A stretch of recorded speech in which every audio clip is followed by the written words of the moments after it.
It looks like we can get started, so I will call to order the Finance Committee meeting of Monday, October 31st, 2022. Wish everyone a happy Halloween and ask Dave to call the roll. Council President Furman, Present. Alder Carter, Present. Alder Verveer, Here. Alder Figueroa Cole,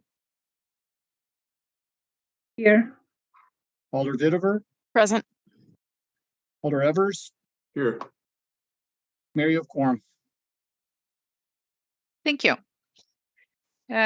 We do have public comment, but it's all on item 20. So we'll move to disclosures and recusals. Are there any disclosures or recusals on today's agenda?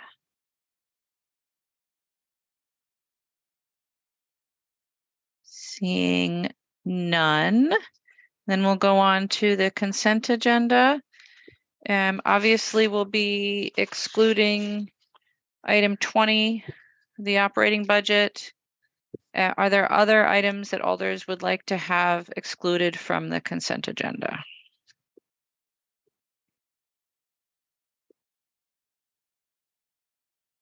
Going once, going twice. Seeing no hands, then President Furman, motion. I'd like to move the consent agenda with the exception of item 20. Is there a second? Alder Vitiver will second, I believe. Second. Thank you. All right, so all items on the agenda except item 20 are moved with their various recommendations. Are there questions? Is there discussion? Seeing, yep. Oh, yes, sorry, Justin, thank you very much. We need to, on item 4, the recommendation should be to place on file without prejudice. So with that change, unless there's any objection to that, then all items with the note that the action on item 4 is to place on file without prejudice. Is there any objection to recording a unanimous vote in favor of the consent agenda? Seeing none, we'll record that vote and we'll move on to item 20. We do have a few folks wishing to speak on this, and forgive me, I'm just trying to sort through. I think there are folks that registered to speak that did not want to speak, but hopefully we can just move past those names as we go. So on item 20, the executive operating budget, our first speaker is Walt Jackson of Stoughton, Wisconsin, representing AFSCME Local 6000, to be followed by Dan Fitch. Good afternoon, members of the Finance Committee. My name is Walt Jackson, and I'm a 26-year employee in the city, and I'm Vice President of Local 6000 AFSCME, representing the largest share of the city's roughly 1,800 general municipal employees. Thanks for the opportunity to address you and for your service. I am here tonight to ask for your support of the Finance Committee's item number 22 on employee wage parity. The city has decades-long and a proud tradition of ensuring that GME's wage increases have been equalized. But as you may recall, the city's GMEs fell 6% behind in 2020 with the fire's bargaining agreement, and now another 6% behind in 2022 with police's agreement.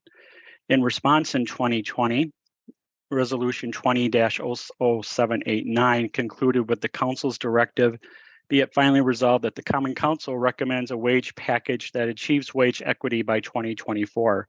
Unfortunately, in spite of this important promise by the council, there has been no acceptable agreement in the latter 6% to date, and the city's GMEs remain 6% behind the newest agreement. This budget neutral package of amendments would reduce 1/2 of the 6% of wage inequity in 2023 and make it possible to complete the promise by the end of 2024. To those who would emphasize the impact of this amendment to future budgets, This committee is considering a budget only for 2023, and these proposals have been carefully developed to make employees compromises so that there is no fiscal impact. Furthermore, this proposal would increase personal expenses for GMEs by an estimated $3.1 million in 2024, precisely because it raises the base wages for approximately half of the city's employees, whose collective wages are depressed by $6.2 million each and every year. If this massive gap is not significantly narrowed in 2023, then it will likely become increasingly difficult to reestablish pay equity among the city's employees and to live up to the Common Council's promise. Instead, the city will be asking its general and municipal employees to literally fund the city's future operations using $6.2 million in funds made available through pay inequity and employees' wages withheld from only its general municipal employees. Also, the city's GMEs have suffered under 8.5% inflation for the last 12 months, while our wages have increased by less than a quarter of that amount in 2022. This has resulted in significant real wage decreases of another collective $6.2 million. Those pressures were only magnified by the recent increases in the cost of monthly health insurance premiums. For example, my court's family policy is increasing by $74 in 2023, and last year's increase was $67. So it not only decreases my disposable income, but doesn't even make my take-home pay break even with the current agreed upon 2% for this coming January. In short, the city should not continue to borrow $6.2 million in operating funds from the inequitable compensation of its general municipal employees. It is long past time that the city makes good on its 2020 Common Council promise to eliminate the wage inequity by 2024. We ask for your support for this common sense approach with this amendment and to live up to that promise. Thank you. Thank you. Our next registrant is Dan Fitch of District 6, to be followed by Dan Rolfs. There is no one by that name in the attendees panel. Right, then Dan Rolfs of District 15, to be followed by Nicole Hudzinski. Can y'all hear me? Yes. Very good. Thank you. I appreciate the time and the service that you provide to the city and your attention tonight. Just want to echo all of Walt's comments. The inequity between employees is something that is an enormous challenge. Walt spoke very eloquently, I think, to the issues regarding employees and the impact that this inequity has on our ability as employees to put food on the table, a roof over our head, clothes on our backs.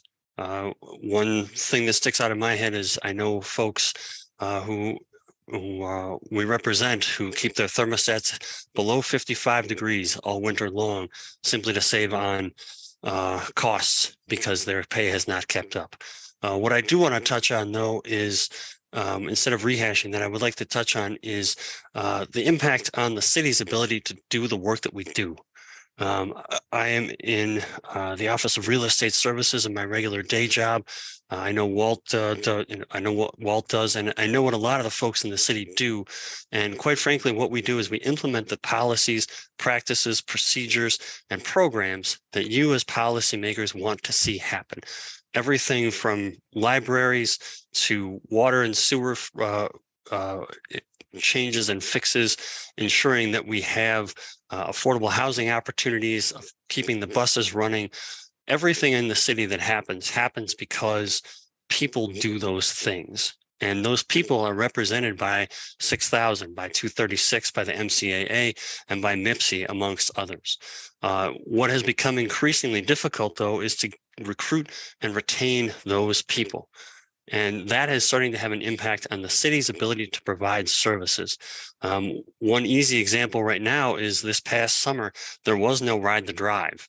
Ride the Drive was canceled simply because there were not enough employees in the park's seasonal employee pool to make it actually happen. That's just one easy example. There are other examples that continue to occur day after day where folks either leave and we're not able to replace them, or new positions are created and they're not able to be filled because we are no longer, as one of the folks in leadership noted, we are no longer an employer of choice. We are behind. We continue to fall further behind. The proposal that's in front of you with Amendment 22 is a way to begin to address this challenge. We've worked very hard to find something that is budget neutral for 2023. We believe it is very reasonable to move this forward to ensure that we can continue to provide the services that you all as alders and policymakers demand of our fair city. We want to ensure that we can continue to provide good service, but that means we need to be able to recruit and retain quality staff.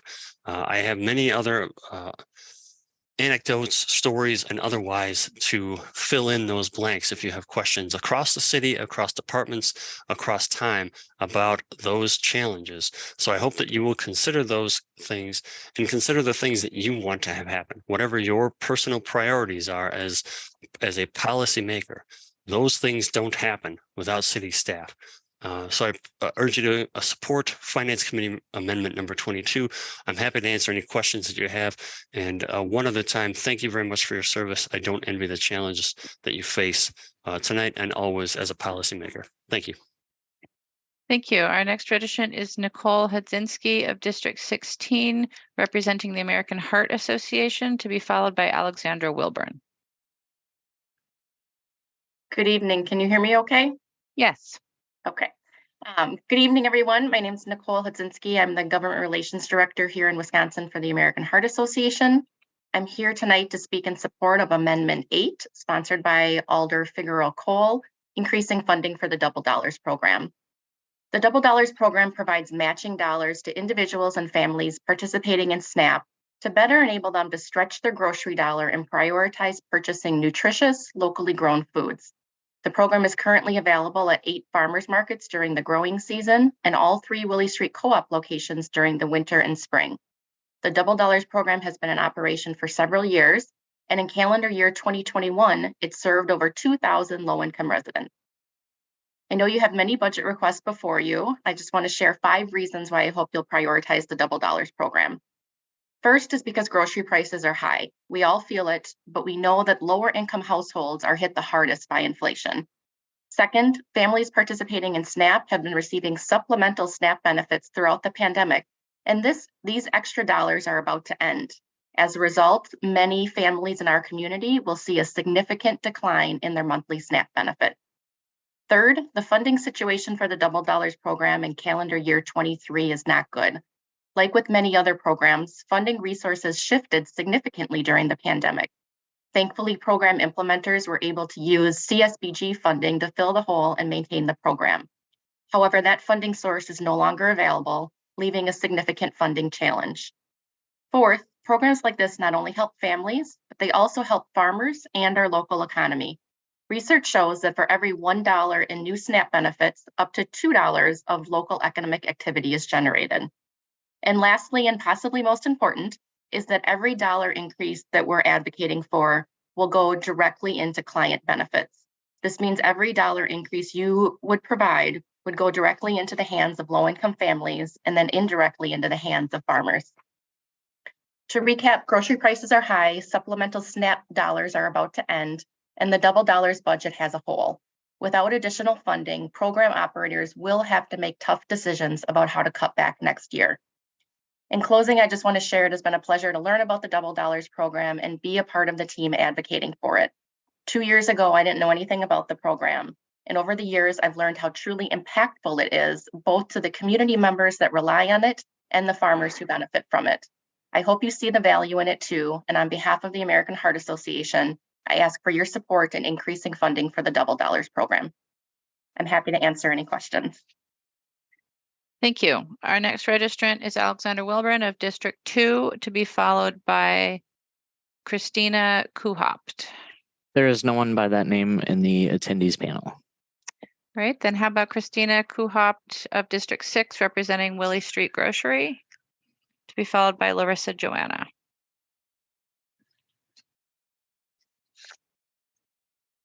Christina, you should be unmuted.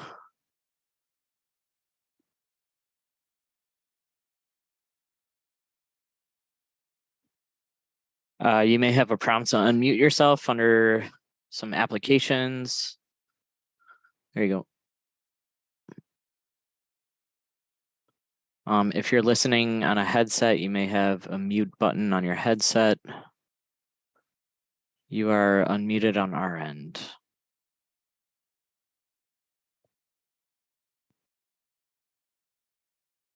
Christina, we're going to move on and come back to you while you figure out the technical difficulties.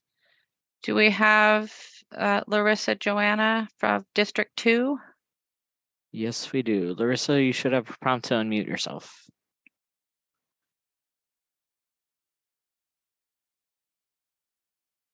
Hey, can you hear me? Yes.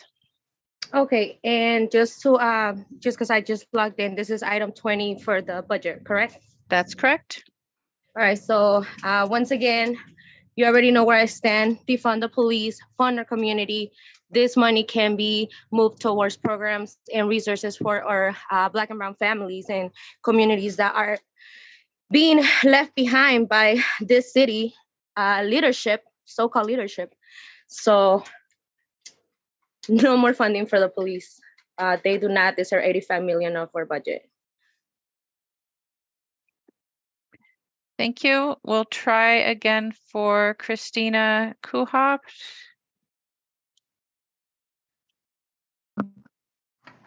Do you There hear you me? are. Yes. Awesome. Thank you. Appreciate your patience. Good evening. Thank you, members of the committee, for taking the time today to consider my support for Amendment Number 8, sponsored by Alder Cole, increasing funding for Double Dollars program. My name is Christina Kuopt, and I'm the Customer Experience Manager for Williamson Street Grocery Cooperative, helping facilitate the Double Dollars program at our 3 locations throughout the county. In addition, I'm a resident of Dane County in the city of Madison. In my current role at the co-op, I help advocate, distribute, and partner with local Double Dollar stakeholders to help families stretch their grocery budget and prioritize buying locally grown, healthy foods. The co-op partners with the City of Madison, Public Health Madison, and Dane County, and the Community Action Coalition to both fund and provide a program called Double Dollars at participating local farmers markets and all 3 of our co-op locations throughout Dane County. Double Dollars is a supplemental nutrition incentive program which allows SNAP users to use their co-op Double Dollars on Tuesdays from mid-October through early March at our locations. For every $5 you spend using Food Share for any of those eligible items, the co-op will give you one $5 voucher, Double Dollar voucher, up to $20 total. These extra dollars allow shoppers to purchase any items in our produce department, canned and frozen fruit, vegetables and legumes, and seeds and seedlings for growing edible plants, helping those in our community that are at risk for nutritional insecurity. Our customers help us fund this program by making cash donations at the registers throughout the year and when shoppers reuse bags for their purchases. The co-op donates 10 cents per bag to help supplement this funding. In fiscal year 22, we helped raise over $66,600 for the program.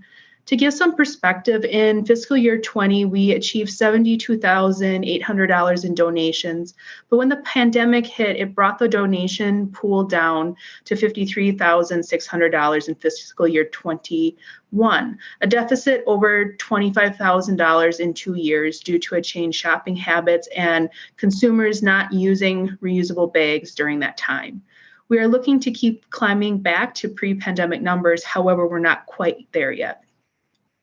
When this program is paired with our Access Discount Ownership, which lowers the cost of membership per year, gives 10% off all groceries throughout the entire year, and provides a free cooking class, it allows those who are most vulnerable to find the resources they need. Personally, it has been a rewarding experience seeing the positive impact on our community through this program, and the households that are nutritionally insecure experience the dignity of health and culturally appropriate food choices. Without this program continuing, our local food banks would see a higher participation rate, food share dollars would potentially not stay in the local economy, and local food suppliers would not see the positive financial impact of Double Dollars.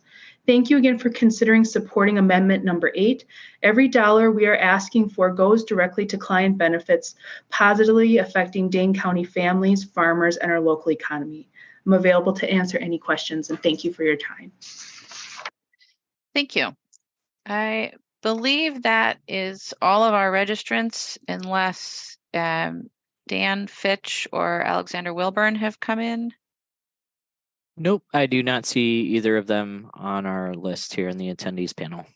Okay, so that is everyone that we have wishing to speak. Are there questions for any of the registrants?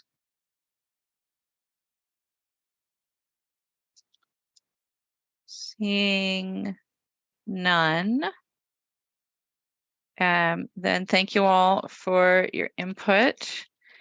And I believe President Furman will start with a motion on the executive operating budget, and then we'll move to amendments.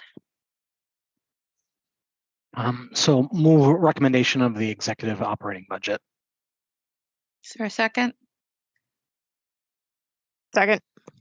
Moved and seconded. And then we'll just move through the amendments one by one. In general, I'll ask the lead sponsor to make the motion. And then for a second, the lead sponsor can speak to the amendment if they wish. Then we'll do questions for staff and discussion. The first 4 amendments are a series of technical corrections and adjustments. Might we take all of them up at once? Yes. Okay. President Furman? Move adoption of amendments 1 through 4. Is there a second? Second. Moved and seconded to adopt amendments 1 through 4. Are there questions for staff on any of these? Seeing none. Is there any objection to recording a unanimous vote in favor of amendments 1 through 4? Seeing no objection, we'll record a unanimous vote in favor of amendments 1 through 4. And we'll move on to amendment 5, which is regarding building inspection. Alder Figueroa Cole, a motion? Motion to approve. Adoption is moved. Is there a second? Second. Moved and seconded to adopt. Are there questions? Alder Figueroa Cole, do you wish to speak to this? Sure. So with the passage of 2017 Act 317 by the state legislature, severely restricted the city's abilities to conduct program inspections. This proposed amendment funds a blight study in the Allied Drive area, which encompasses 57 parcels, 69 buildings, and 504 dual units. With the results of the study, if this turns into a blighted area, the building inspector will be able to do inspections in the buildings, exteriors and interiors, including rental units, and this will definitely change the dynamics of the reporting structure, where the burden lays on the renters, and there is constant fears for retaliation. So this is something that the building inspector's office has been working on for almost a year now, and this is an opportunity to kind of put their idea into some practice and see if we can make this work for the community. Thank you. Thank you, Alder. Are there questions for staff on Amendment 5? Alder Carter? Yes, is Matt here? There's Matt. So Matt, just one quick clarification. The benefit of this blight study is that the burden is on the property owner and not the tenant as far as retaliation, correct? Well, Or reporting. Yeah, retaliation is kind of a different thing, but yeah, it'll be what it'll allow us to do is take the decision making necessarily out of the hands of the tenant to contact us, because with the adoption of a blight study, we'll be able to inspect without them having to ask us to inspect. And the reason why I said that is because I have experience with some of my constituents who have called and then ended up in a touchy situation with the property owner by calling building inspection. So this is really eliminating that gray zone that sometimes they find themselves in. Thank you. Are there other questions for staff? Seeing none, is there discussion? Seeing no discussion, is there objection to recording a unanimous vote in favor of Amendment 5? Seeing no objection, we'll record a unanimous vote in favor of item 5. And sorry, Dave, I should have warned you in advance, but would you give us a running total as we go? I certainly can, Mayor. So I'll focus in on the remaining levy limit, which is about $436,200. With the adoption of this amendment, the remaining levy limit is $416,200. Thank you. That takes us to Amendment 6 in the Community Development Division. Alder Rivera. Thank you, Mayor. I move adoption of the related amendments 6 and 7. Take 6 and 7 together unless there's objection. Second. Seeing no objection, 6 and 7 are moved. Alder Rivera. Thank you, Mayor. I think the amendments are somewhat self-explanatory, as is the case with all the amendments I'm sponsoring this evening. I tried to lay a framework through questions of staff during our public hearings.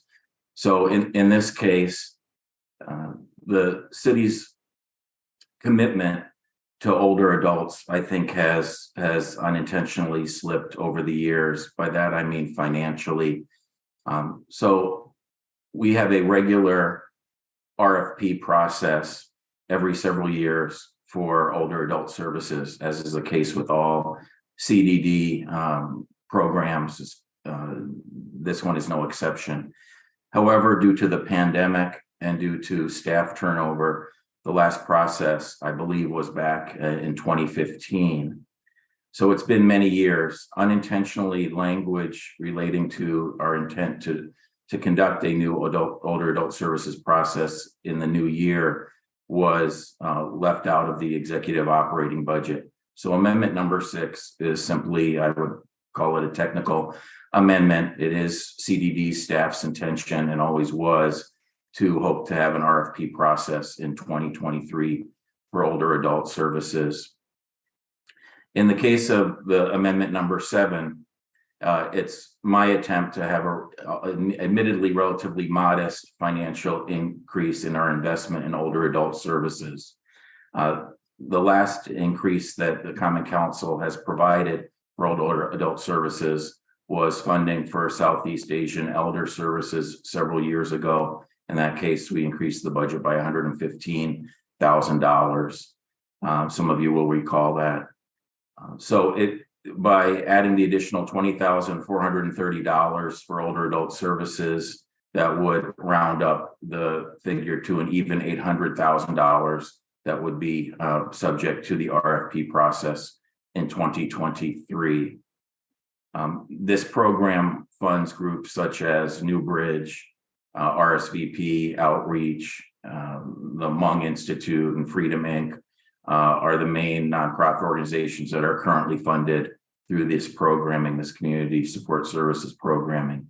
So I anticipate that those organizations will participate in the new RFP process in the new year, along with hopefully other organizations that are not currently financially supported through this service. So I hope my colleagues are able to show their support for older adults, in our community. Obviously, they make up a significant portion of our population.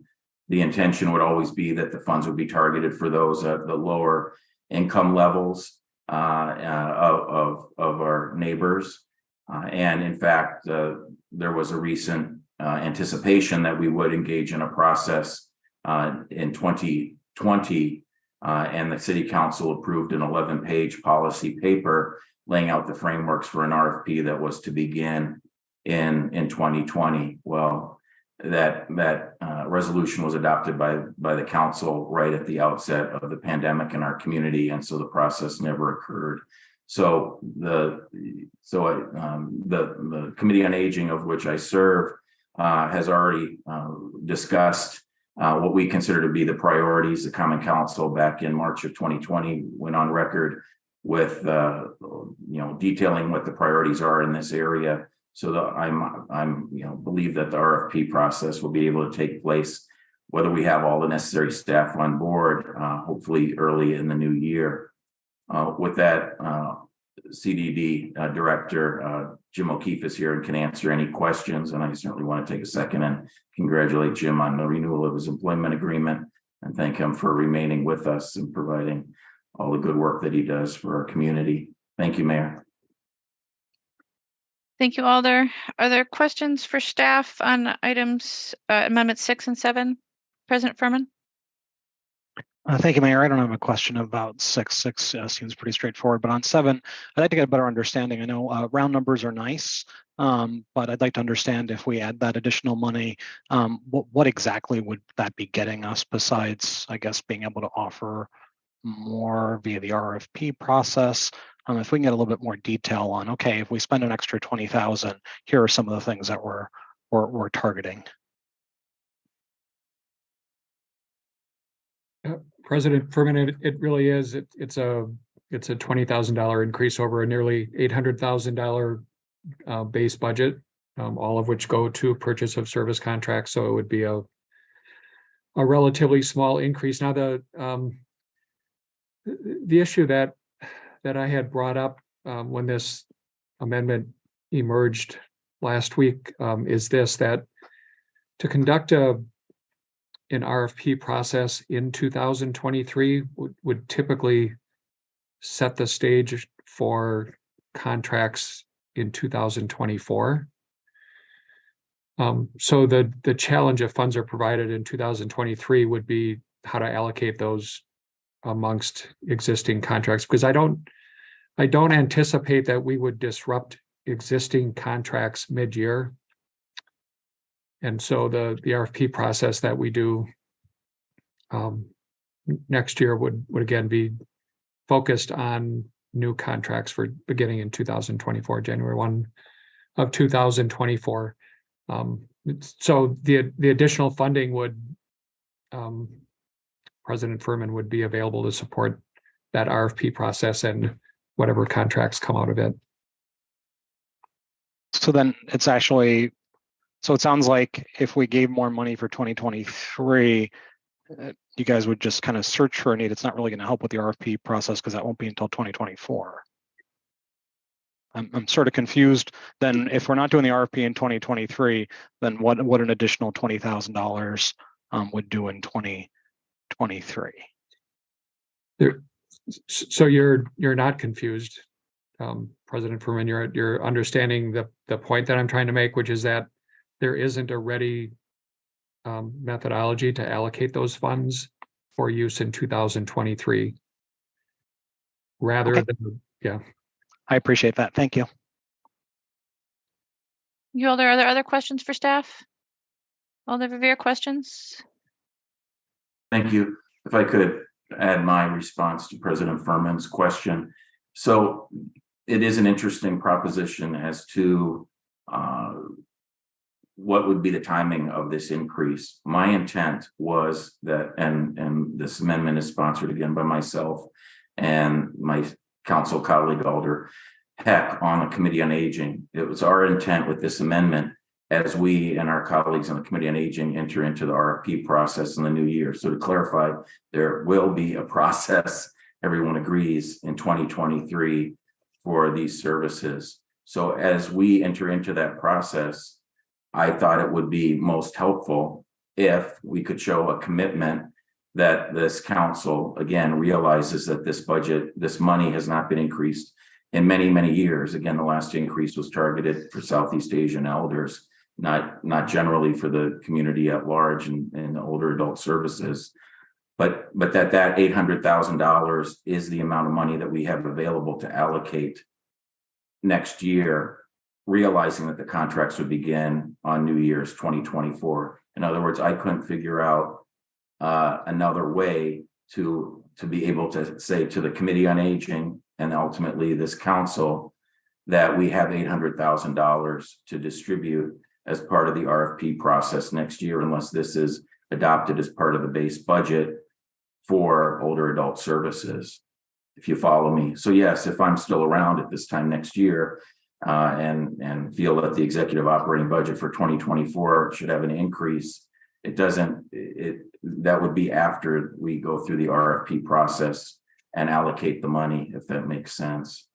So that's why the amendment is presented this way. Just like, you know, there are several amendments that will be before us momentarily that for public health that say that the money won't be utilized unless the county board matches it and so on and so forth.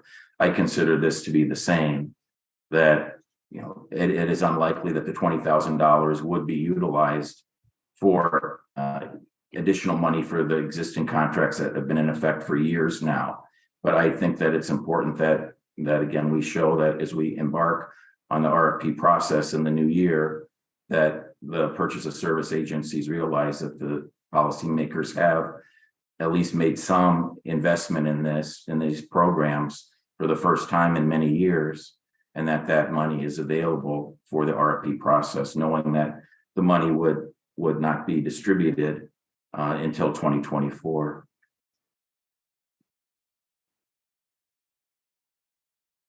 Thank you, Mayor. Thank you, Alder. Are there other questions?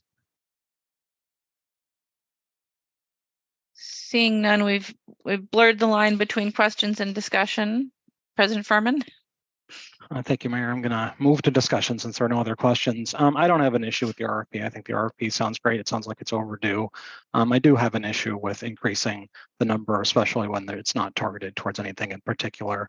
I understand it's a relatively small amount of money, but if we look at our remaining levy capacity, that's also a relatively small amount of money, and there are an incredible amount of needs. I want to make it clear that doesn't mean I'm questioning whether or not we should be committing money towards this type of services. I think the fact that we are committing $779,000 shows that that's a pretty strong, powerful commitment. And I understand round numbers would be better, but in a year where we have more needs than we're ever going to be able to fund, I think it would be a mistake to support an increase for 2023. Thanks. Thank you, Alder. Is there further discussion? Alder Figueroa-Cole? I mean, it is my understanding that we also have some hiring to do for these, some leadership hiring to do for this particular program. I would rather wait for them to ask what they need once we hire that position. One, and two, on the last meeting that we had a discussion over this particular topic, one thing that really I can ignore is it's the difficulties that we're having on serving our large population. Like, what does that mean? Like, we really need to be focusing on bringing in more people in a way that is more equitable, and perhaps when we hire or when we have the full leadership staff available, they can then present to us commitment, ideas, proposals, and budgetary needs that they need to ensure that we do the proper outreach to serve a broader population across the city, especially when it comes on underserved and people of color. Thank you, Alder. You're correct that the position of Senior Center Director and Older Adult Services Manager is not currently filled. President Furman, discussion? Mayor, when we take this up, I'd just like to request that we do a roll call for each individual amendment, Amendment 6 and then Amendment 7. Thank you. Yep, absolutely. Alder Verveer. Thank you. Just to respond to Alder Figueroa-Cole's concern, that 11-page policy paper that was adopted by the Common Council back in March of 2020 in anticipation of a 2020 RFP process for older adult services prioritizes services to the BIPOC population. It absolutely prioritizes older people of color in our community. And I anticipate that 11-page policy paper that provides the framework in essence, the RFP for older adult services would remain relatively unchanged when the process begins in the new year. My understanding, and then in terms of the concern that the older adult services manager position is vacant and that we've had failed search for that position since Sally Jo Spaney's retirement last year. My understanding, and Jim, please correct me if I'm wrong, is that Yolanda inform the Committee on Aging that it's our intention to proceed with the process, even if we don't have a manager on board earlier in the new year, in the first or second quarter of the new year. Is that correct, or did I misunderstand what Yolanda shared with the committee? That is correct, Alder Verveer. That we aren't waiting to fill the position. That's correct. Thank you, Jim. Thank you, Mayor. Thank you, Alder. Is there additional discussion? Seeing none, separation has been requested, as has a roll call. So on Amendment 6, which is the budget highlight with no fiscal implications, all those in favor, aye. Those opposed, no, as your name is called. And I'll ask staff to call the roll. Council President Furman, Aye. Alder Carter, Aye. Alder Verveer, Aye. Alder Figueroa Cole, Aye. Alder Vitiver, Aye. Alder Evers. Aye. Mayor, that's 6 ayes. Right, with 6 ayes, Amendment 6 passes. And then on Amendment 7, which is the additional funding for older adult services, all those in favor, aye. Those opposed, no. As your name is called, I'll ask staff to call the roll. Council President Furman, No. Alder Carter, Aye. Alder Verveer, Aye. Alder Figueroa Cole, No. Alder Vitiver, No. Alder Evers. Aye. With Mayor, 3 that's ayes, 3 ayes, 3 noes. 3 ayes, 3 noes, the amendment fails. And we'll move on to Amendment 8, which is in the Economic Development Division. Alder Figueroa Cole.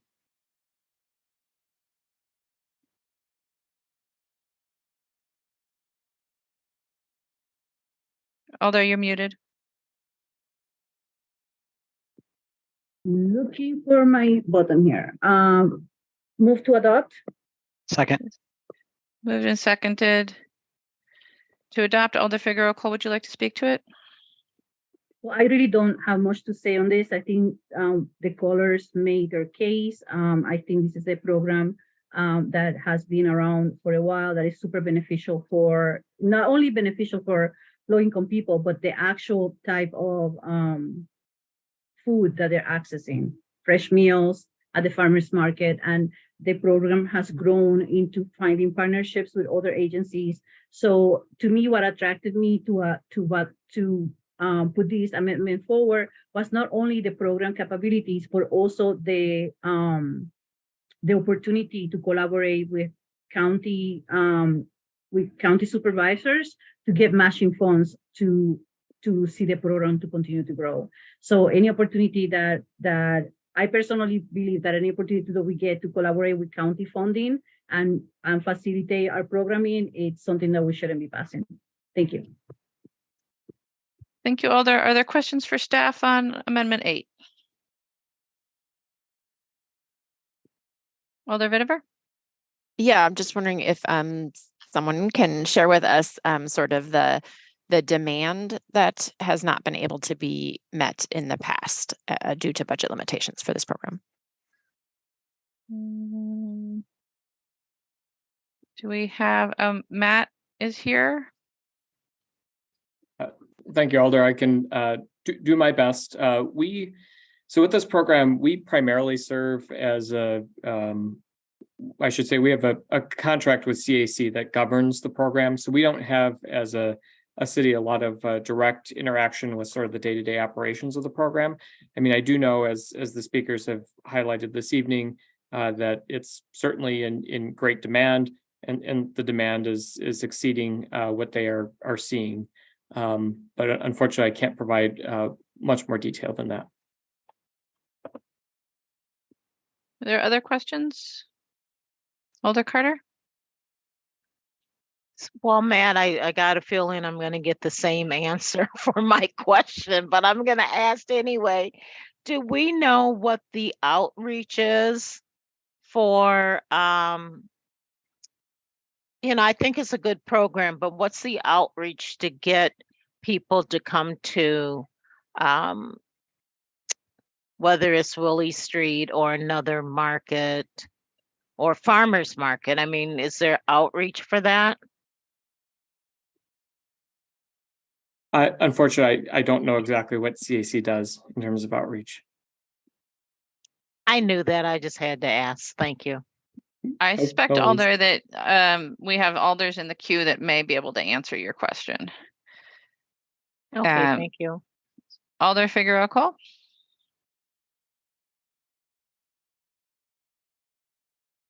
No.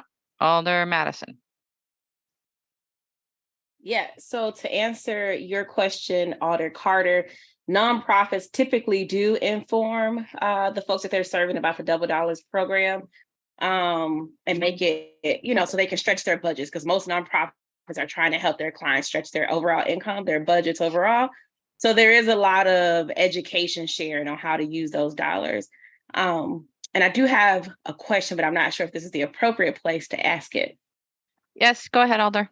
All right, so I definitely want to add my support for amendment number 8 for the Double Dollars. I'm just not sure if this is the correct place to add that. It is, Alder. We will note you as a co-sponsor on the amendment. Thank you. But in the future, you can also let finance staff know in advance of a meeting. Thank you. Absolutely.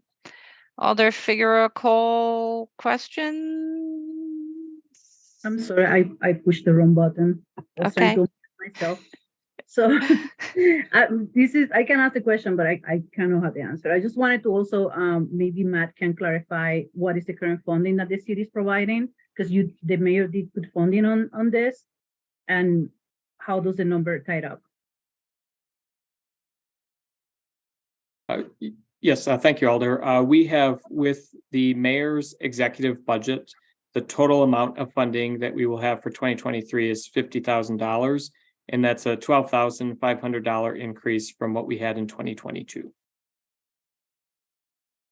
So then the 12,500 that we put in plus the 12,500 from the county, that's enough.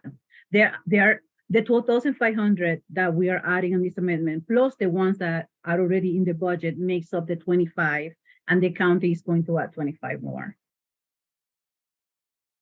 That's my understanding of the amendment. The county executive matched in his executive budget what I put in my executive budget.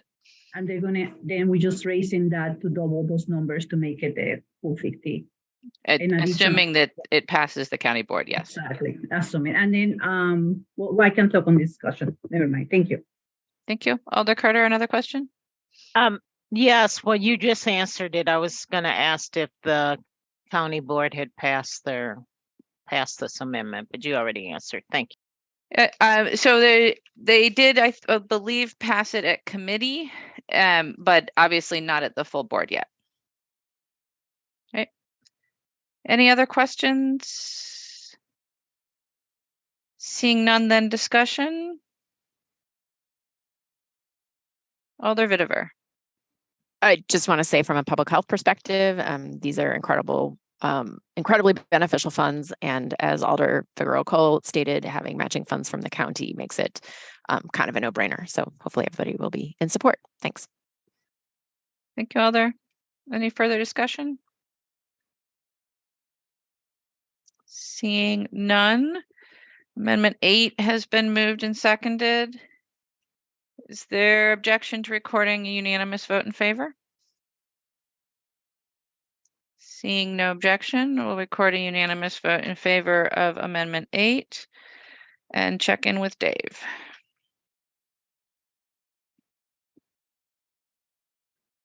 Thank you, Mayor. After adoption of that amendment, there is $403,700 remaining. Thank you. All right. Amendment 9 is regarding fleet service. Council President Furman, Move adoption of Amendment 9. is there a second? Second. Amendment 9 is moved and seconded. Alder Furman? I'll speak to it really quickly. This was a request from Fleet. It does not affect our budget. They're able to fund this with management of salary savings, but it's recreating a position from a FTE administrative assistant to a public works general supervisor in the fleet service operating budget. Thank you. Are there questions for staff? Seeing none, is there discussion? Seeing none, is there any objection to recording unanimous vote in favor? Seeing no objection, we'll record a unanimous vote in favor of Amendment 9 and move on to Amendment 10, which regards parking. Alder Revere? Thank you. Move adoption. Second. It's moved and seconded. Alder Revere? Thank you. The amendment is very straightforward. It simply adds a requirement that the parking division will conduct a study to assess an appropriate increase in towing fees. As a reminder to my colleagues, when we adopted our renewal of our towing agreement with Schmitz a couple months ago, the agreement called for a substantial increase in what Schmitz charges us per tow. That went from $42.50 all the way up to $110 pretty much overnight, effective October 1st. I had hoped to include a specific increase in towing fees with an amendment this evening. However, in consultation with their transportation director, he thought it best to wait until we fill the vacant position of parking manager and perhaps to the soon-to-be vacant position of parking enforcement supervisor. So out of respect for Tom, I structured the amendment in this way. But I think it's important that we all realize that every day we are losing $45 per tow that our city's parking enforcement officers order. That is because it's $110 per tow, as I say, and our towing fee, which has not been raised since the last towing contract in 2015, is $65. So we're losing $45 each time we tow a vehicle from a rush hour lane, a blocked driveway, an ADA stall, etc. And by the way, we on average tow about 500 cars per month. So urge your support for this simple, straightforward amendment and hope that sooner rather than later we can conduct this study and not continue to lose these revenues on a daily basis. Thank you. Thank you, Alder. Are there questions for staff? Seeing none, is there discussion? Seeing no discussion, is there any objection to recording a unanimous vote in favor of Amendment 10? Seeing no objection, we'll record a unanimous vote in favor of Amendment 10 and go on to Amendment 11, which regards the Parks Division. Alder Carter?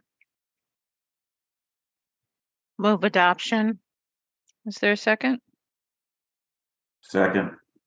It's moved and seconded. Alder Carter? Yes, thank you. And I will also ask Eric Knapp to join in at the appropriate time.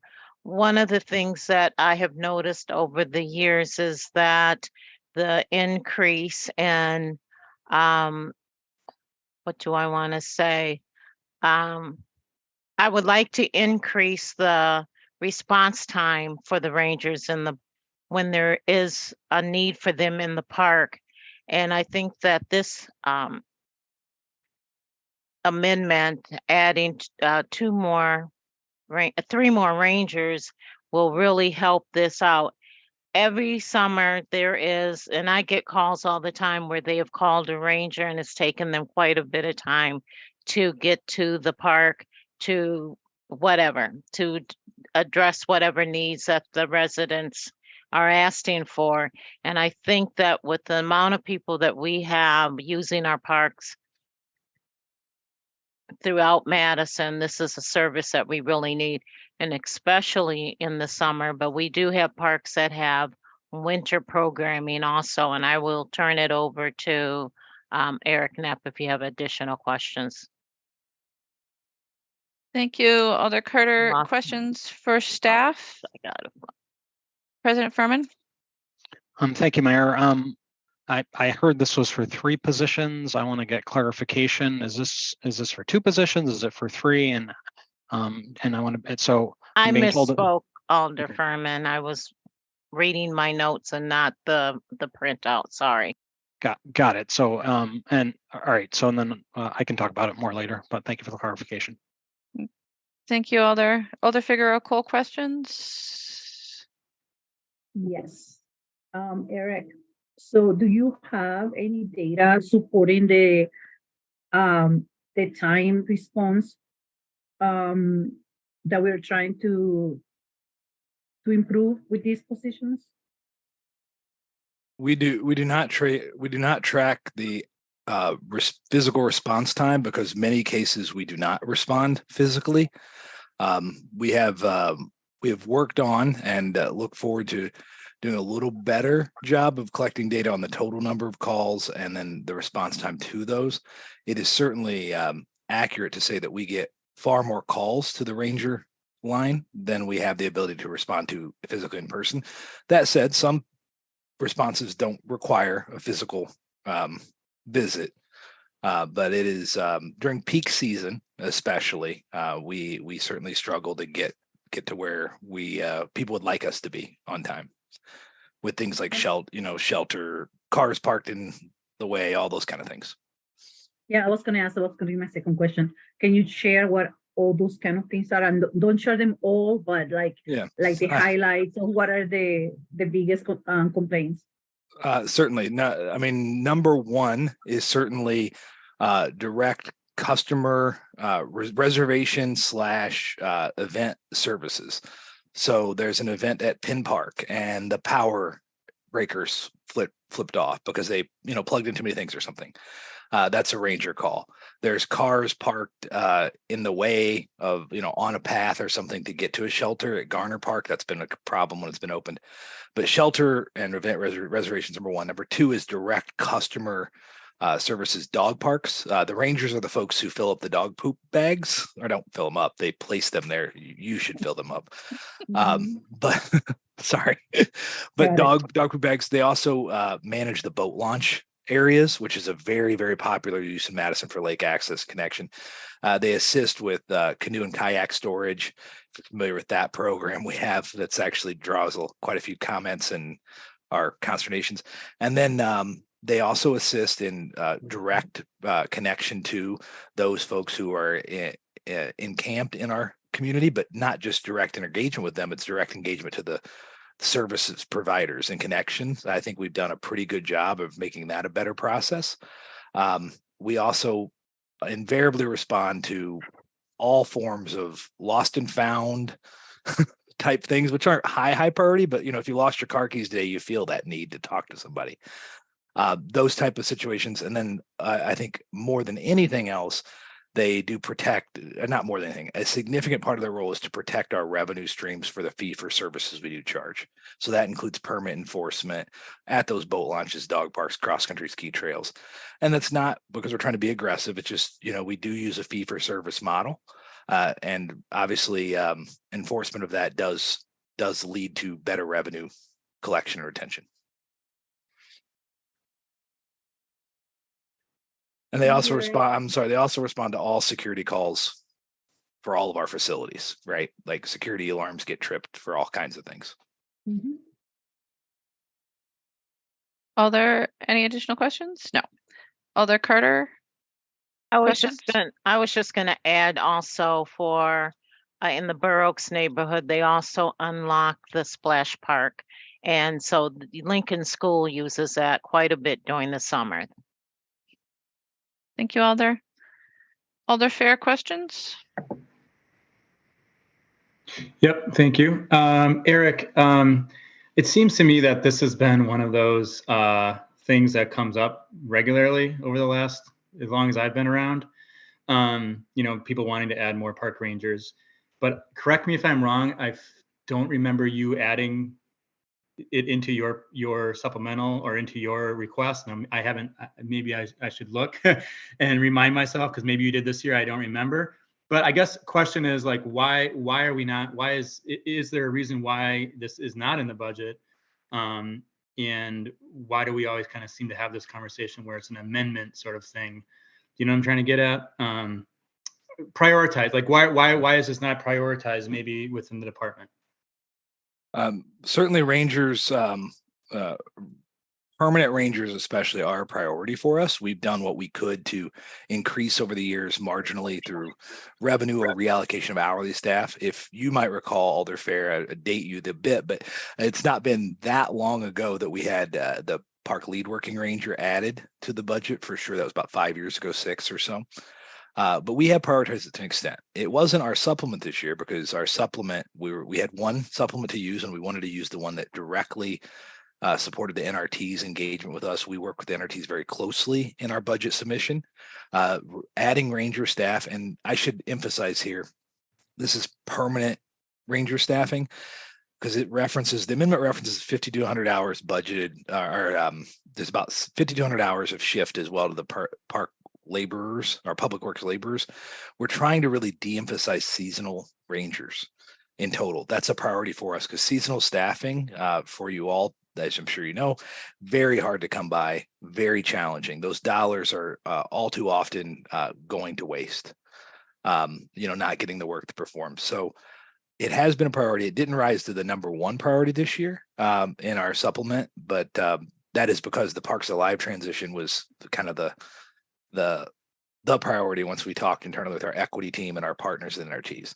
But permanent rangers certainly add value. I think the reason it comes up here is I think, frankly, the community is connected to them. They provide quality public service. Thank you. Thank you, Alder. Are there other questions for staff? Seeing none, is there discussion?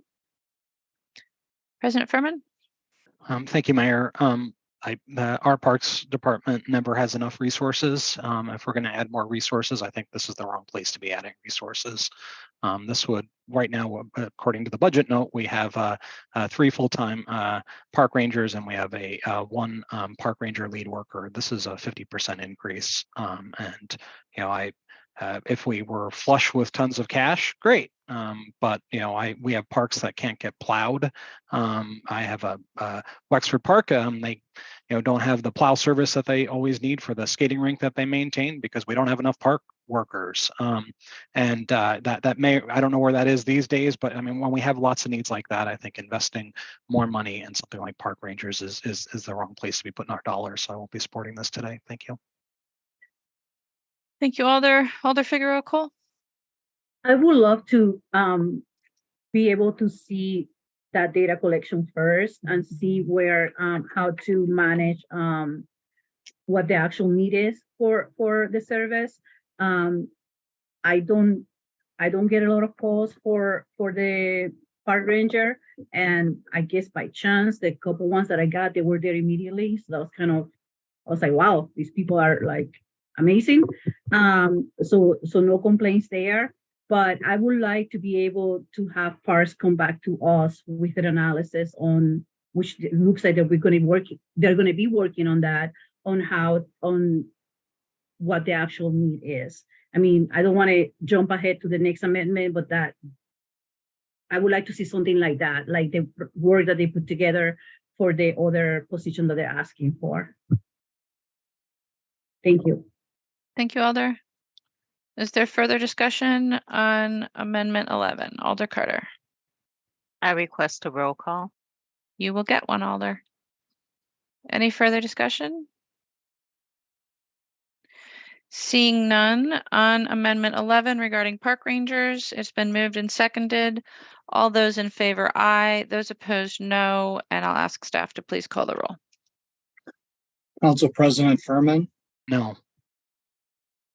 Alder Carter, Aye. Alder Verveer, Aye. Alder Figueroa Cole, No. Alder Vitiver, No. Alder Evers. No. And that's 2 ayes and 4 noes. With 4 noes, that amendment fails. We'll move on to Amendment 12, which is also in the Parks Division regarding a Parks Volunteer Coordinator. Alder Figueroa Cole. Move to adopt. Is there a second? Second. It's moved and seconded. Alder Figueroa Cole. So I should have sent this out, but I forgot. But I have I posted on the blog last night the entire analysis on this position that Lisa put together for us. This volunteer coordinator is something that I have been hearing about at least, last year was kind of popular, and it was quite a need. I asked them when they came seeking for help to get this one through. I asked them again for the full analysis on how will this work, what will the impact will be on the budget, not only on the cost of the position, but the savings that the positions will bring. As part of my role as a commissioner on the Parks Commission, I had learned a lot about the Ober Gardens, Ober Botanical Gardens processes, and they do have a volunteer coordinator that is full-time for this process. We have one person that takes about 10% of their time to dedicate to coordinate volunteers, while Ober Gardens has that dedicated individual. And we had data supporting the savings that position has brought to the services that the gardens provide. I mean, from 2009 to 2021, they were able to book about 26,000 hours of volunteers per year. And based on 2021 value of volunteer hours, which was 2787, that amounts to about $725,000 per year, which accumulatively is like $9 million in volunteer hours. And I know, again, from being on the Parks Commission, I know how the people in the city lost their parks, and the volunteering is something that they're always looking to do. I have volunteered this summer a couple of times, just like there's so many opportunities out there, but there's no room within the Parks agency to actually coordinate those opportunities to offer them to the people to do the volunteer work. So this position not only it's going to cost some money there, but on the long run, it's going to save money to the agency and the city, and they will be able to use those savings to perhaps allocate that funding for other position needs. Thank you. Thank you, Alder. Are there questions for staff? Alder Carter? Yes, thank you. Eric, can you just briefly go over what this position will do? Because we do have friends of Pacific Parks already. So what would this position do that's different from having a friends group? Certainly. I'm going to actually ask Lisa Laschinger, Assistant Superintendent, to jump in. She oversees Ober Gardens, knows that relationship very well. Volunteer coordination. What I would say, I want everyone to understand that I think the staff team we have does everything they can to support volunteers. There are a ton of amazing volunteers in our park system. The root of this position is a proactive, affirmative management of the volunteer experience, which is not what we're deficient in that regard. We have a lot of people who volunteer with us, even though it can be painful. But Lisa, if you could go over the position a little bit, that'd be great. Yes, absolutely. Hello. I So this position would, as Eric mentioned, function very similarly to what the volunteer coordinator at Olbrich does. That person is responsible for recruiting, scheduling, training volunteers, and making sure they have an overall satisfactory volunteer experience, and they want to come back and they want to continue to work for us as volunteers to give their time and talent. And that can be for a variety of projects. It can be for helping to maintain the parks, but it can also be for helping with some of the programming that we're doing, and we're doing more and more programming every year, and we really need more support from the community to be able to fully support the things that we're doing. So this person would help to come up with a schedule or a menu of sorts, I could say, for different volunteer opportunities that would allow for them to easily plug in a group of volunteers if they want to come and work for a day and they've never worked for us before. They'd be able to assess that group of volunteer skills and interests to be able to match them up with a project that meets their desires in that project. Or if it's somebody that brings a very unique skill set, they can help work with staff and figure out where to best place this volunteer so that we can make it as rewarding as possible for both them and for us. Part of the issue here, we're one of the few park systems across the nation that doesn't have a dedicated volunteer coordinator. When we look at this as being only 10% of somebody's job right now, because right now they're working on higher need work, it really starts to fall by the wayside. So our system is over 6,000 acres, and we keep growing. So this would help not to replace the staff resources that we have, but really leverage the staff resources and resources that we have through our operating budget already. So it doesn't take the place of any of that, but it adds a tremendous value to the system. My second question, Lisa, is that, so this volunteer coordinator will also work with existing groups like the Friends of Old Interval or other parks that have friends groups? Absolutely. Okay, Yes. and then also this position will be doing incorporating Parks Alive also? Or is Parks that Alive. separate? Parks Alive is separate. Okay. The work of the volunteer coordinator could complement and would complement the work of the Parks Alive coordinator, but the Parks Alive coordinator is very much specific on the NRTs. Okay. Thank you so much for that clarification. Sorry You're about welcome. my dog.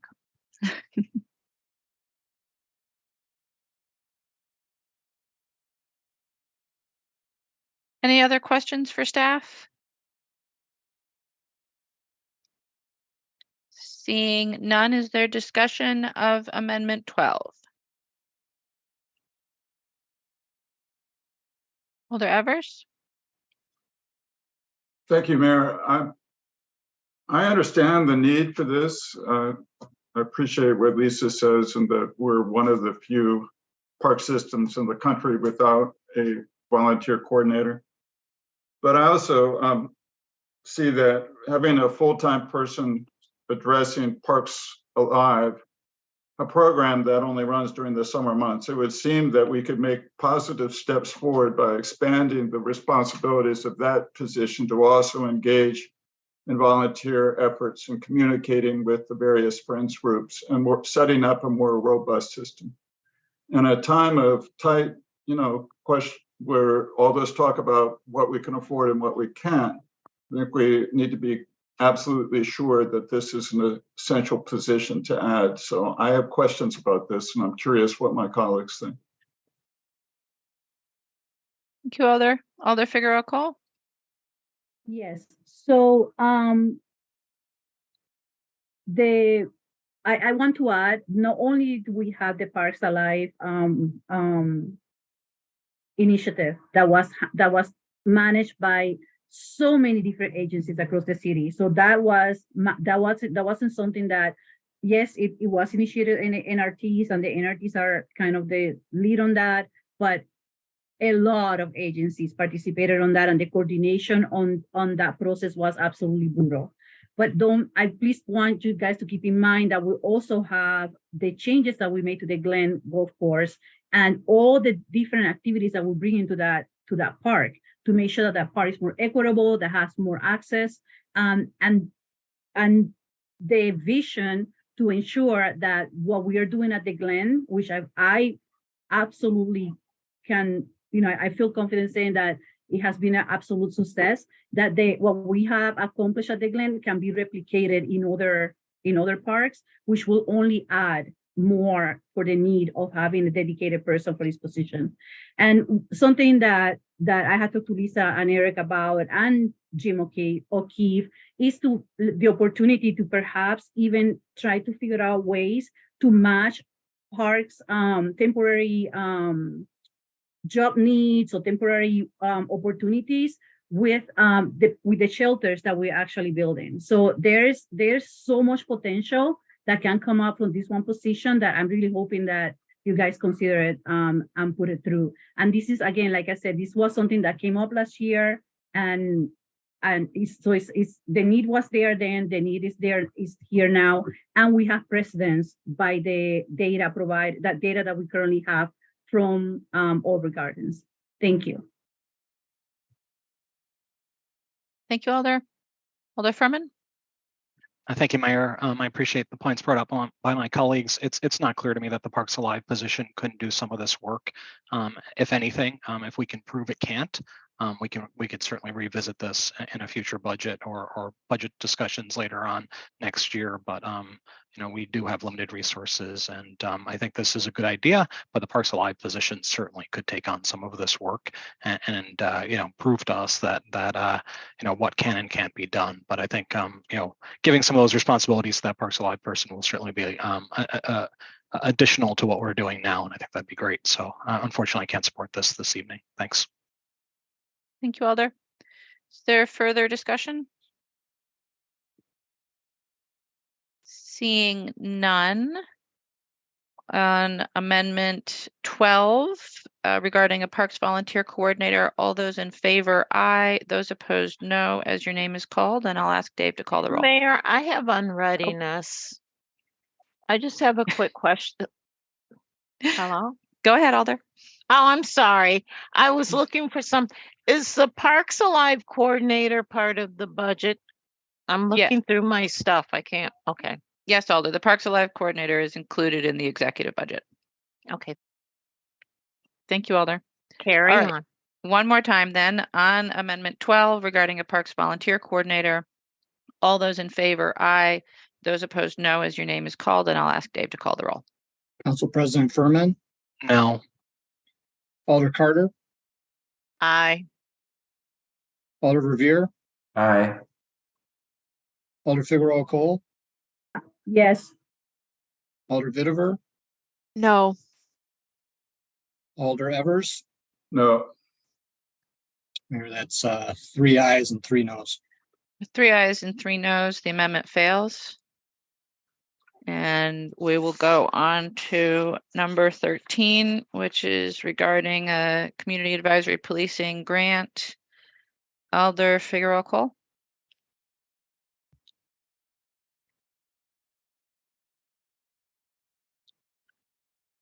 Alder, you're muted.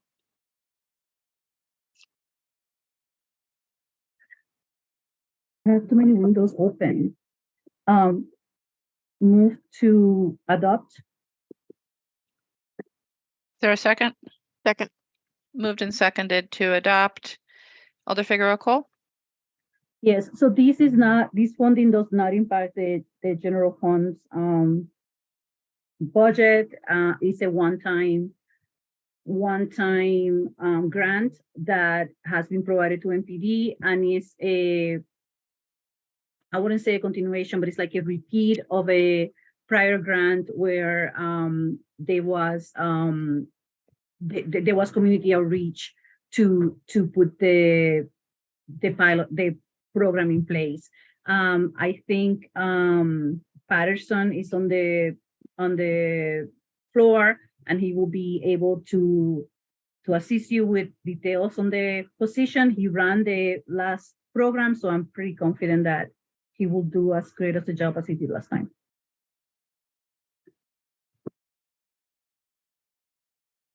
Chief? Oh, thank you, Alder. So this is a 2-year initiative that the Alder is correct. There's no impact to the levy.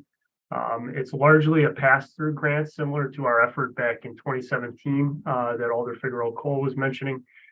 So that was specific just to the South District, and at that time, we passed the funds through to 3 community-led organizations to help us achieve better outreach into the diverse communities on the South side. So we partnered like with Centro Hispano, the Bayview Foundation, and Nehemiah Center for Urban Leadership. And they helped us organize and bring diverse voices to the district. It did teach us a lot of things, and it was a lot of logistical work for our staff, for myself included. So what we're hoping to do with this funding is pass it through to the Madison Community Policing Foundation, and they will use that to bring on staff to help our 6 districts coordinate the outreach, plan the events, and bring people to the districts to share their voice with our command staff and have a say in what policing looks like in their neighborhoods and in their district. So thank you for the support in bringing this forward. Thank you, Chief. Questions for staff? President Furman. Thank you. Chief, you named a bunch of organizations that were used previously, and this time you said it's going to the Madison Community Policing Foundation. Can you give me more details on who they are and what they do? You bet, Alder. So it's a nonprofit organization, a 501c3 that we partner with quite frequently. It's led by a retired former Captain Joe Ballas. And right now he and their organization do a lot of fundraising to try to support community events that include police in Madison. So this funding would be used by them to bring on a staff member. I think it'd be their first and only paid staff member to help our 6 district command teams organize, provide logistical support, event planning support, and again, do additional outreach into the community on behalf of police department and bring more diverse voices to the table, so to speak. So it's a very exciting opportunity for us to kind of bring back really what I think was a very successful program, but due to temporary funding and really logistical challenges, unfortunately, kind of hit pause for a few years, I guess. How is this different from some of the efforts like Coffee with the Cops that you folks currently do? Well, this is a little more surgical, I guess, is the intent behind this. So like I said, back in 2017, we really surgically approached certain communities to try to increase what is a disproportionate voice right now at times at some community outreach opportunities. So like, for example, Nehemiah Center for Urban Leadership, they worked directly with the Black community, obviously Centro Hispano with our Latinx community, and then Bayview Foundation was focused mainly on our Southeast Asian, mainly our Hmong community. So at the time we were looking at our community survey, our citywide community survey, and the results were not a mirror image to what the population in the district was, and still is. So this was largely an effort to try to increase that voice. We did very intentional surveying of the people that participated, hosted a very successful community dinner where we had 70 people from those 3 communities attend, interacting with our staff. And so it's really targeting and trying to set a goal of bringing a diverse representation to each police district and being as representative as possible of the communities that we're serving. Sure, and I appreciate you naming those organizations that do have those relationships and are able to target. I guess to me, it's unclear what experience the Madison Community Policing Foundation has. I mean, obviously, it sounds like they have a pre-existing relationship with the department, which certainly makes it helpful. But what experience can you share that they've had with different diverse communities or different diverse organizations that would provide a similar role to those previous efforts? Well, there's there's been a number of efforts that they've supported and that they've helped host that have been specifically targeting some of our communities that have not been as well represented. So they've been active for, boy, I don't remember the inception date of this organization, Alder, but it's been a few years that they've been involved in the community. And so there's been really several events, including like our youth leadership academies that specifically target young people of color that they are supporting, that they're helping organize. There's the community academies that we've worked on together. We had Winterfest last year out at Elbert Park that they helped organize and bring, diverse community to. So I think, they've supported and been involved in really several initiatives throughout the city. So I have confidence that they'll be able to hire the right individual to come in and help support this effort. And my last question for now would be, what, if anything, will be put in place that would prevent this organization from getting involved in lobbying the council and or the community on policy related to the police department? Well, we're certainly, that's a good question. I'd have to talk with legal about what we could put in place, but we're certainly not asking them to lobby on our behalf. So I'm not sure if that helps that response or not, but I would certainly check with legal to see what we can put in place. Thank you. Thank you, Alder Vitever. Questions? Yeah, so thank you, Chief Patterson, for talking about some of the sort of, I would say, process outcomes that you've had. So what I'm wondering about is what the expectations are for actual, like, long-term outcomes in terms of whether it's increasing community engagement. Obviously we all want lower crime rates. We want, lower issues with truancy, whatever. Just wondering if you have any data that's perhaps qualitative in nature at this point that you could share. No, absolutely. So we just obviously completed our matrix community survey, which was a very intentional survey, and replaced, at least for this year, our annual survey. And the main goal really, Alder, is to increase community voice and have a more diverse representation. If you look at some of our historical community surveys, to be very honest, we did not do a great job at getting a diverse response in our annual surveys. So when I came in as captain in 2017, I mean, there were several hundred responses, but it was, close to 98%, I think, from Caucasian residents, and the rest, from the other populations that this effort was specifically targeting. And I couldn't walk out of that station without seeing those other communities. So, clearly it was an effort to try to bring just a more diverse voice to the table, so that as we were making staffing decisions, as we were making decisions in the neighborhoods that all these people were living in and being affected by, that they had an opportunity to say, this won't work or this will work, quite simply, but also to forge better relationships with the people that these district stations are closest to.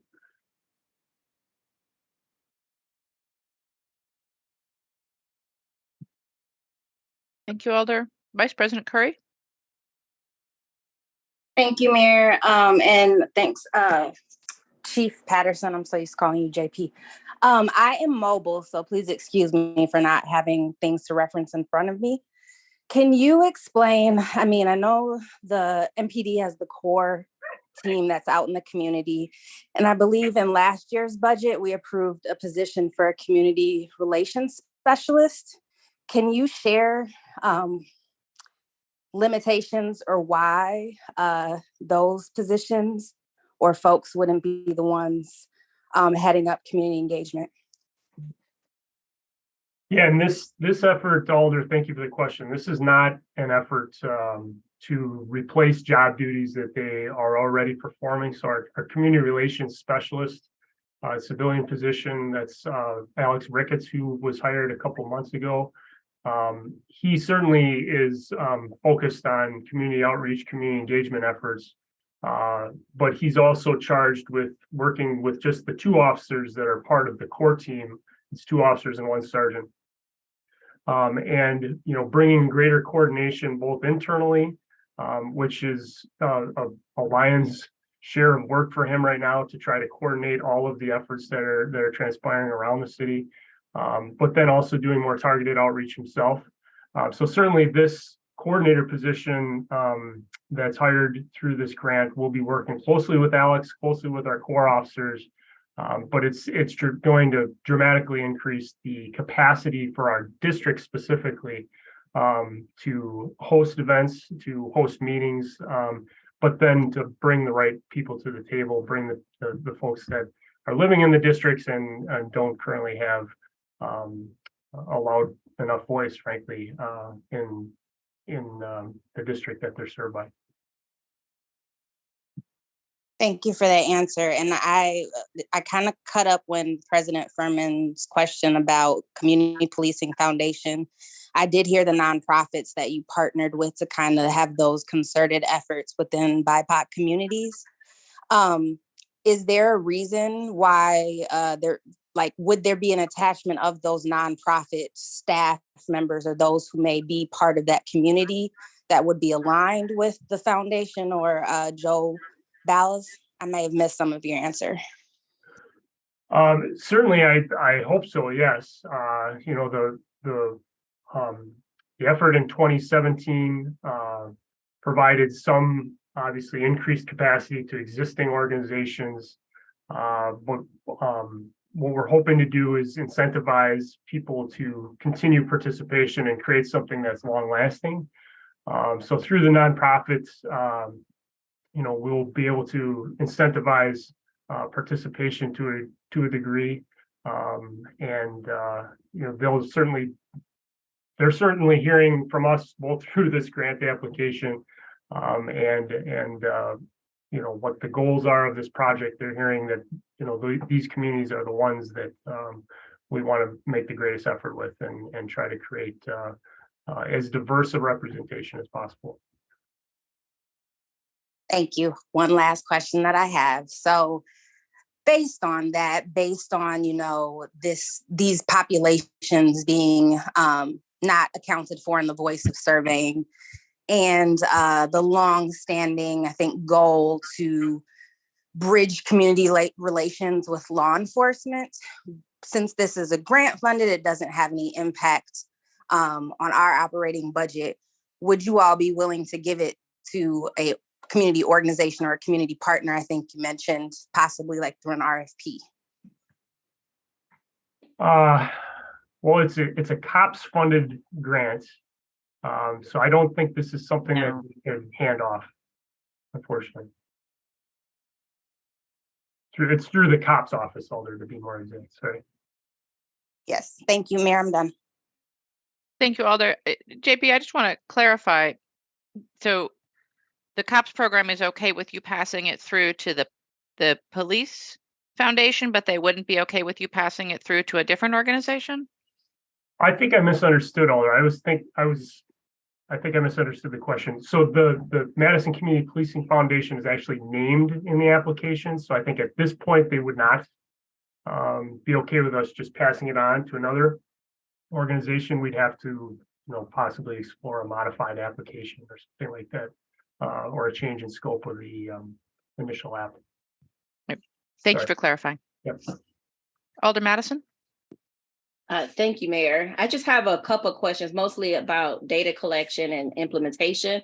But you talked a little bit about there are several different kinds of events happening, I believe. How are you collecting data, and how is the data you collected, for example, whether it's surveys or just conversations with community members or attendees at events? How is the data collected, and then is it implemented? Like, where does it go once it's collected? No, that's a great question, Alder. I appreciate that, and welcome. Thank you for serving. So right now, our community outreach team is working on a better way to collect some of the qualitative data around our events. and around our programmatic efforts in the community. So it's, to be honest, it's a little bit of a work in progress. We're looking at potentially developing a QR code that we can hand to people at events where they can fill out a qualitative survey and also help us capture a better picture of what our attendance is at these events. But currently we're going through a strategic planning process. We partnered with this company called the Matrix Group, and they just completed a pretty comprehensive survey of both external customers and our internal partners. And so a lot of that's been captured most recently through the Matrix Group, but we do have plans ongoing to try to do a much better job capturing some of our work in community events and in our programs. Thanks. A couple more here. Following up on JL's question, because it was close to what I wanted to ask. So just in following up with that, you mentioned a couple of things about logistical issues. It sounds like that the money cannot, or the grant can't be passed through to another nonprofit or previous nonprofit organizations. But are you already thinking about how to sort of remedy the logistical issue so you don't, that there's better either partnership or just coordination with folks you hope to work with on this grant? Well, when I described logistical issues, they were internal to MPD. So it wasn't to suggest that the 3 nonprofit partners that I was working with or that we were working with back in 2017 were all involved in that. It was mainly capacity issues, I guess is a better way to describe it.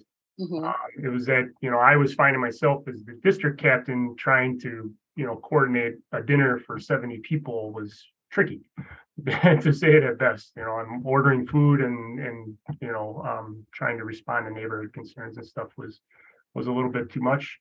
And so that's more of the logistical coordination that we're hoping to have, is that they'll work very closely with our district command staff, help schedule meetings that work around both staff and community members that they've identified as participants or that can participate. And then, doing a lot of the planning work and coordinating work around events. So I apologize if I. Nope, I gotcha. And then lastly, just again, going back to measuring, and it sounds like you all are working on your process in order to collect and measure data.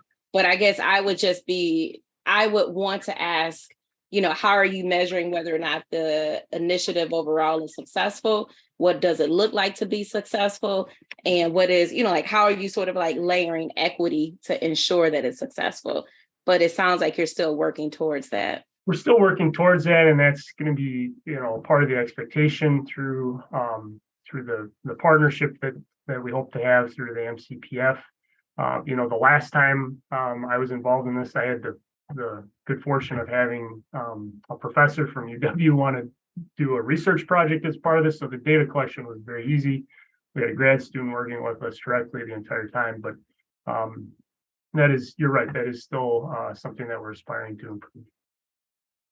Thank you. Thank you, Alder. Alder Carter, questions? Well, yes, I do have a question, and I'm going to go back to the 2017 community dinner, because I think one of the things that came out of that is that it is, I don't want to say easier, but the response was greater to come to that dinner because it came from Captain Patterson at the time than if it would have came from, any of us. I think one of the things out of that dinner, because so many of us, it was super diverse, we realize, and we hear this all the time, so this is a repeat for us, that we have far more similarities than we have differences. And I think coming out of that dinner, the participants realize that the person sitting next to them wasn't that much different in their goals, public safety, what they think of different cultures than they were. And that in itself is what is really going forward, going forward is going to bound us together to really look at policies that are just for all of us. I will say my question to you, because I see the mayor looking at me. I'm getting to a question. I feel you. My question to you, Chief Patterson, is when we came out of that dinner in 2017, what was your feeling coming out of that dinner that we accomplished? Well, if you remember, I mean, it was a free dinner, but well, people were forced. That's number one in my book, but go on. People were forced to participate in essentially a survey. I mean, each dinner table had, you know, around 10 people from the community and then 1 or 2 police officers assigned to it. And there were loaded questions that we wanted each officer to ask, so we could try to, you know, without maybe forcing a QR code in front of someone or forcing a paper survey in front of someone, get individuals to, you know, really let us know how we were doing as a police department, but then also what was important for each of them to see from police in their communities, or maybe to not see from police in their communities. So, you know, it was extremely beneficial, and you know, we ended up taking that back as a staff team, and we discussed it with all of our mid-level supervisors, all of our sergeants who weren't in attendance, got all of this information, and then ultimately the officers working the district also heard this information. You know, I can say with a straight face that I made command decisions based on the feedback that we received, not only at that dinner, but throughout the course of the time that I spent with that advisory board. And, you know, I'm obviously a big believer in the concept, and so I'm excited at the opportunity to potentially bring this to the 6 police districts in the next couple of years. And I know the chief feels the same, because I think this goes really essentially hand in glove with the Madison-centric policing philosophy he's brought to the department. So thank you. Thank you, Alder Harrington McKinney. Questions for staff? Yes, thank you, Madam Mayor. My question is for Chief Barnes.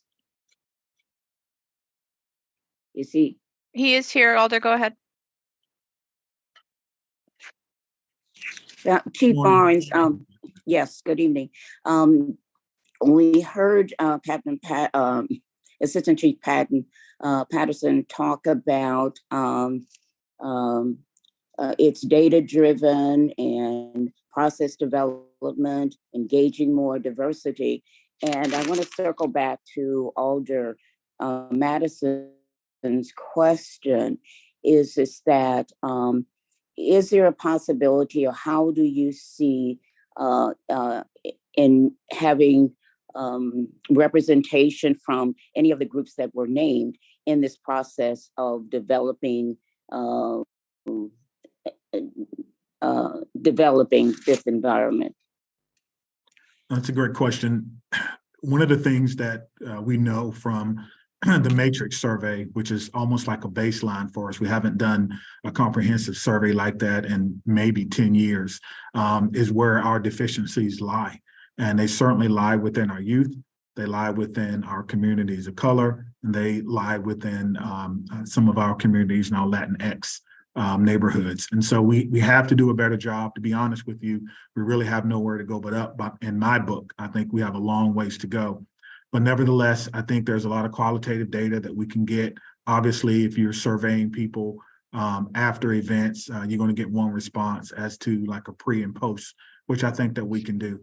Certainly, our community engagement, our core group, they are working on an instrument, because one of the things that I want to be able to show at the end of 2023 is the amount of time and inputs that we're putting into community engagement and where that's going.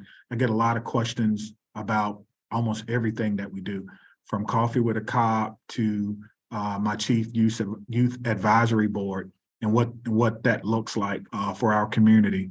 And so I'm very excited about the opportunity to be able to present some reports on community engagement and how that actually affects quality of life and how that actually affects lowering crime. So I'm very excited about that. As you know, I'm a mixed method researcher.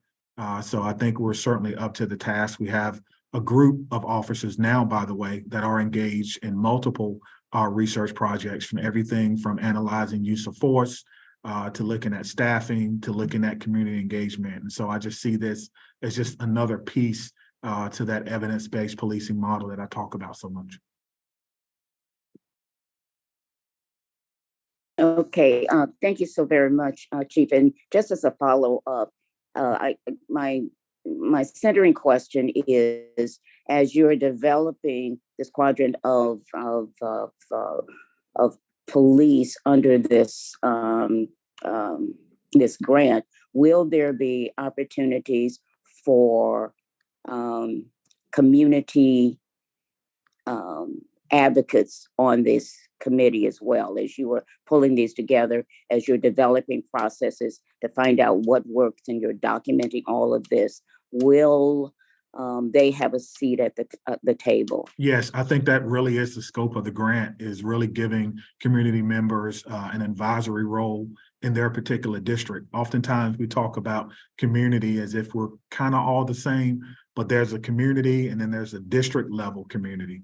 And so what may work in the east side of town may be different from the west side of town, and community needs may be different. Certainly crime needs or things that people are concerned about are generally the same, but the way we engage the community may be different. And so this is an opportunity to kind of get to that at a micro level. So I'm certainly excited about that opportunity. Thank you very much. I'm complete, Madam Mayor. Thank you, Alder. Are there additional questions for staff? Seeing none, is there discussion? President Furman? Thank you, Mayor. I think this grant's a good idea. I think the direction of the money to Madison Community Policing Foundation, and not one of the many organizations the city previously dealt with in similar activities, is a mistake. It sounds like we can't redirect it to more appropriate organizations, in my opinion. Meaning we can't redirect it. I think there are more appropriate organizations, in my opinion. So I can't support this. I understand this is a pass-through. It's a grant that we're passing through, but there's nothing that I heard here this evening or looking through Madison Community Policing Foundation's information on their website and hearing the stated goal of this program that tells me that this is the right place for this money to go. This is this is a nice amount of money that really could be used a lot better for this type of activity. And I'm really disappointed that we aren't partnering with better organizations. Thank you. And actually, I just want to also say, though, I do appreciate, the mission of Madison Community Policing Foundation. It just doesn't seem like this is their work and that they're the right partner for this. Thanks. Thank you, Alder. Is there further discussion? Alder Carter? Roll call. You got it, Alder. Any further discussion on item 13? Seeing none on Amendment 13, which is regarding the Community Policing Advisory Board's grant. All those in favor, aye. Those opposed, no, as your name is called. And Dave will please call the roll. Council President Furman? No. Alder Carter? Aye. Alder Revere? Aye. Alder Figueroa Cole? Aye. Alder Vitever? Aye. Alder Evers? Aye. Mayor, that's 5 ayes. And with 5 ayes, the amendment passes. And that will take us to Amendment 14, which is regarding third-party transport. Alder Figueroa Cole. Move to adopt. Second. Moved and seconded. Alder Figueroa Cole. So for this one, recently the state statute changed, and allows now for transports to Winnebago to be done by other people than MPD. This is something that I want to give full credit to Lindsay. She started this process with Ty and Patterson. As she left, she passed it on to us for us to pick up. So the intent here is to put a pilot together for the summer. So have an RFP ready to go at the beginning of the year, put a pilot together, and I'm sorry, this is the third party transport, right? Yeah. Yes. Okay, good. I'm sorry. And be able to evaluate to like test a different organization to do the transports for people that are experiencing some sort of breakdown and they need to be taken to Winnebago. The trips to approximately cost of a trip to Winnebago is $575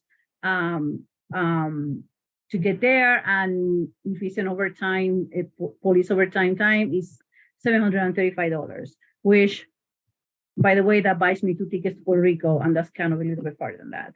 So that's quite a amount of money that we could be not only allocating to a service that potentially will be more adapt to deal with the needs of the people that we're serving, but we also at the same time will release the resources that are being used by MPD to allocate them in other areas of the community where they are needed. So I hope you support this pilot. It's $50,000 and it's coming from the salary savings of MPD. Thank you. Thank you. Questions for staff on Amendment 14, Alder Paulson? Yeah, I just wanted to be added as a sponsor. I couldn't work on it due to open meetings concerns, but I pledged to Alder Lemmer I was going to work on this. So I'd like to sign on at the end. Right. Staff will add you as a sponsor. Thank you.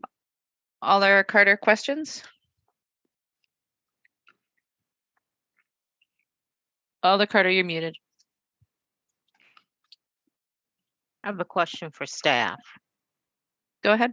So my question is, this is going to be an RFP for the summer of 2023. And it was mentioned that we would look at several different transports and then decide on one. Well, I think see how they go ahead. I'm sorry. No, I apologize for interrupting. No, I appreciate the question. I think the RFP will direct us obviously towards hopefully the right vendor. Okay. We're aware of a couple right now that we think have the capacity to do this, but we'd like to obviously open it up and have that competitive process play out.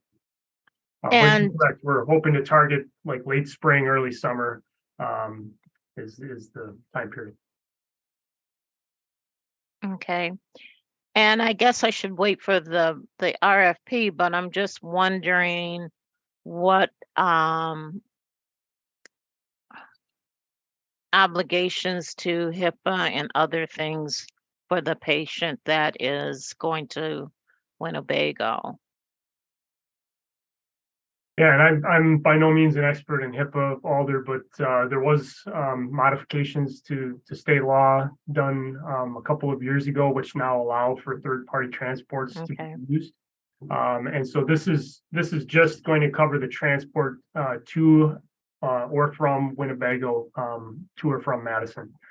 So the officers will still obviously be involved in portions of the ED process, but we're hoping to peel away, so to speak, and evaluate is the transportation time. Okay, thank you. If I can just add to that, Alder Carter, I would agree. Again, there were some significant modifications to the law that allows this. I know this is a little bit new for us here, but most states do third-party transports. And some states that I'm familiar with, they have third-party ambulances and things of that nature, EMS, that are privately owned to transport patients. And it does relieve quite a bit of pressure from law enforcement agencies And one that I was involved with many years ago, it was all done by the sheriff's office, which is a little different here, to actually have municipalities doing the civil service of the mental commitment so far away.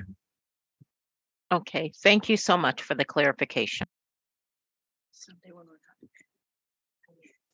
Thank you, Alder. Alder Harrington McKinney, questions? Yes, I don't know if this is the appropriate time. Madam Mayor, I would like to be added as a sponsor for this. So I'm treading on comments. So let me just ask to be added as a sponsor, and then I'll come back with discussions. Thank you. Thank you, Alder Harrington McKinney. You will be added as a sponsor. Alder Figueroa Cole, questions? Madam Mayor, can I add one more thing about the PFAS question? Sure. Very quick. So just wanted to also include that when we were having these discussions, we had an attorney on the meeting, and we had those concerns were part of the discussion, and I'm sure Patterson will work with them to make sure that the RFP is in line to protect the privacy of the patients. Thank you. Thank you, Alder. Alder Fair, questions? Thank you. Chief, I was wondering if, and this is a bit of a rhetorical question, but I know the pilot would hopefully be finding cost savings, but could you just talk a little bit about what you think potential other benefits the department could be to, move this to a third party? I think just for the benefit of all of us to be thinking about this. Either, Chief. Oh, thank you, Alder. Well, I mean, the biggest thing I think to think about is, this is potentially 5 or 6 hours that a person in crisis isn't going to have to sit in a squad car and drive to Winnebago Mental Health. I think that whole process can be very traumatic for people who are experiencing crisis. And so I think we're all really excited, to pilot something that potentially is going to take that part of the situation away. But clearly it's 5 to 6 hours that we have officers leaving our city, driving out of radio range, driving up towards Oshkosh, and hopefully getting back in 5 to 6 hours. Now that's the average. I mean, you probably remember the photos we had from a few years ago where we had 5 or 6 MPD marked squad cars parked outside of Winnebago Mental Health. So we're hoping to find a more efficient, a more hopefully an improved experience overall, or as improved as you can get for the individual. I don't know that there will be cost savings. That'll be part of the evaluation. I hope there is, but there's other factors that we want to evaluate as well, qualitative in nature. Thank you, Alder. Are there any other questions for staff on Amendment 14? Seeing none, is there discussion on Amendment 14?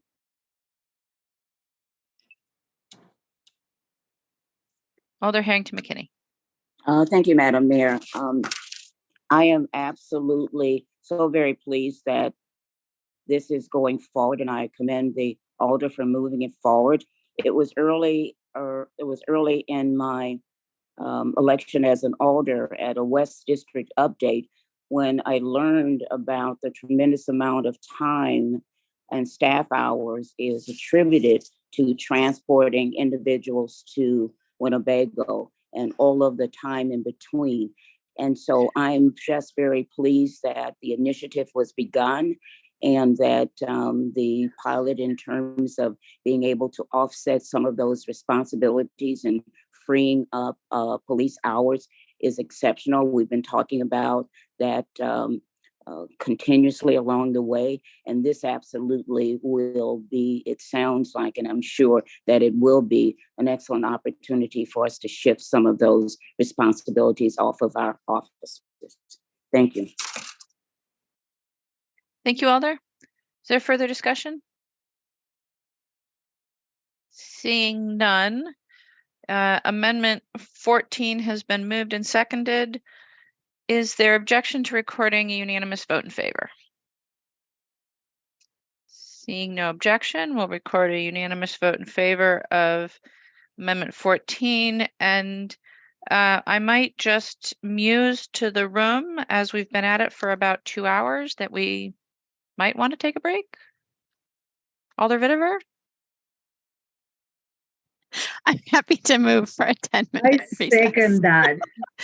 All right, we have a motion and a second for a 10-minute recess. That would bring us back at 6:40. Is there any objection to recording unanimous vote in favor of a 10-minute recess? Seeing no objection, we'll recess until 6:40.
We're about a minute out from coming back.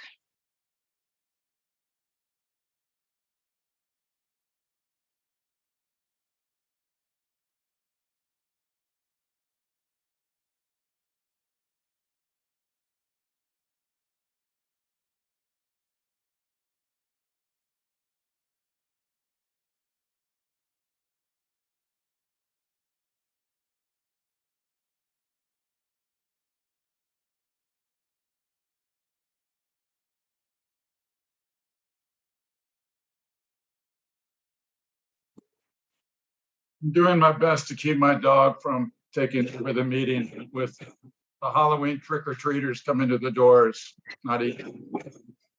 Thank you, Alder.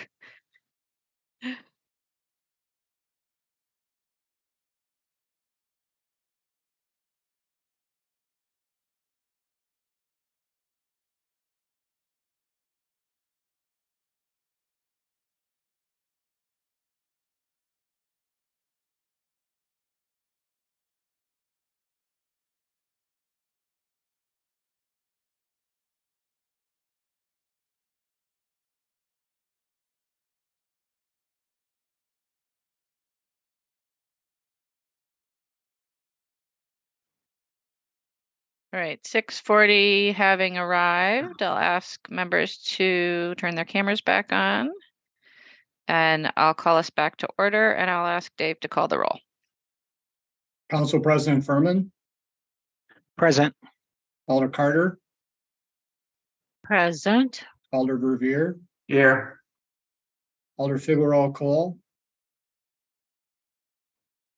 Alder Here. Vitiver, Present. Alder Evers, Here. Mary of Corm. Thank you. All right, we are on Amendment 15, which regards a police data analysis supervisor, Alder Figueroa Cole. To adopt. Is there a second? Second.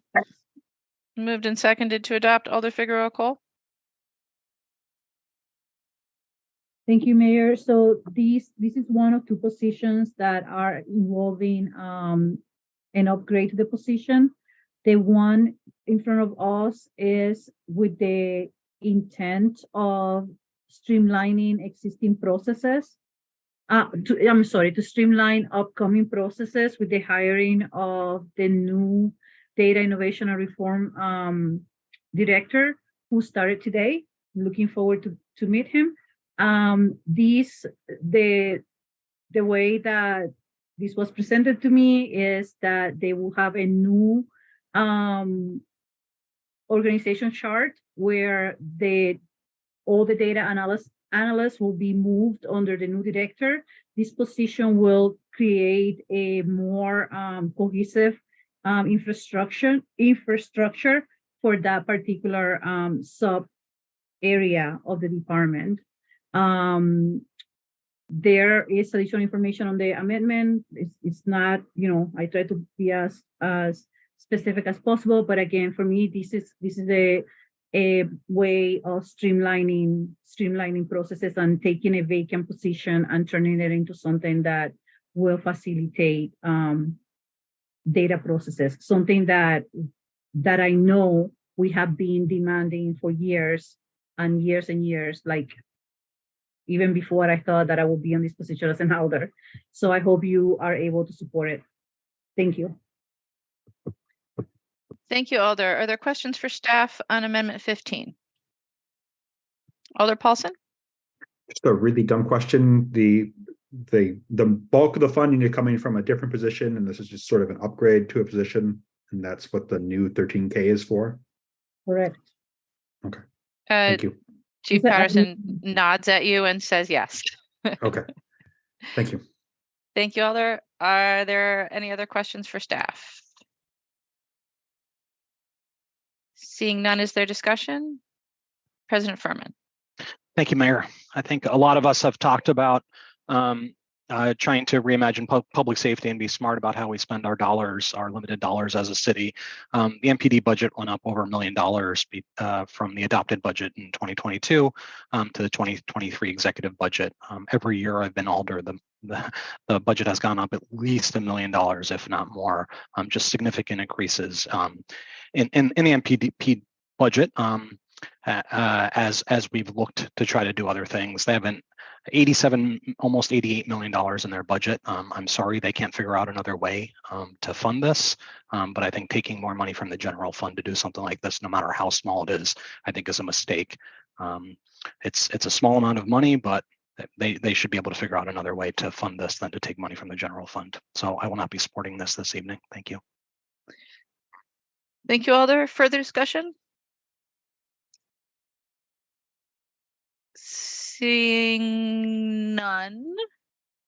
Amendment 15 has been moved and seconded. All those in favor, aye. Those opposed, no. As your name is called, then I'll ask Dave to please call the roll.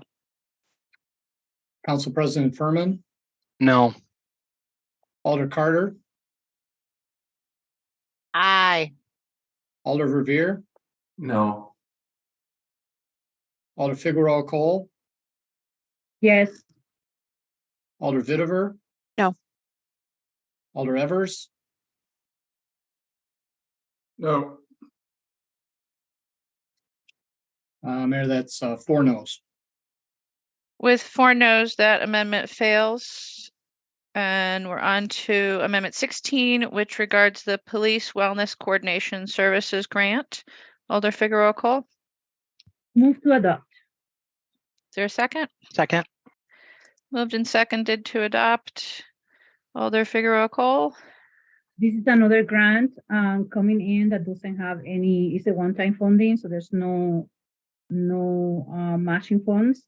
And this is again something that we have been talking for years on how to focus more on the mental health and wellness of police officers. So this grant will work in collaboration with our existing peer support teams and the city employee assistance program. So yeah, I mean, again, if we have more questions about this, we can have Patterson go over it.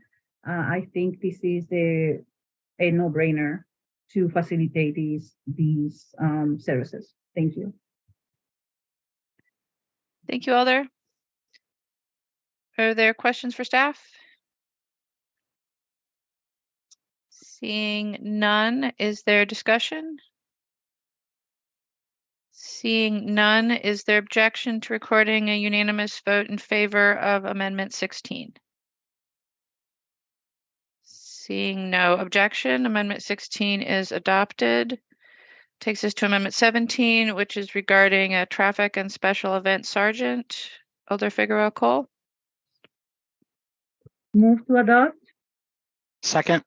moved and seconded to adopt. Alder Figueroa Cole, So this is the second position in regards to moving to do upgrades for to cover. This one in particular is a job that is already taking place, and this one will streamline the processes. The way that is set up today, you need access to employee records to make to coordinate the special events and the traffic information, and regular police officers don't have access to that level of information. So a Ranko sergeant will allow for a process that is more cohesive to maintain the services that this position is already providing. Thank you. thank you. Alder, questions for staff on this one? President Furman. Thank you, Mayor. I don't know who wants to answer this from MPD, but I'm curious to understand why the traffic and special events lieutenant, which this current officer reports to, can't do this work. I can jump in. No, thank you, President Furman, for the question. We do have one lieutenant right now who's in charge of all event coordination, planning throughout the city. And frankly, it's in addition to what Alder Figueroa Cole was mentioning, it's also a significant capacity issue. So Keep in mind, not in the immediate short term, but we just obviously welcomed the town in and the Alliant Energy Center and all the events that come with it.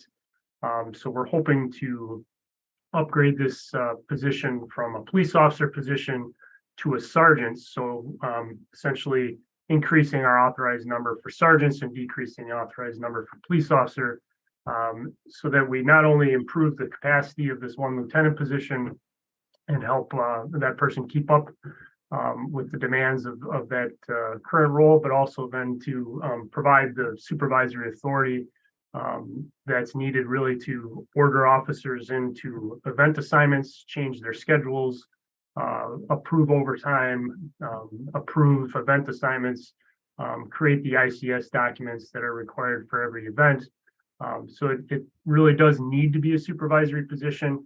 So that hopefully answers your question. Thank you. Alder Vitiver. My question is sort of going back to what President Furman spoke about in the last discussion, which was, money. But can we approve? Do we need to approve of this sergeant position? I guess is the question. Separate from the money piece. Can we say, yes, we want you to have a sergeant, but no, we don't want you to spend more money? That's what I'm getting at. The short answer is, Alder, you can't approve the position increase without the money behind it. So unfortunately, no. Alder, I think you could approve the position and instruct MPD to find the money elsewhere. But I don't think we can approve the position without there being money somewhere. Sure, but that was sort of what I was getting to was, can we do what you said and approve the position with it and say, hey, you find it in your very many millions of dollars of budget. You can do that, Alder. Yes. Thank you. Okay, thanks. Thank you, Alder. Alder Carter, questions?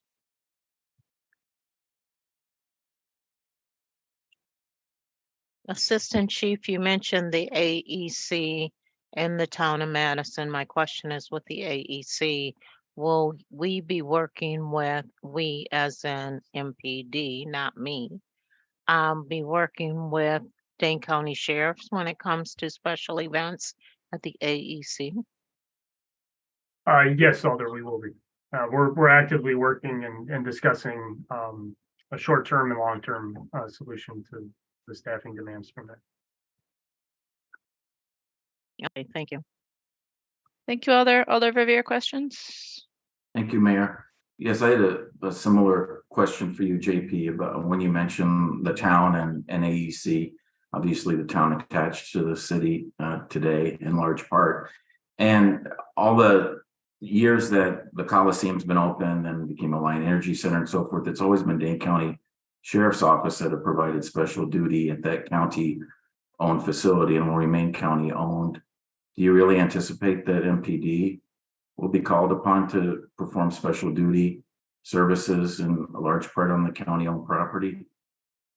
In the immediate future, we're working hopefully to achieve an agreement to not be that agency, but I don't think that will be a long-lasting solution, Alder. I think we're going to have to continue on an annual basis discussing what the approach will be from year to year. But policing the grounds proper, that is now our responsibility. But again, we're still discussing the events that are taking place at the Alliant Energy Center. Does the sheriff and the deputies union wish to give up the special duty opportunities at AEC? Not at this time, no. I didn't think so. Not at this time. Thank you. And then the other question I have is, it seemed like only a few years ago we created this lieutenant position. Do you recall how many years ago that was? It seems like it was within the last 5 or 6 years. I think it was approximately 4 years ago, Alder. If you remember, we used to have what we called field lieutenants. And the central field lieutenant we found was doing basically just event planning, and they weren't available to spend any time in the field. So we moved that position over to traffic, and I think that was in 2019. Yeah, I think, and wasn't Dave the first lieutenant to have that position? That's good memory. That's correct. Dave McCall. And Brian. That's right. Yeah. I always call them patrol lieutenants, but now they call them operations lieutenants. They're still patrol lieutenants. They're interchangeable. You can use them. I know, I'm just kidding. Explaining how I'm a dinosaur here. Thanks, JP. Thank you, Alder. Are there other questions for staff? Alder Paulson. How far can we push the find other money for it in the budget? Sort of reclassify positions. For example, item 15, which was just sort of a reclassification of a position, and because it was a new position that presumably at a new salary level required additional funding to work, could we reconsider that position and say find the money? I'm a little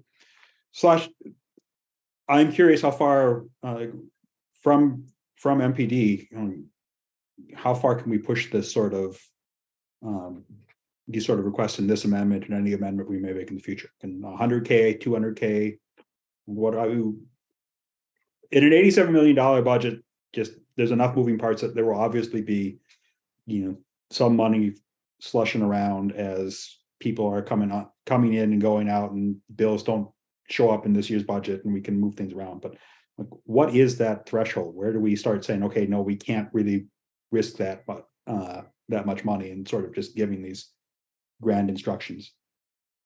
So Alder, there's a lot in there. Let me try and respond to it, and Dave can add in as well. I think that a couple of things. First of all, I would generally not recommend that we try and do things on the fly on the floor, but rather, particularly since we have another crack at the budget in November, that if alders wish to try a different approach, they could place this amendment on file or vote it down and come back again with a different funding source in November. And then the second thing I would say is that I think, amendments that just simply say find the money are probably not appropriate. But to have the conversation with whatever agency it might be, to suggest to them that additional levy dollars are probably not going to get the votes, but to find it within their budget might get the votes. I think that's a conversation that often alders would have with agencies offline, and to see what might be possible. Dave, I don't know if you want to add anything to that. No, I think that's a pretty good summary. I'll just only add that both MPD and finance spend a lot of time working on estimating, what the cost of position is going to be, building a budget. So it may be a very large budget, but it also has a very large number of positions in it, from which salaries and benefits have to be paid, as well as other costs under collective bargaining agreements. And so anything that you start to unravel that, there is the risk that during the year, MPD's budget falls short of its spending is more than what's budgeted. So that places some risk in the budget. Now, obviously, when we talk $10,000, probably not that much, but we have to start somewhere, and that starting point is, what is the budgeted amount for every position in MPD's budget? What is the fringe benefit cost, and any sort of equipment, supplies, and things like that. So it's a complex process, takes a lot of time to work through. I will say that in prior budgets, what has been done is sort of changing the size of the recruit class as a way to basically allocate money. And what that does is it forces MPD to hold positions vacant. Now, of course, there could be service implications to that that need to be thought through. So I think the mayor's sort of encapsulation of that process was a good one. The other caution I would have is that, each of these positions is obviously an ongoing position, so finding salary savings in this year doesn't, it might deal with this year's budget, but it doesn't deal with subsequent budgets. President Alder Paulson, does that address your question? Yes, thank you. Thank you. President Furman. Thank you, Mayor. I just want to get a little bit better clarification of the explanation there for other years. So like 2024, if we upgrade this position, the cost to continue services in 2024 will be more, right? You know, because we've now said that this is not a police officer, it's a higher position. So there are certainly ways to figure out how to fund it in 2023, but in 2024, it's now just part of their base cost to continue services. Is that a correct way of understanding that? Right, but we would have lifted the base by providing the funding in 2023. If For that's your what? question. Yeah, so if we find one-time money to pay for it, then we will have, you know, that cost to continue effect.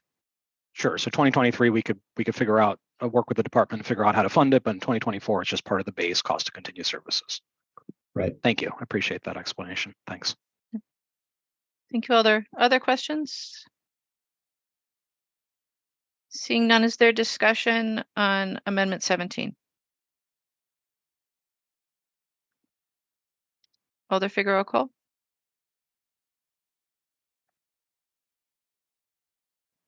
Thank you, Mayor. I mean, again, so just from the business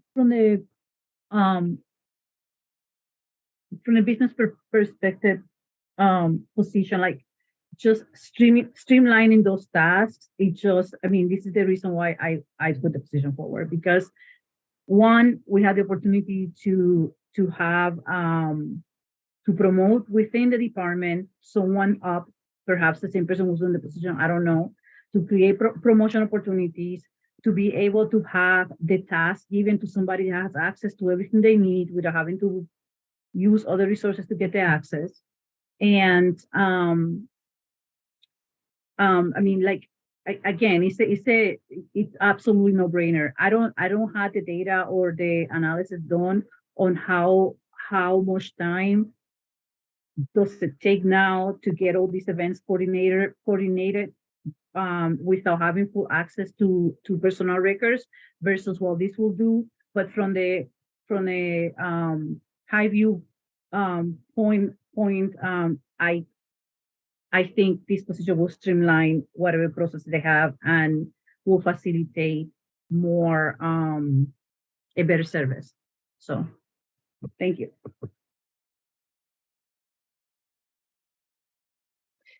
President Furman? Thank you, Mayor. I'm sorry that the MPD process isn't the way they want it to be. It's still not clear to me why the lieutenant can't do this work or assist in this work. This is more money. We're adding more money to the budget. So sounds like maybe when we come back to council, maybe somebody could figure out a trick not to do that in 2023 if they desire. But at the end of the day, this is adding more money to an incredibly large budget. And I don't think that's appropriate. Thanks. Thank you, Alder Evers. Thank you, Mayor. I likewise am not going to be voting for this, but it's not because I don't recognize that there is a need for more latitude and more capacity in this position. But I do believe that the department has the funds available to them to be able to fund this position. And I would suggest that perhaps this would be right to come back to the council floor with an amendment that is budget neutral, and by using salary savings elsewhere to fund this sergeant position. Thank you. Thank you, Alder. Further discussion? Seeing no further discussion, Amendment 17 has been moved and seconded. All those in favor, aye. Those opposed, no, as your name is called. And I'll ask Dave to please call the roll. Council President Furman? No. Alder Carter? Aye. Alder Verveer? No. Alder Figueroa Cole? Aye. Alder Vitiver? No. Alder Evers? No. Mayor, that's 4 noes. With 4 noes, Amendment 17 fails. That takes us to Amendment 18 in public health regarding an environmental health specialist. Council President Furman, Move adoption. is there a second? Second. It's moved and seconded. Council President Furman. Thank you, Mayor. I'm hoping to hear more from public health. So they reached out and asked for support on this amendment, but I'm hoping that they can describe this position a little bit better. I think I have some questions, but if they want to start by describing what this amendment helps with, I'm certainly happy to get in the queue and ask questions. Thanks. Thank you, President Furman. There's a number of folks from public health here. Janelle, would you like to start? Sure, I'll start, but I'll ask Bonnie Koenig, our environmental health director, to join me, and I'll probably turn the majority over to her. So the impetus for this amendment request is to make a position whole. The county executive in his budget created a new initiative placed in public health that we identified a 0.65 position needed to support that work. And then I would add, we know that our work in our environmental health division is largely fee supported, and it is largely in the licensing, regulatory compliance space. And we have very, very little capacity to focus on emerging environmental health, environmental justice concerns, such as that, and emerging contaminants, such as that PFAS represents. And so this position, by making it whole, allows us to have capacity and not draw away from other positions in our ability to provide better service to the community. I'll ask Bonnie to jump in and give you a bit more detail on that. And I made it without my dog going crazy at the trick-or-treaters. So that was speed talking there. Bonnie, it's all you. Thank you, Janelle. Bonnie Koenig, Director of Environmental Health. And this year has been interesting because we continue to get asked to participate in investigations with the DNR and DHS and are very responsive to our community for PFAS. The unfortunate part of this is that we don't have dedicated staff to emerging environmental health contaminants, and this makes it very challenging to be able to plug in the way that we would like to. So very exciting that we have 0.65 FTE, but it will also be challenging to recruit such a person without it being a full-time position. It'd also be very hard for that person with limited FTE to do the more strategic planning and supportive interpretation of what is happening in our community to best respond.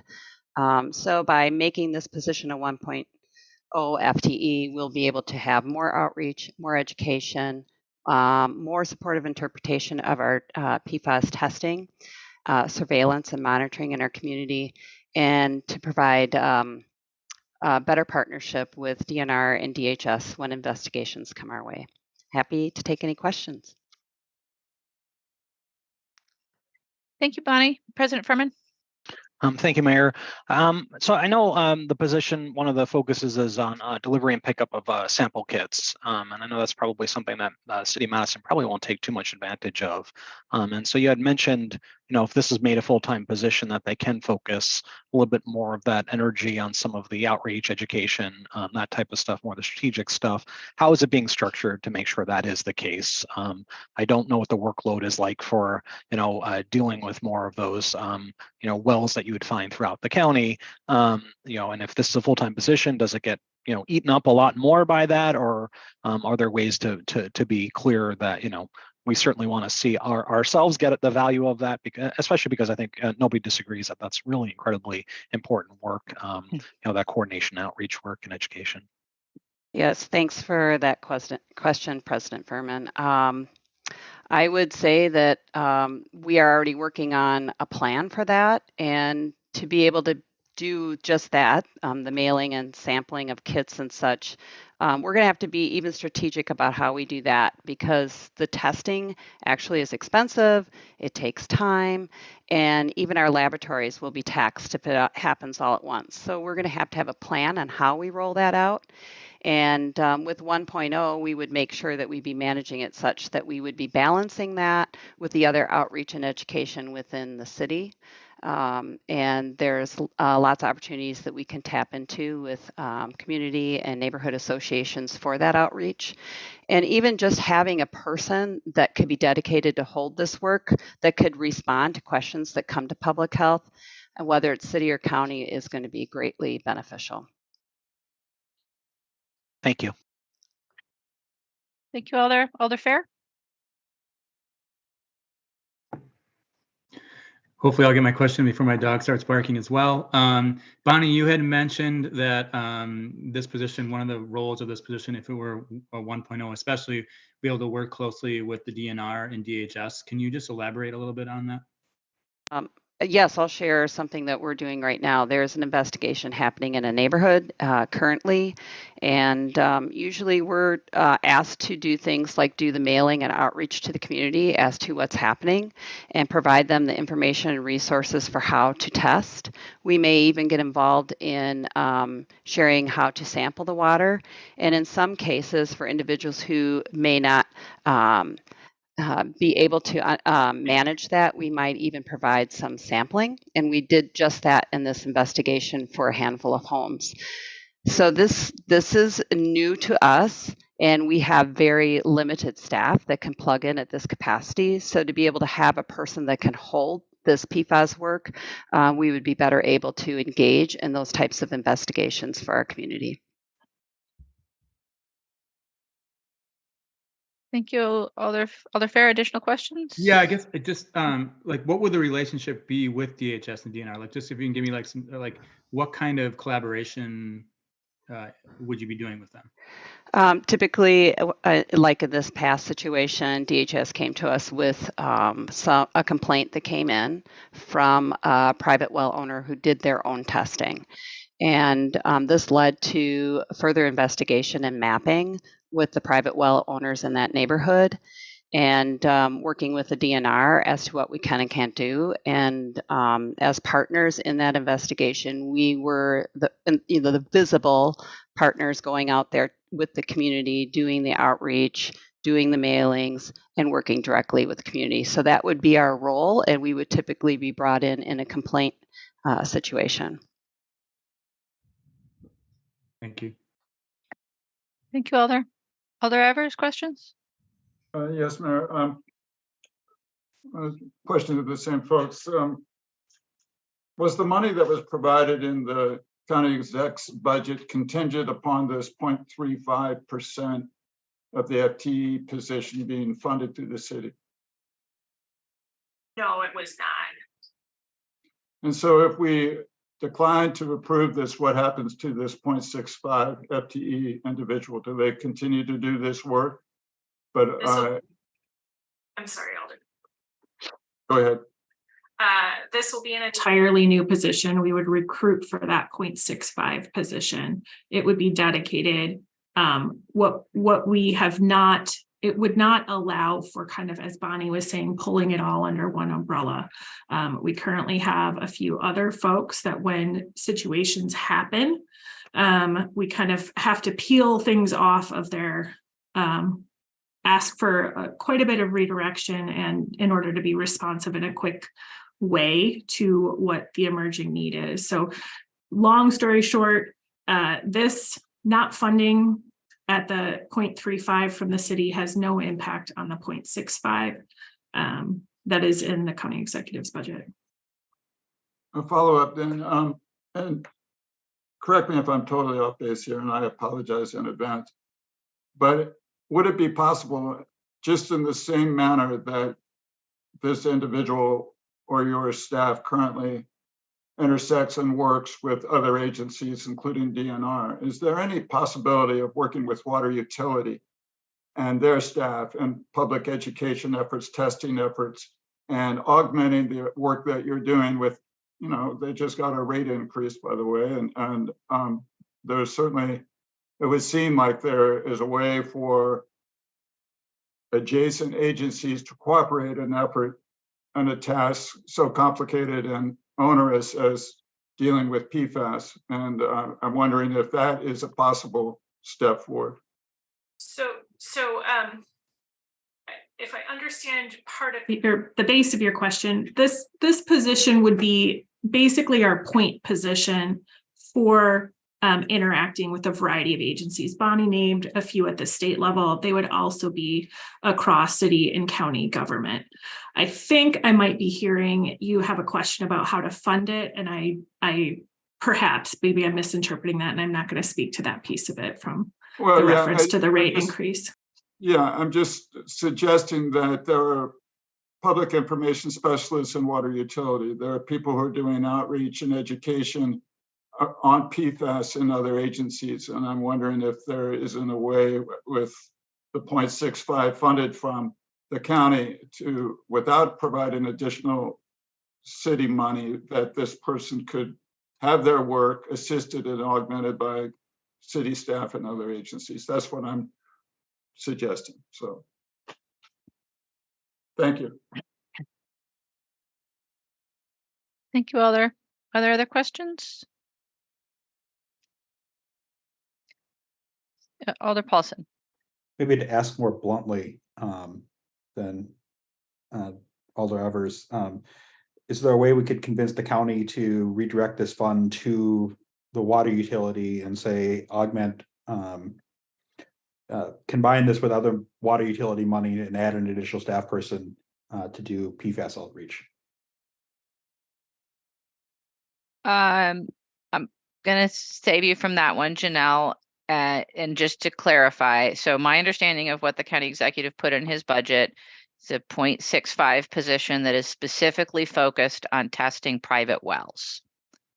That's what the county executive is funding. That's what the county at this point in time is interested in.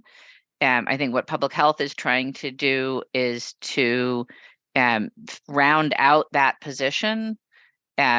Both one, so that it can be a full FTE, which increases the chances of hiring somebody, and two, so that they have a greater ability to respond to issues around PFAS, which certainly would include private wells, but wouldn't be limited to them. At the moment, we're asking Bonnie's staff in whatever slivers of time they have to deal with signage and public communications and produce a website and various other things, which they are already getting support from other city staff on. So I think, anyway, I think that there's an intention here from the county, which, obviously I respect.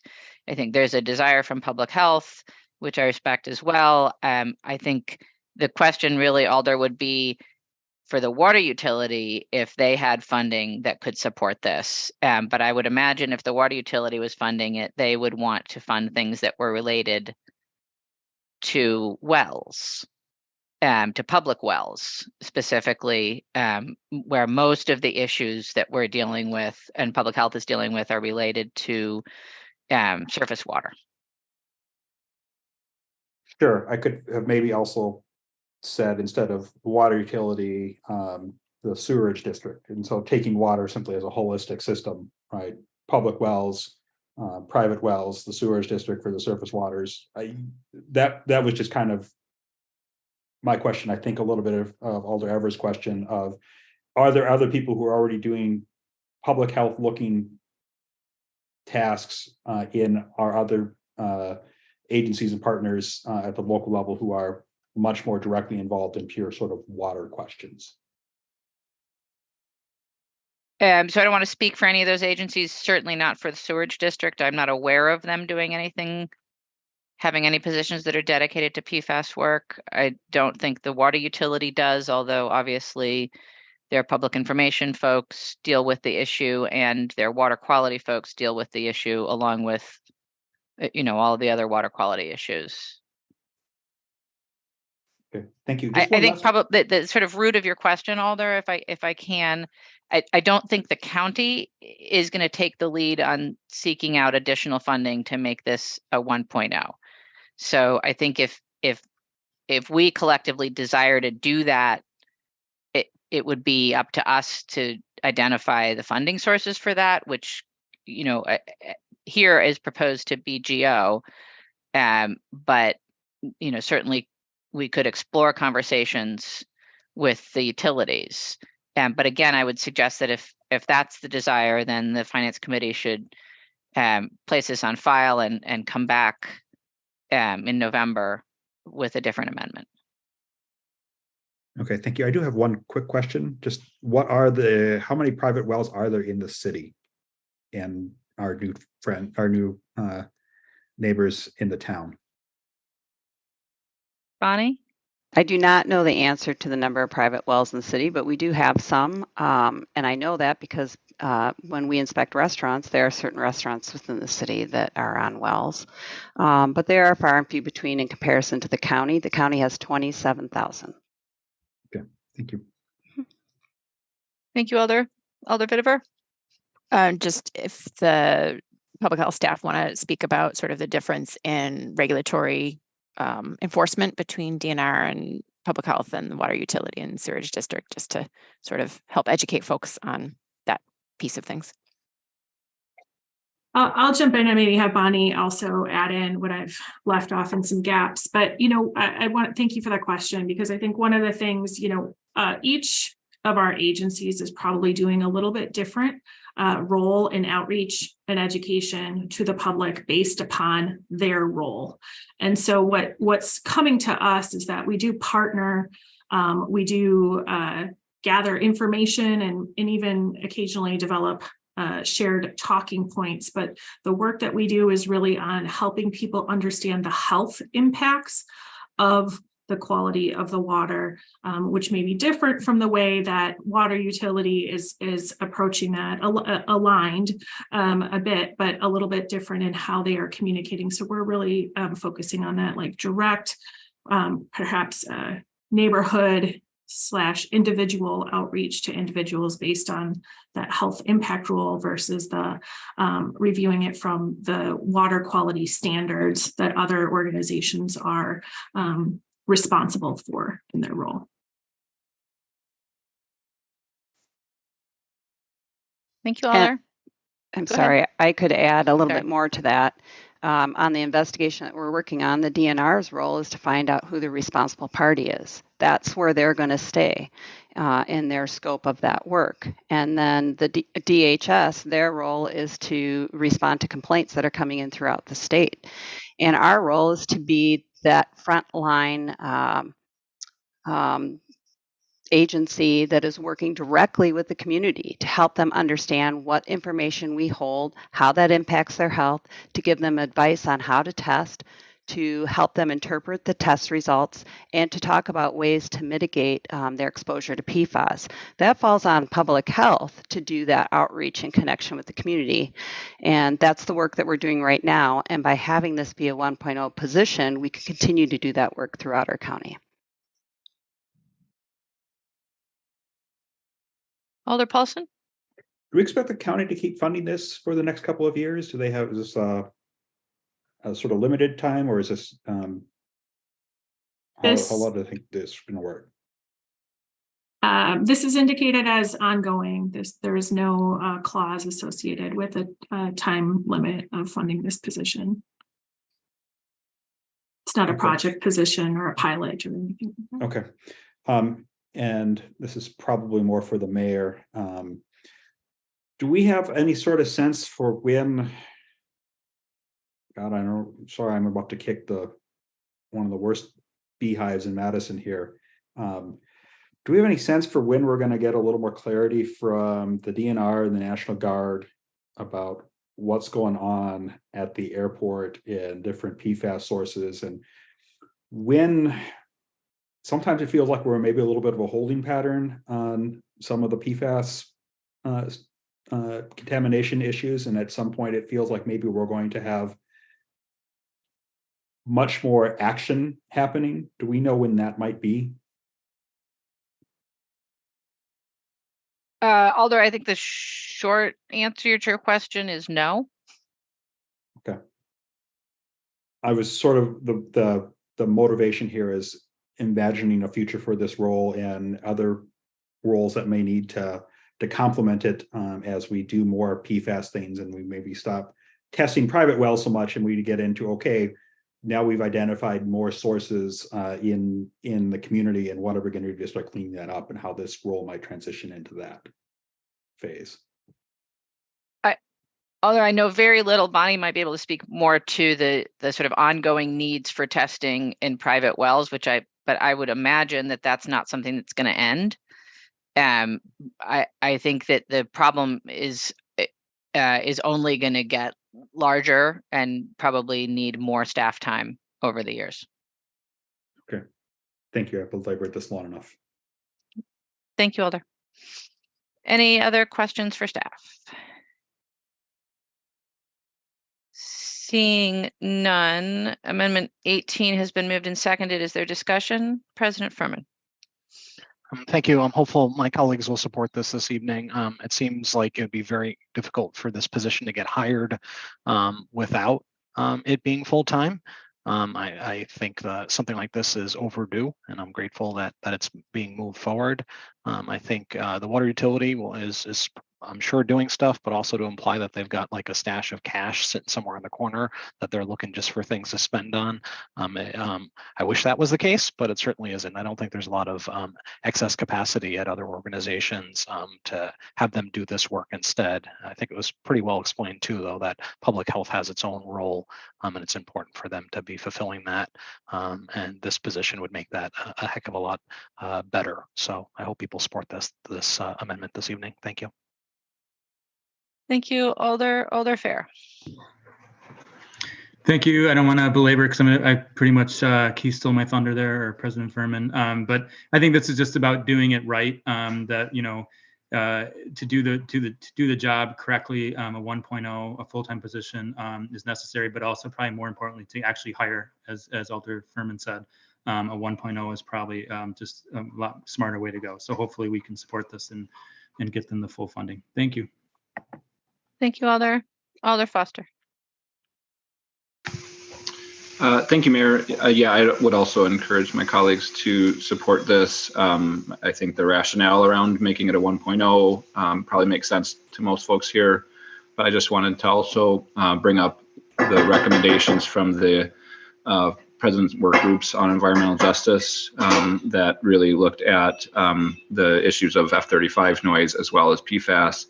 And really the primary recommendation from that group, after looking at it, was to really work to have more coordinated information sharing and a connection point for the public around PFAS.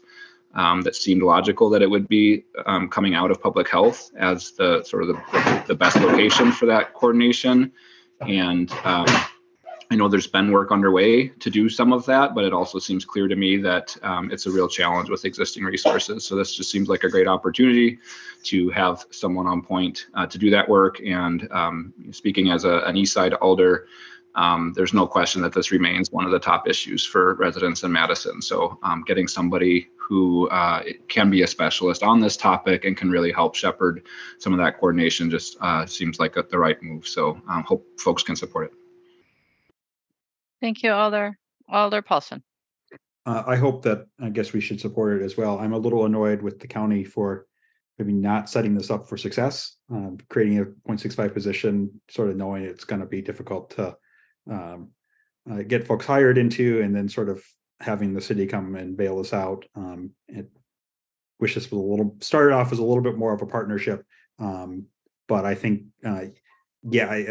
hiring a 0.65 is a real challenge, and I think hiring a 1.0 makes a lot of sense. And I think this person will have plenty to do, and I guess I'm not worried about that. And as also an Eastside Alder with a big plume somewhere under the ground here, let's not actually go out and dig, but let's get digging into it. So, thank you, Alder Evers. Yeah, Mayor. I'll vote for this, but I am a little confused that, I sat on that committee with Alder Foster, and I was thinking of that when we were talking about this. But I'm a little worried that this full-time employee will be focusing on testing on private wells, whereas so much, and by the way, there are private wells that are just coming into District 13 around the Arboretum, and not not everybody drinks from our water utility, and I understand that, but the majority of folks in our city do. So we're not, through this position, from what I understand, fully addressing the concerns that were raised in the Environmental Justice Task Force, which was to have this public education effort more broadly to focus on helping people understand what they can do, how they can protect themselves from PFAS. So if this is limited exclusively to testing private wells, that's, to me, is problematic. It's not. Is that what you're saying? Okay. All right. Well, then I'll vote in favor of it. Thank you, Mayor. Thank you, Alder. Just to clarify, the county portion, the funding is really focused on private wells, but the supplemental portion for the city would be beyond that. All right. Well, thank you. Thank you, Alder. Any further comment or discussion? Seeing none, then on Amendment 18, is there objection to recording a unanimous vote in favor? Seeing no objection, we'll record a unanimous vote in favor of Amendment 18. That will take us to Amendment 19, which is also in public health regarding public health patient navigators. Alder Figueroa Cole, a motion? Move to adopt. Is there a second? Second. It's moved and seconded to adopt. Alder Figueroa Cole? So this is yet another collaboration with the county. This one is with Supervisor Castillo. She reached out with a kind of like perhaps trying to take a little bit farther the services that the mayor added in our budget. This position will have it's for 2 navigators. Our portion of the total is a little bit smaller than the county according to the contracts that are in place. This position will help with navigation of services for people that are looking for help on regards to prenatal health, prenatal, oh my goodness, for people that are trying to get through reproductive rights or prenatal health, or people that are either seeking resources to deal with unwanted pregnancies, either if they want to terminate it or if they don't, just opening the doors for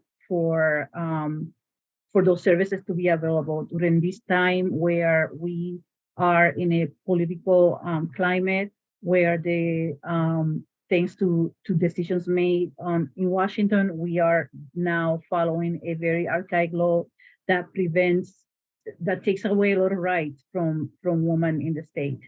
So I have seen a lot of very well intentioned people offering to give people rights to Illinois or to take people places to take care of business, and that really scares me a little bit. I think we should put things in place, especially in collaboration with the county and with other agencies like Planned Parenthood, coordinate with them so we can send people to safe, secure places for them to get their support that they need.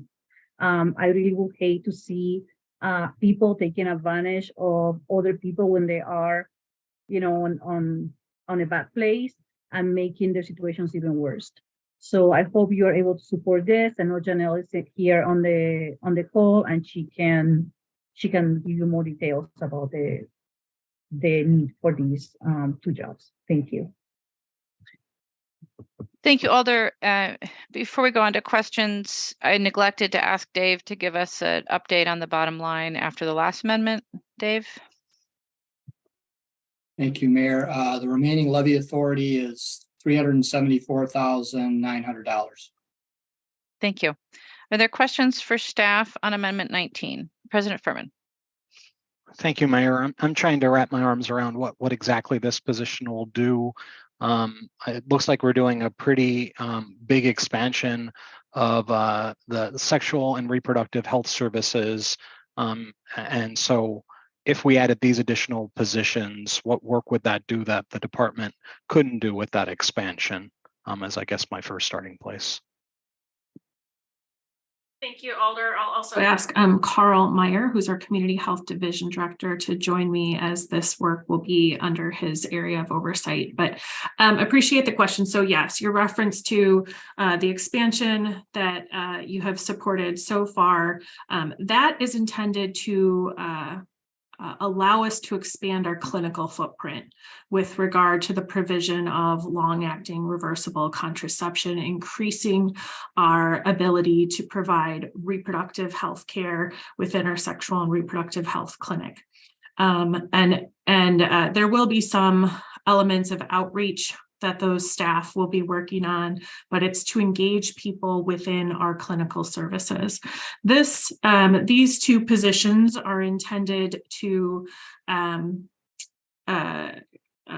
fill the gap, we believe, and be responsive to the needs to navigate a very complex system of care that's become more complex since the Dobbs decision with regard to if an individual finds themselves to be pregnant, assuring that they have consult and a resource to navigate the options that are available to them, handing off to the services that they might choose, which may be outside of public health, that may be within public health, to other programs that we provide for prenatal care coordination and so on.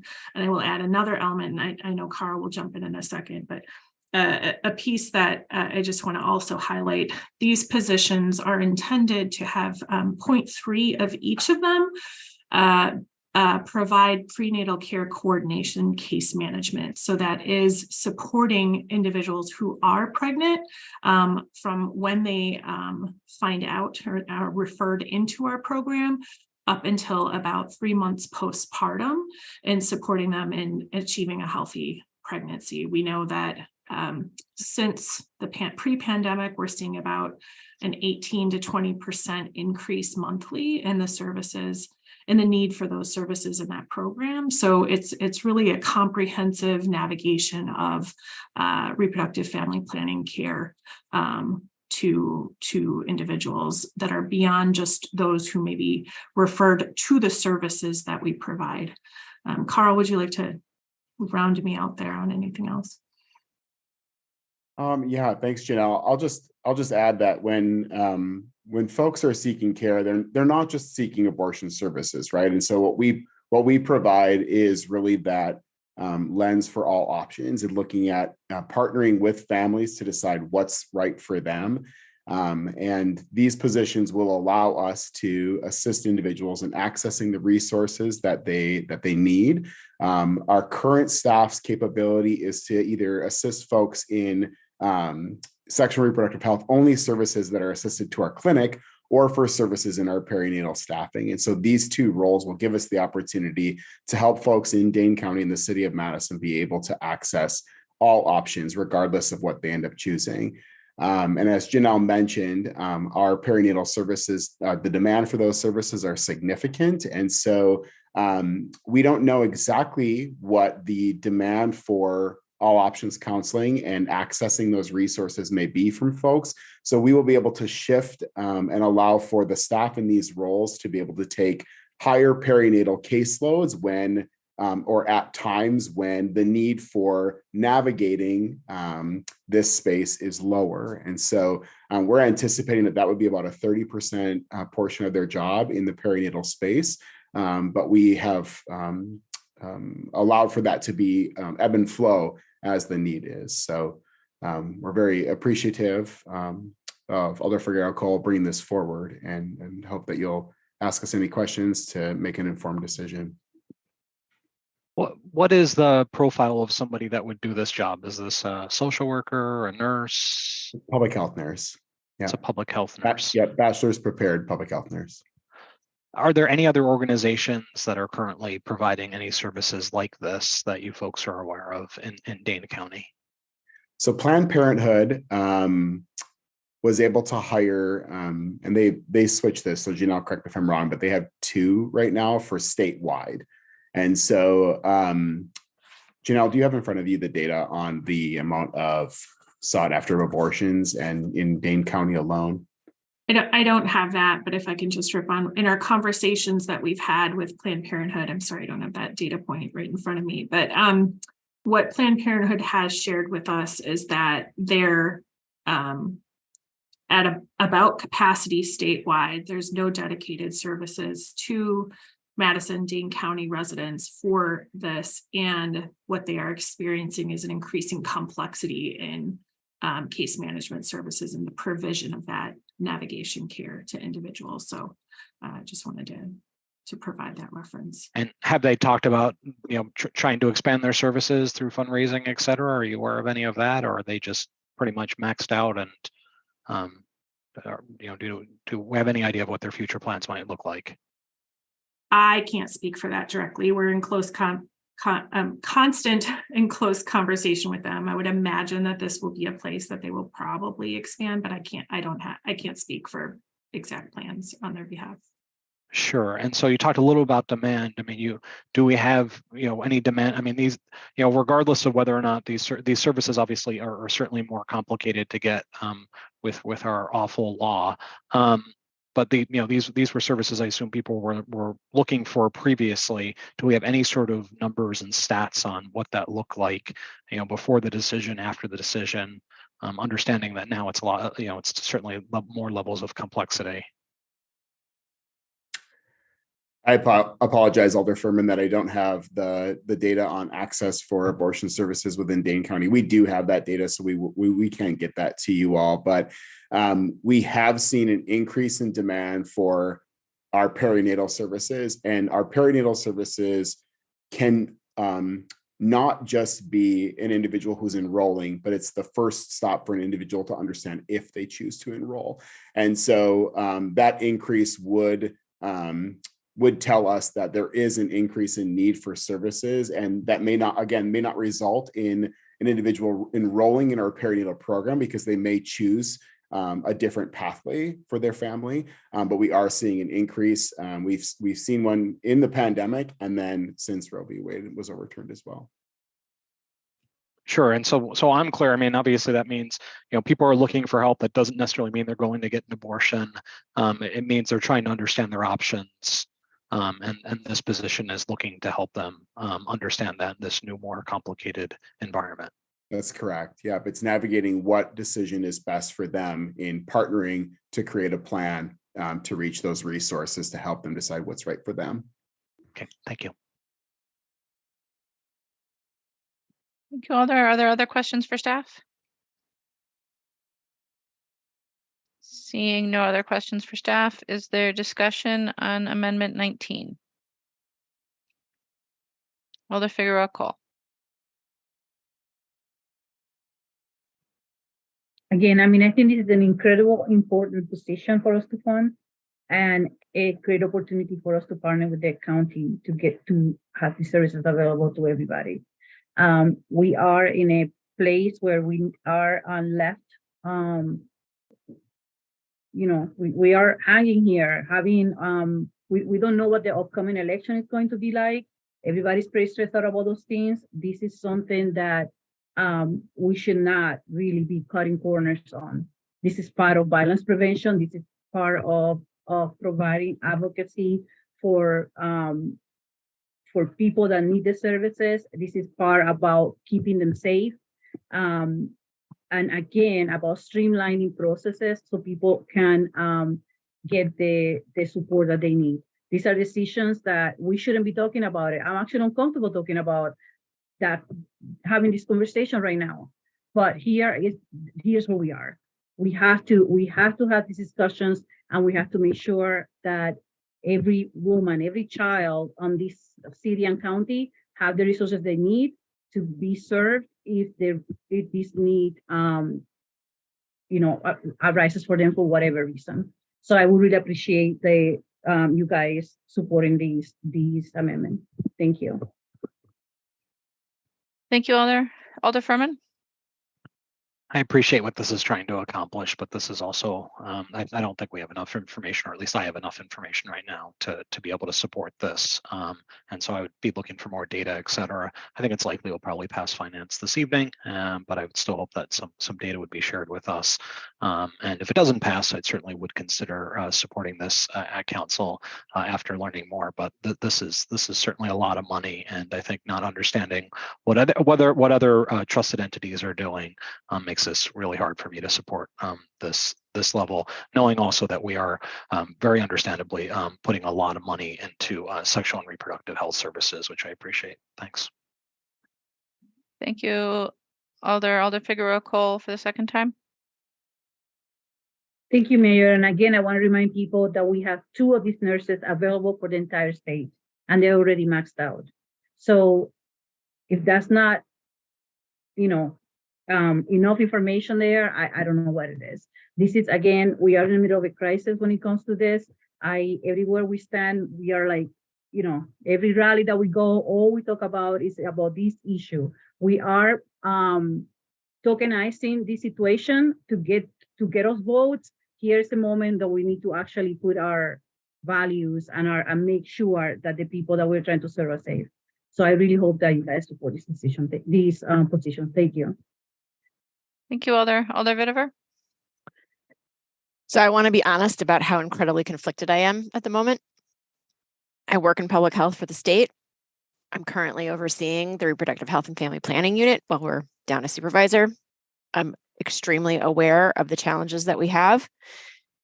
And at the same time, this is a lot of extra money for us to put forward to this program.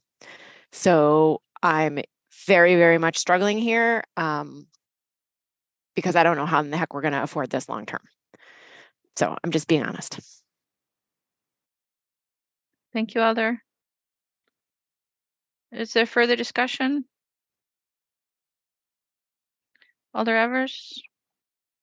Yeah, I will only add that I think when President Furman raises questions about Planned Parenthood and perhaps their ability to raise additional funding to address this need through the nonprofit sector, that's not tokenizing or raising unfair questions. I think this will likely pass, but it is a major investment right now. And so to articulate the difficulty in voting for this, I don't think that means that President Furman or anyone else who's struggling with this isn't committed to the purpose and cause that it's attempting to reach. So I just wanted to make that clear. Thank you, Alder. Alder Figueroa Cole for the third time. Sorry, Mayor. Thank you for giving me the opportunity. Again, just to clarify, I'm talking about rallies and elections. I wasn't talking about President Furman. I'm just saying that that's what we're seeing everywhere on the news, everywhere that you stand up, that you stand to go and vote. This issue is that it's on the minds of everybody. So this is an opportunity for us to say, we support you, we are with you, and we will protect our daughters, our granddaughters, our girls, whatever it takes. That's what I meant, Alder Evers. I'm sorry if I wasn't clear on that. Thank you. Thank you, Alder. Thank you. Alder Carter. Yeah, I believe that this is an important issue. My concern is sustainability of these positions. And I think that we have to think about that, not just for 2023, but going forward. Thank you. Thank you, Alder. Is there any further discussion on Amendment 19? Seeing none, Amendment 19 has been moved and seconded. All those in favor, aye. Those opposed, no, as your name is called. And I'll ask Dave to please call the roll. Council President Furman, No. Alder Carter, Aye. Alder Revere, Aye. Alder Figueroa Cole, Aye. Alder Vitiver, No. Alder Evers, Aye. Mayor, that's 4 ayes. With 4 ayes, Amendment 19 passes. That takes us to Amendment 20, which is streets regarding the Olin drop-off site. Alder Verveer. Thank you, Mayor. I move adoption. Is there a second? Second. Moved and seconded. Alder Verveer. Thank you. As my colleagues can see, this relates to the Olin drop-off site and keeping it going in the new year on Olin Avenue. We obviously discussed this at some length during the public hearing process with the street superintendent. I want you all to know that this amendment is fully supported by the street superintendent.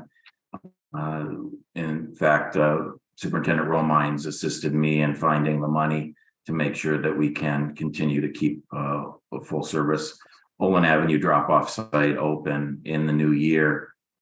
Without this amendment, the superintendent believes that there's a high likelihood that the only drop-off sites in 2023 will be at High Point on the far west side and Sycamore Avenue on the northeast side. So that would really present a tremendous disservice to all residents and stakeholders in the central city that for decades have been used to using Badger Road as a drop-off site.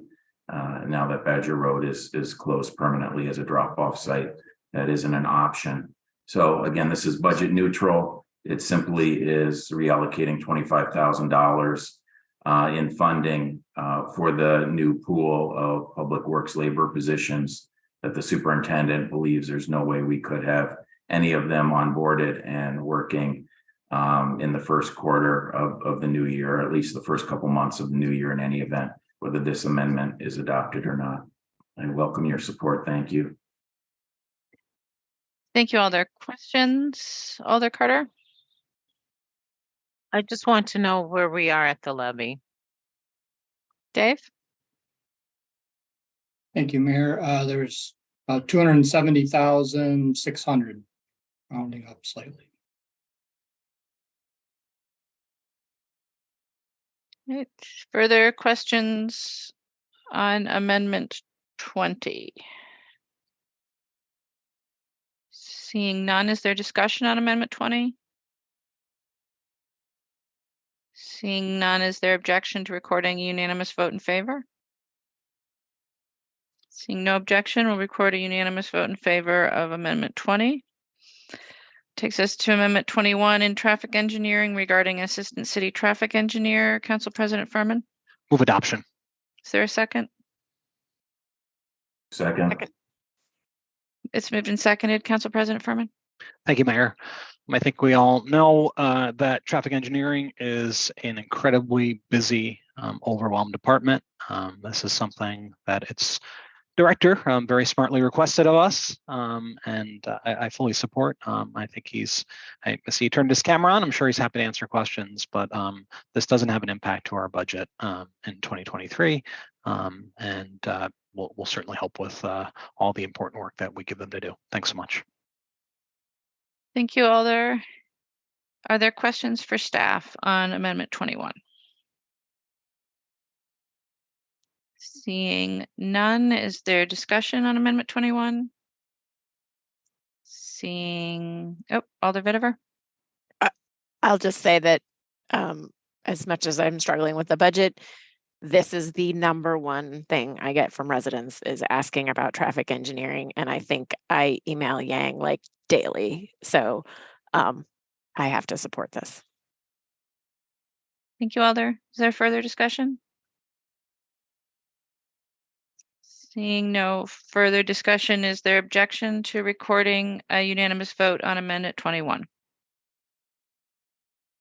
Seeing no objection, we'll record a unanimous vote on Amendment 21. And that takes us to Amendment 22, which is citywide regarding wage parity. Alder Evers. Move adoption. Is there a second? Second. It's moved and seconded. Alder Evers. Yes, thank you, Mayor.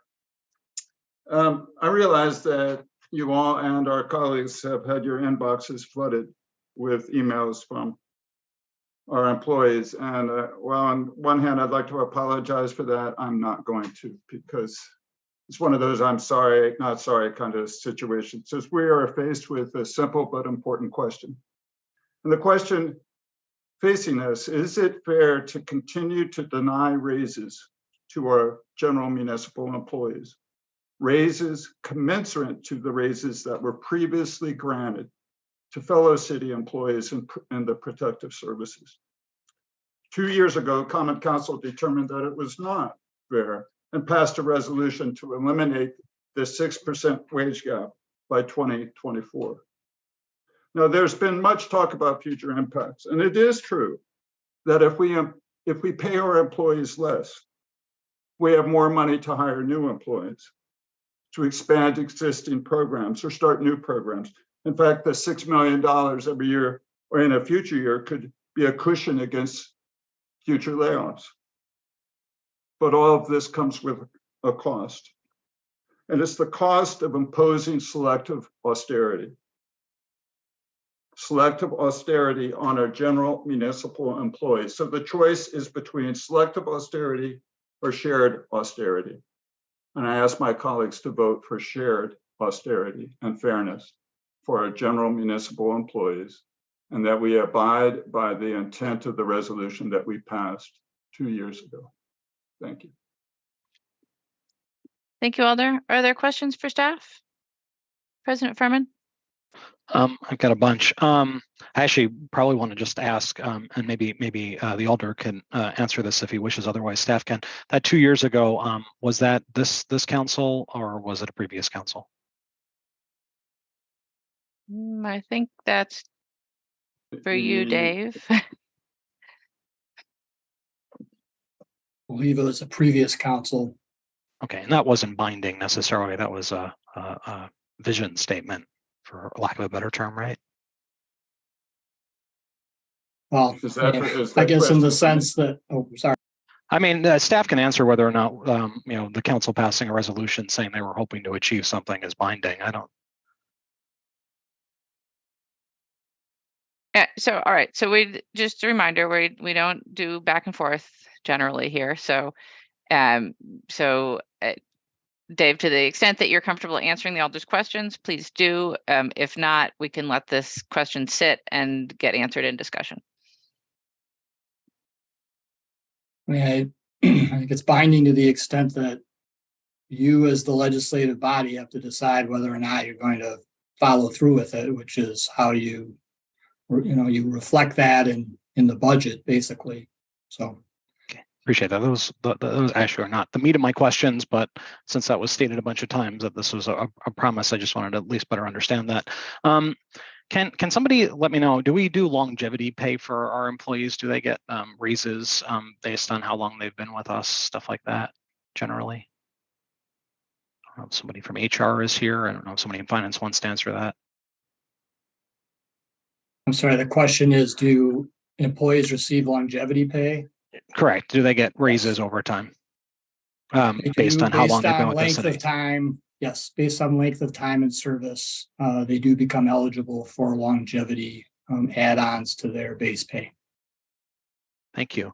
I think there's been, since I've been older, there's been a lot of, I jokingly refer to it, Chicken Little, the sky is falling, and lots of scary words about our budget. And that we're going to be in a bad budget position. I know, many years we're asking all the departments for cuts, et cetera.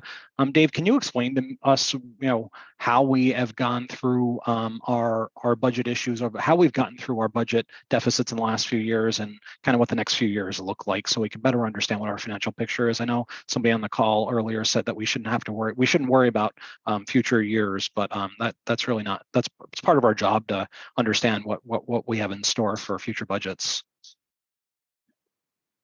Mayor, if we can indulge the committee, we do have a couple slides we can walk through that might help to give a picture to that, if you're all right with that.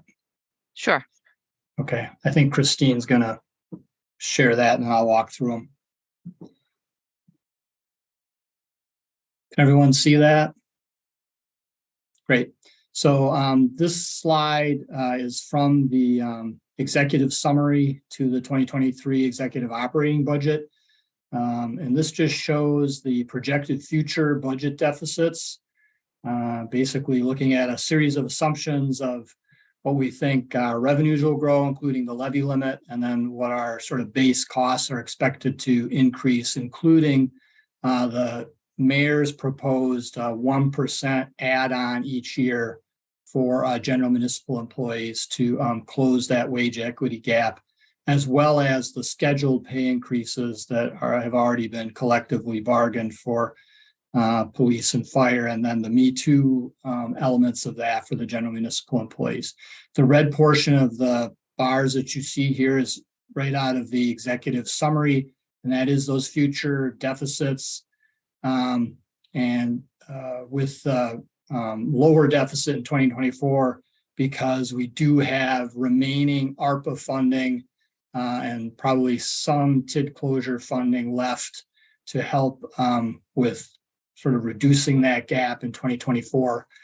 The blue portion of the bars is what the wage parity amendment that's before you right now would add to that deficit by lifting the base going forward, since it's really not funded in the 2023 budget on an ongoing basis. I'll go to the next slide, Christine. So this is just a reminder of in the short term, the near term, looking back over the last kind of few budgets, that we have had to rely on one-time funding to balance the budget. And some of that is in response to the economic effects of the pandemic, but as well as the sort of already sort of year-to-year structural gap that we have in the budget, meaning our ongoing costs are greater than our ongoing expenditures. So $8 million of fund balance into the 2021 budget, 13 million in the 2022 budget that we're currently in right now. What's before you for the 2023 budget does rely on a little under 7 million of one-time TID proceeds, some money from fund balance, which is used for one-time payments to employees of $1,000 each. And then as well as that one-time reduction in the Metro subsidy to help capture those remaining federal transit relief funding dollars as quickly as possible. And then we talked about the gap earlier and how the remaining ARPA funds will help lessen that gap. Then the final slide we have is just, I think, what Council President Furman was alluding to. We've been facing challenges every year, and this sort of starts with when the very strict version of levy limits was adopted by the state legislature in 2011, which then first affected the city's budget in 2012. And this just shows the various measures we've had to put into place over the 12 budgets. So such things as relying on room tax, which was then really forestalled as an option by the legislature starting in 2018. But then we increased our room tax rate to cover that. We put into place new special charges, urban forestry, as well as most recently the resource recovery special charge. The vehicle registration fee was put into place in 2020, as well as cuts and the one-time funding more recently that I went into some more detail on. We've also been increasing the ambulance fee to help pay for certain service expansions, as well as to help balance the budget. In 2016, we redesigned the health insurance plan to basically increase employee contributions. And that was also one strategy in helping to balance the budget.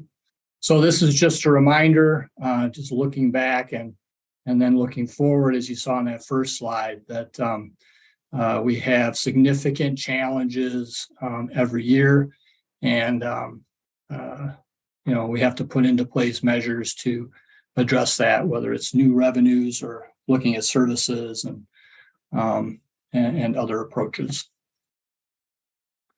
Thank you, Mayor, for that time to just walk through that. Thank you, Dave. President Furman, additional questions? Yeah, thank you. I appreciate that very much. It's the magic of all that is remarkable. Even this wage thing aside, what are we looking at to balance the budget in the future? What other tricks do you possibly have up your sleeve? what should we be expecting? And obviously, this seems to make that even harder if we pass this.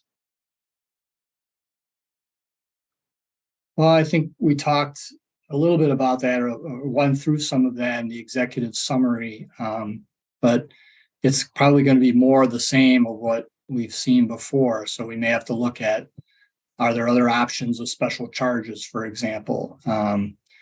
Do we need to look more closely at services and that orientation that we're trying to change to in the budget towards a service orientation and a evidence-based approach? And does that help the mayor and the council decide, more clearly on priorities and effective programs and performance and results that residents want, and compare those to perhaps some things that aren't as effective towards those results. And then I think the other leg of this is, compensation structures, particularly around both, recruitment and retention of talent. How do we compare to our peers in terms of things, as you mentioned or asked about earlier, Council President Furman, longevity, for example? How does that compare to other elements, other cities, other employers? So I think all those questions will have to be kind of looked at over the next few years, because we are definitely running, we will exhaust the ARPA funding in 2024. The really large TID surplus, which was TID 25, that will be gone. And there may be some future surpluses that'll help, but those will not be happening every single year. So I think those are some of the things we'll have to look at over time, both the revenue side and the expenditure / service level side. Thank you.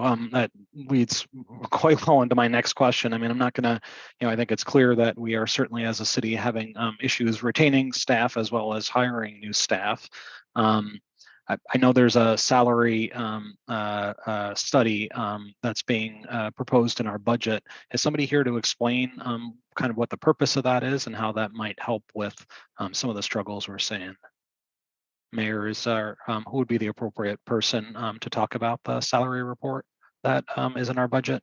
The compensation study, I think if somebody from HR is here, otherwise Dave can probably speak to it. Staff have a draft of, it's not quite a scope yet, but a draft of an approach to a scope, but it's not finalized. Would you like me to walk through that, Mayor? Dave, sure. If you want to just hit the high points, I think that would be great. So it's a number of things I already mentioned around how do we compare to our peers? How do we improve and speed up the hiring process and bring, new employees on board faster, get through that recruitment process faster so we can compete better in that way? How do those wages and salary levels compare, and how might we need to shift our compensation structure, our classification structure around and make it more nimble and responsive to what's happening generally out in the workplace? Looking at the entire sort of reclassification structure and how what we do here in the city might compare to some of our peers, and are there ways to make that more standard so that it's not sort of one position at a time or something like that. So a lot of it, I think, is around how to streamline, how do we compare to other cities, other employers, and then how can we improve and streamline our current compensation classification structure so that we're more competitive for both recruitment and retention of talent throughout the organization, as well as I think thinking about some of the way that pay is structured right now, for example, longevity or paid time off, where we have a structure now of sick leave and vacation. A number of employers have paid time off, for example, as one pool, and that's to some extent more attractive perhaps to certain types of candidates that we might have in terms of now what is, I think, a much more mobile workforce in terms of moving between employers. So I think that's the idea here, is really to get a consultant in place that can help the city with a lot of those questions and the research around comparables and looking at employers generally and our peer cities and approaches like that. I'm gonna ask a question that, at least in my opinion, I think I know the answer to, but I'm curious. I mean, we're not looking at this as a way to save money. I mean, I think are we expecting costs of our salaries, et cetera, to go up based on these results? Well, I think salaries will go up. There's, I think, no question about that. Are they going up in ways that help us to attract the best workforce possible and retain that workforce? And then, do we have inefficiencies in our current system that we could perhaps streamline to help us with attracting and hiring staff faster and retaining them? And then once they're here, what's a more rational approach in terms of reclasses and career ladders and pay growth and things like that? Thank you so much. I appreciate that.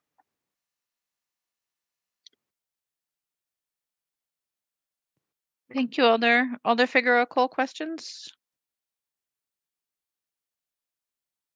Thank you, Mayor. So Dave, out of the $3.1 million that this that will have an impact on the budget, what is the percentage of that is coming from the general fund? The 3.1 million, I believe, is all general fund.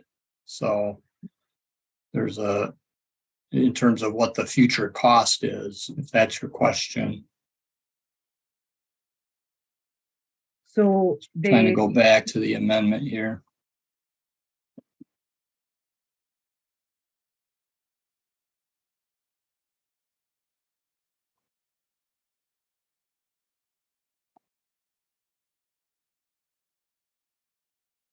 I'm sorry, the 3.1 million is all funds. Well, 59% of that's general fund. Okay, so that's $1.8 million then. That Right. comes from general fund. Got it. Right. Okay. Thank you, Dave. And the how many people how many positions do we have of permanent employees on the city today? Total permanent employees. I'm sorry, was that your question? Yes, sir. We have about 3,074 permanent positions that are proposed in the 2023 executive budget. And out of those 3,074, how many of those are positions that do not have the privilege of having some sort of collective bargain, or are not heads, agency heads, or somewhat a manager that has some path for bargaining?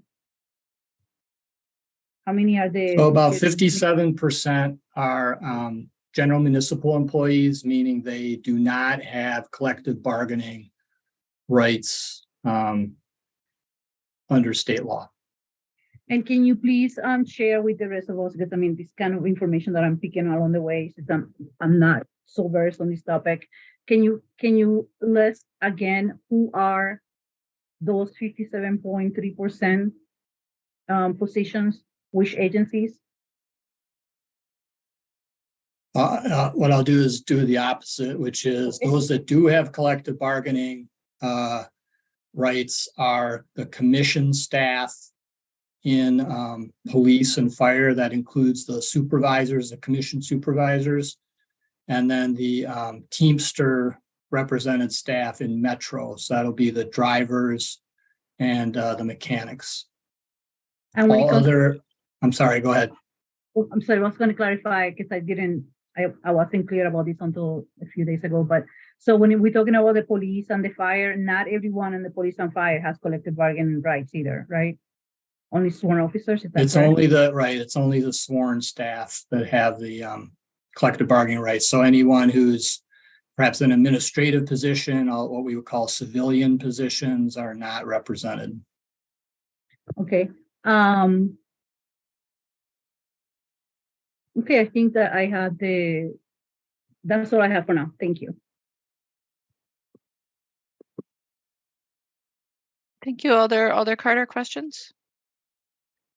Yes, Dave, can you tell me in the last 10 years when we had a budget that wasn't tight when it comes to wages for our staff, it seems that our budgets are always very tight and no room for wage increases, but can you correct me on that? There usually have been wage increases in budgets since 2012, with the exception of 2021, I think, and 2020. But the extent of being able to increase those wages, has been very limited by, under state law with the levy limits and the further limits on cities in particular to have any other revenue options. And I think also in 2010. That's so in 2010 and 2011, I believe, there were also no pay increases. And that was really in response to the Great Recession and its impacts on city revenues. That was pre-Act 10 as well. Correct.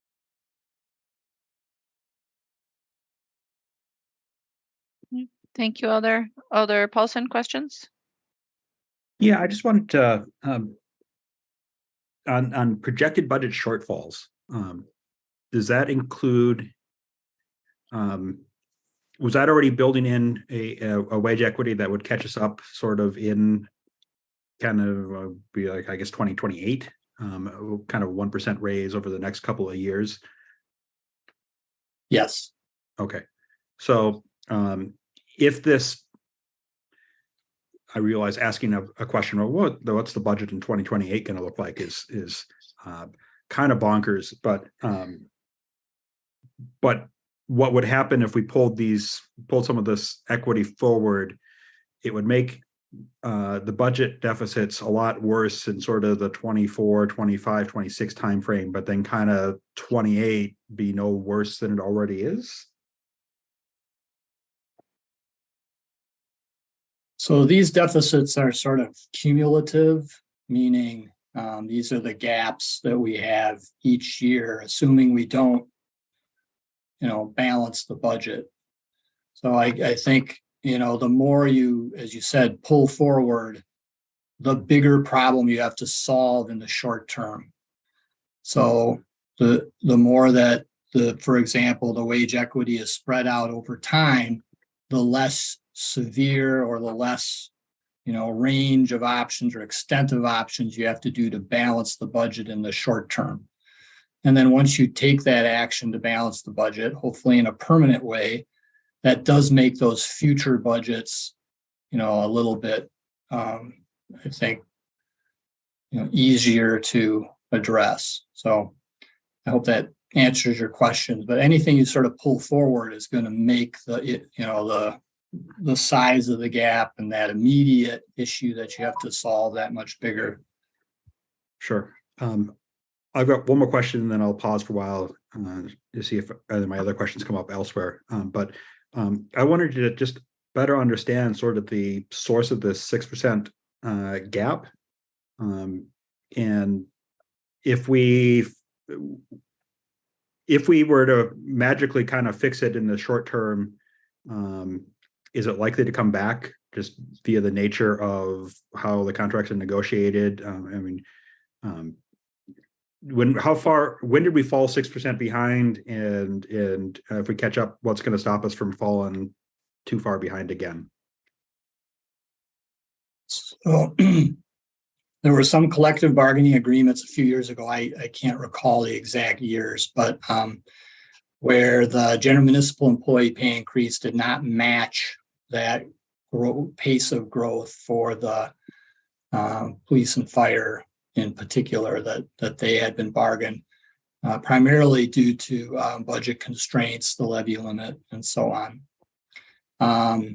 And so I think going forward, those are always going to be policy conflicts or questions that mayors and councils will have to wrestle with in terms of collective bargaining and the collective bargaining process and what the available resources are under what state law allows, with particularly the levy limits, but also the amount of state aid provided and local, other options for local revenues.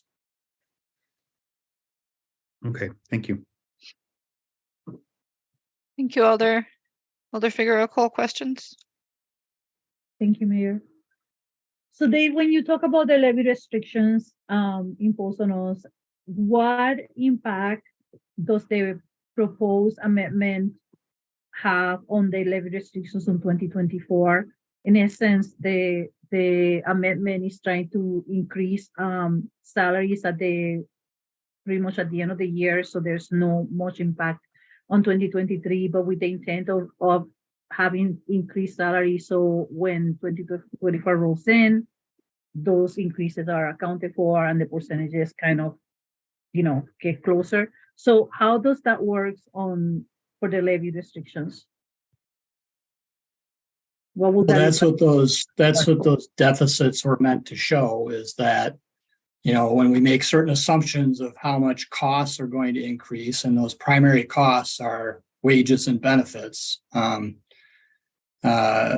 and we compare that to our best guess at what revenues are going to increase. And most of our, what I call our own source revenues, meaning everything that we collect other than the property tax, really does not grow that much.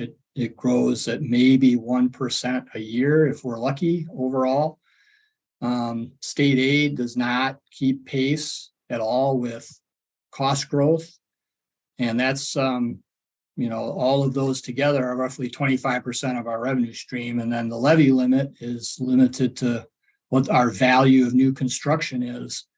And that percentage in the long term is going to continue to decrease because our overall value in the city is becoming larger and larger. And, there's only so much construction you can do each year. So long story short, that whatever is adopted here in this 2023 budget that's not funded in the 2023 budget on an ongoing basis, that'll really be that first commitment that'll have to be paid in the next year. And then those, everything else that needs to be done, including, the underlying pay increases, which are currently now scheduled to be 3%. If we have the Me Too for the general municipal employees, and then there's 3% now in the police and fire contracts for 2024. So, when we talk about the gap, that's the gap, is it just increases that number of what do we think our revenues are going to be versus really our ongoing costs. And that speaks to nothing in terms of service expansions, additional funding, for example, for community service contracts, and, other what might be priorities of the mayor and council.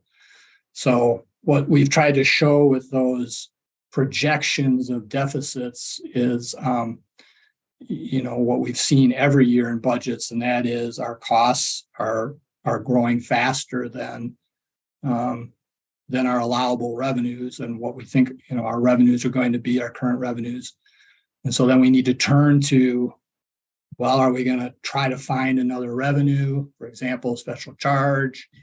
Are we going to have to look at reductions in services? Questions like that are going to have to be looked to try to balance the budget. 2024 will be, maybe somewhat less of an issue. There'll still be a challenge, but not as much as future budgets, just because we still do have some of that ARPA funding left. And about 4.4 million of that, as well as some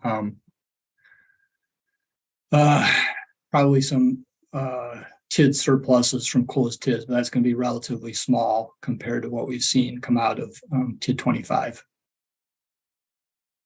Thank you, Dave. I have one more question. For the 1,760 positions, and I know that they're not all filled, what other perks or support do we have in place to help us retain the current employees? We talk about hiring new people and making sure that we have competitive salaries and that people we hire, they stay. But what are we doing for the people that have been here already for all these years and had to sit through that 2020 meeting, like I just sat through it last night and watched it because I didn't know what we were talking about, and hearing, these conversations, and we 2 years later and we're still having the same conversation. What are we doing for those people in addition to, what other things are we providing them? I'm not quite sure. I mean, beyond, there's $1,000 one-time pay increase in 2023. So that's something tangible that all those who would be employed or will be employed as of January 1st will receive. There's the what for general municipal employees will be a 3% increase under the 2023 executive operating budget. That'll obviously change if this amendment's adopted. And then, beyond that, I'm not quite sure in terms of retention, in terms of what we already have in place. Like if you become eligible for longevity and things like that, we have, I think, tried to be flexible during the pandemic, just as an example, with things like telework. And that's continuing now as we sort of move into a generally post-pandemic world.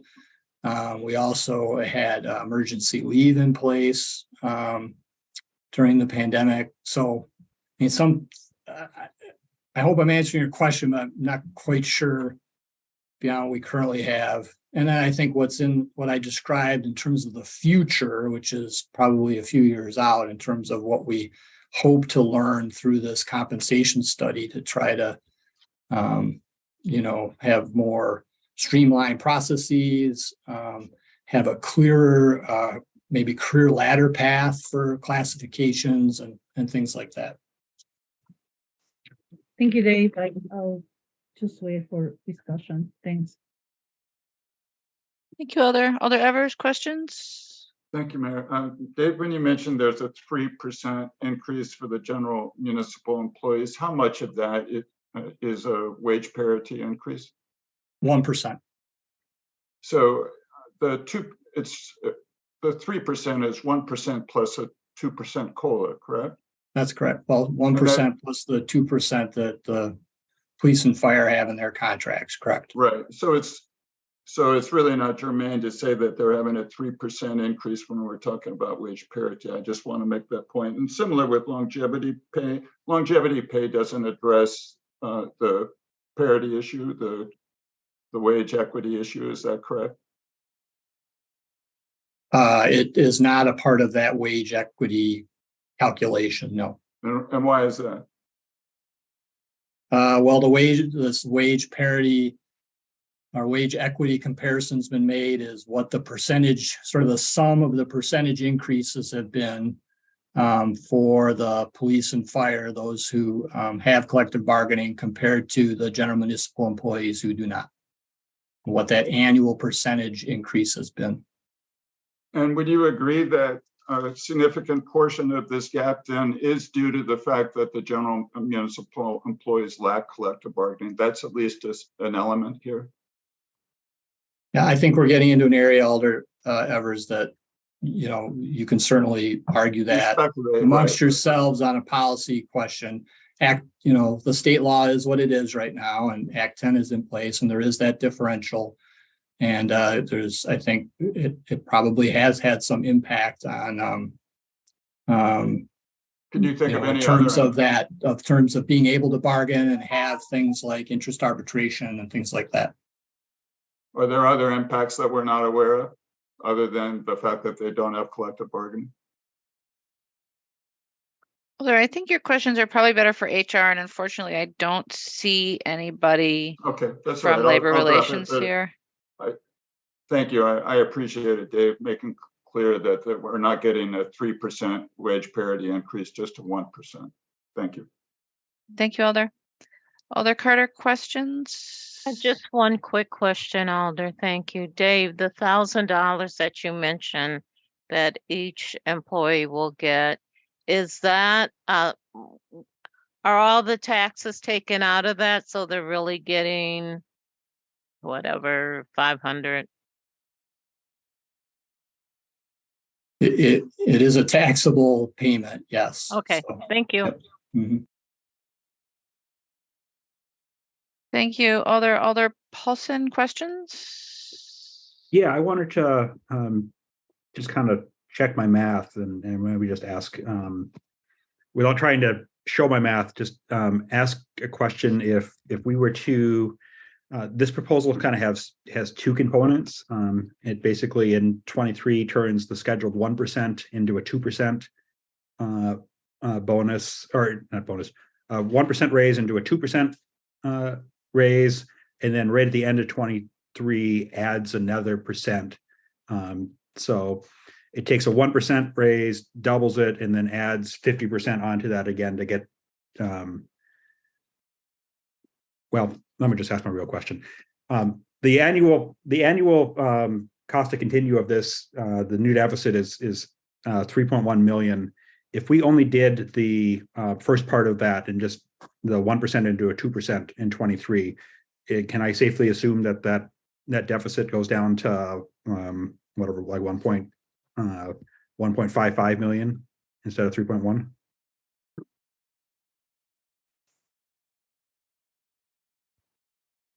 I am going to defer to Christine on this because she did the calculations. That sounds right, but we would have to take a look at that for you and get back to you with that number. Okay. Thank you. Thank you, Alder. Are there other questions for staff? Alder Vitever. I just want to verify that currently, Mayor, in your executive budget, that you have 1% wage gap closure per year for the next 6 years. But then there would also be any COLA adjustments that were negotiated on behalf of police and fire that would be equivalent for them.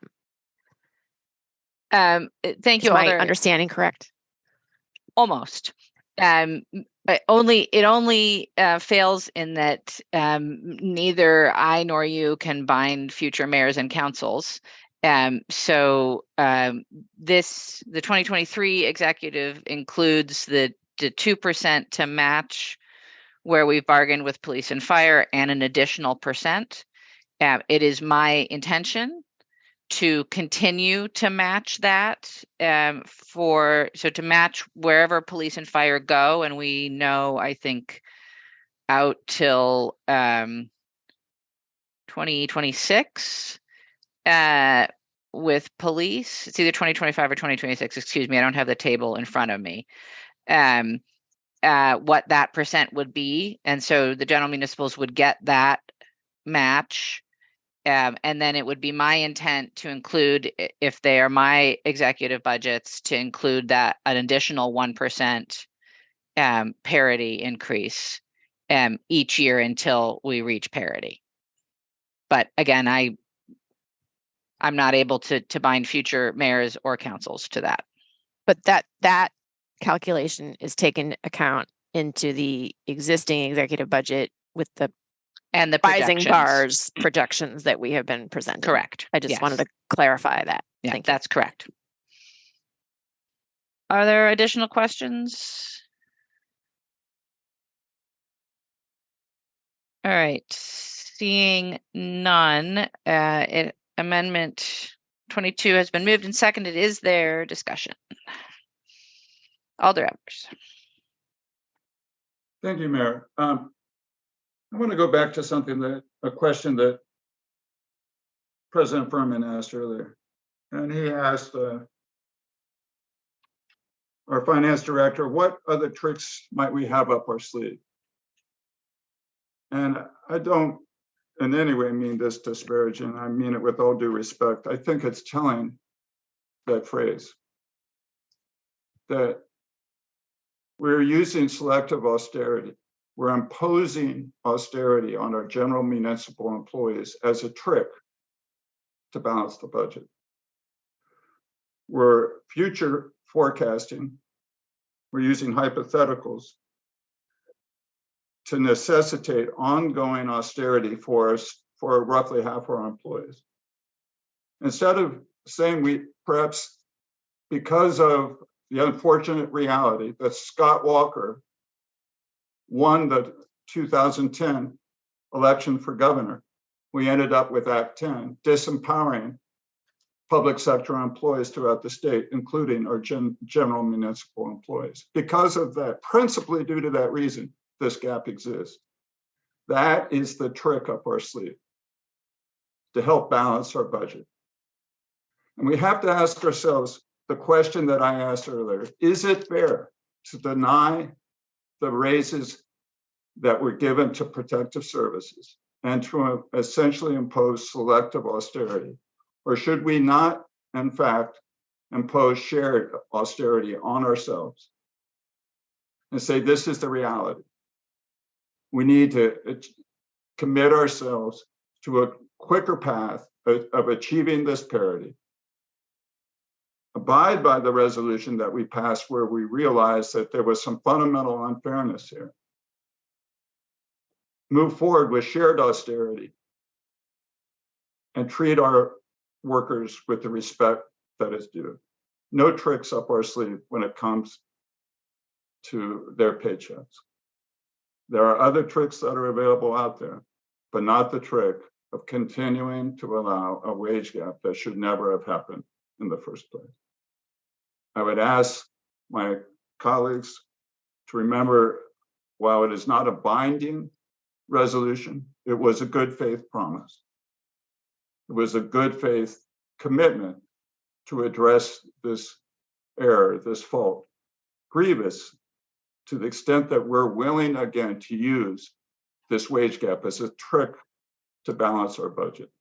So please vote for shared austerity, not selective austerity. Let's work this out together. Thank you. Thank you, Alder. President Furman.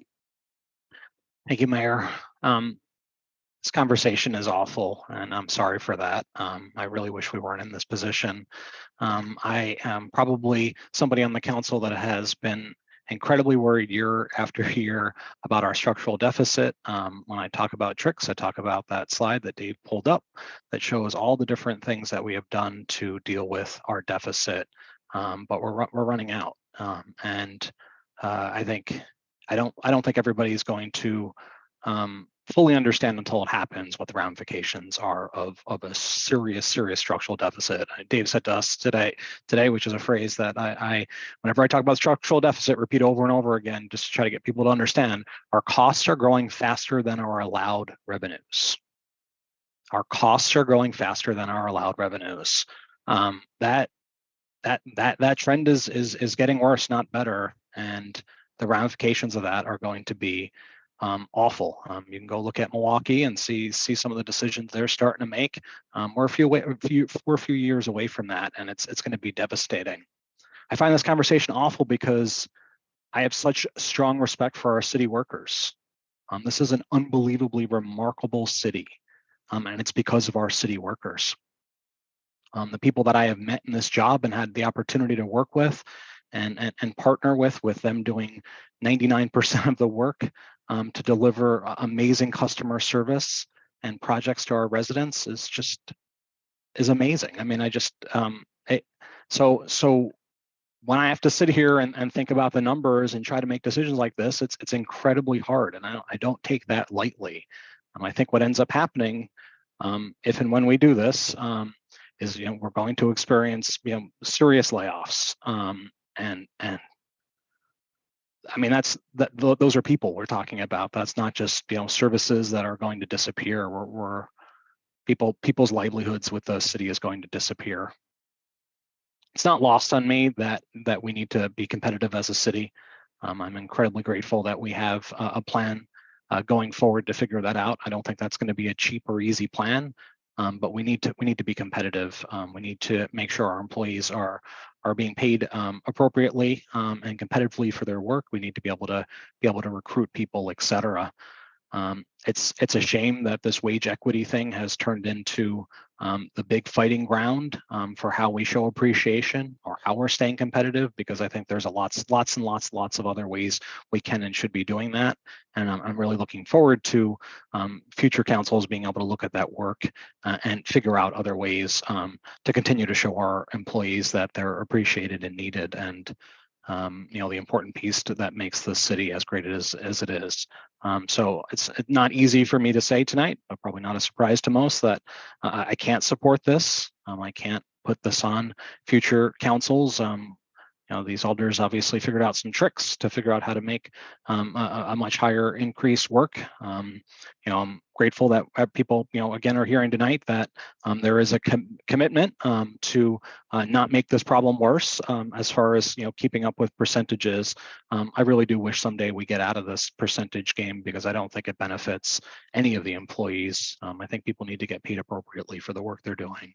And I'm grateful that we're at least headed down that path. And we'll see what happens with this, but I think people need to be careful what they wish for, because I think the ramifications of our structural deficit being even worse is just going to be awful. Thanks. Thank you, Alder. Further discussion? Alder Vitever? So I think President Furman almost said exactly what is on my mind. Our staff are amazing. I want this for them very much, and I don't know how the heck we're supposed to pay for it. So that is the struggle. And as Alder Paulson suggested earlier, I'm wondering if there's some sort of a compromise where we can do something a little bit between the mayor's proposal and the amendment proposal. But at the moment, I don't see a path forward for this, because it is such a substantive hit going forward to the budget. So I'm hoping that maybe we can go down a slightly different path that's maybe somewhere in between as we go forward. Thank you, Alder. Alder Carter. Thank you, Mayor. I'm going to be supporting this. I think the bottom line is our municipal employees and government employees, whether you're state, city, county, village, deserve to have a raise and deserve to have this gap shortened, and in a matter that is relatively soon versus relatively long. I think our budget has always been very tight ever since I've been on the council, and maybe even before. I am going to support this. Thank you. Thank you, Alder. Is there further discussion? Alder Figueroa Cole.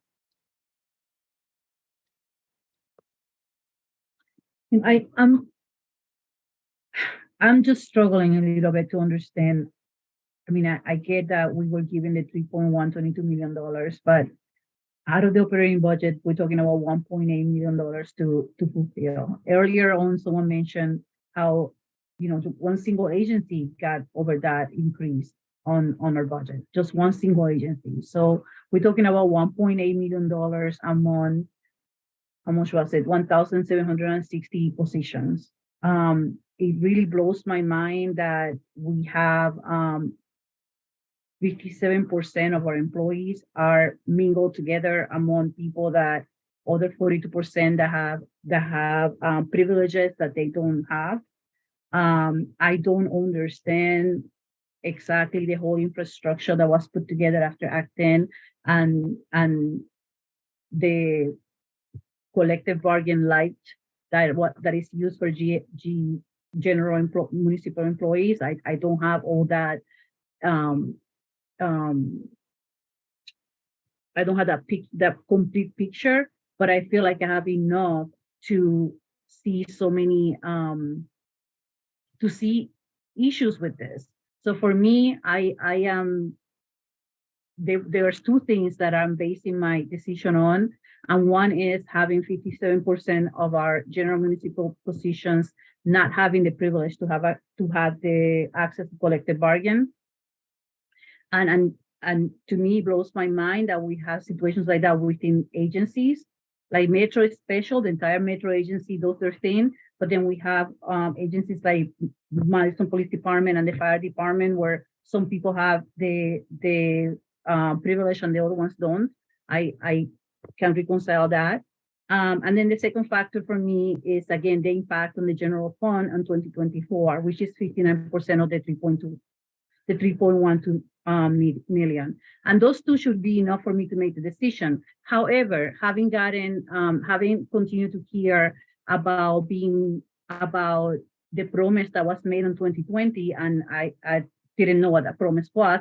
I went over last night, I tracked the video to watch it. And if I was someone in 2020 listening to that discussion that the council was having at the time, I would have believed that that there was good faith on the worst setting there. There was good intent to get this done on a specific timeline. I did see the version 2 pass, and the timeline was taken out of it as a compromise, which I was kind of confused about. But after watching the meeting, then I understood how the whole thing played out.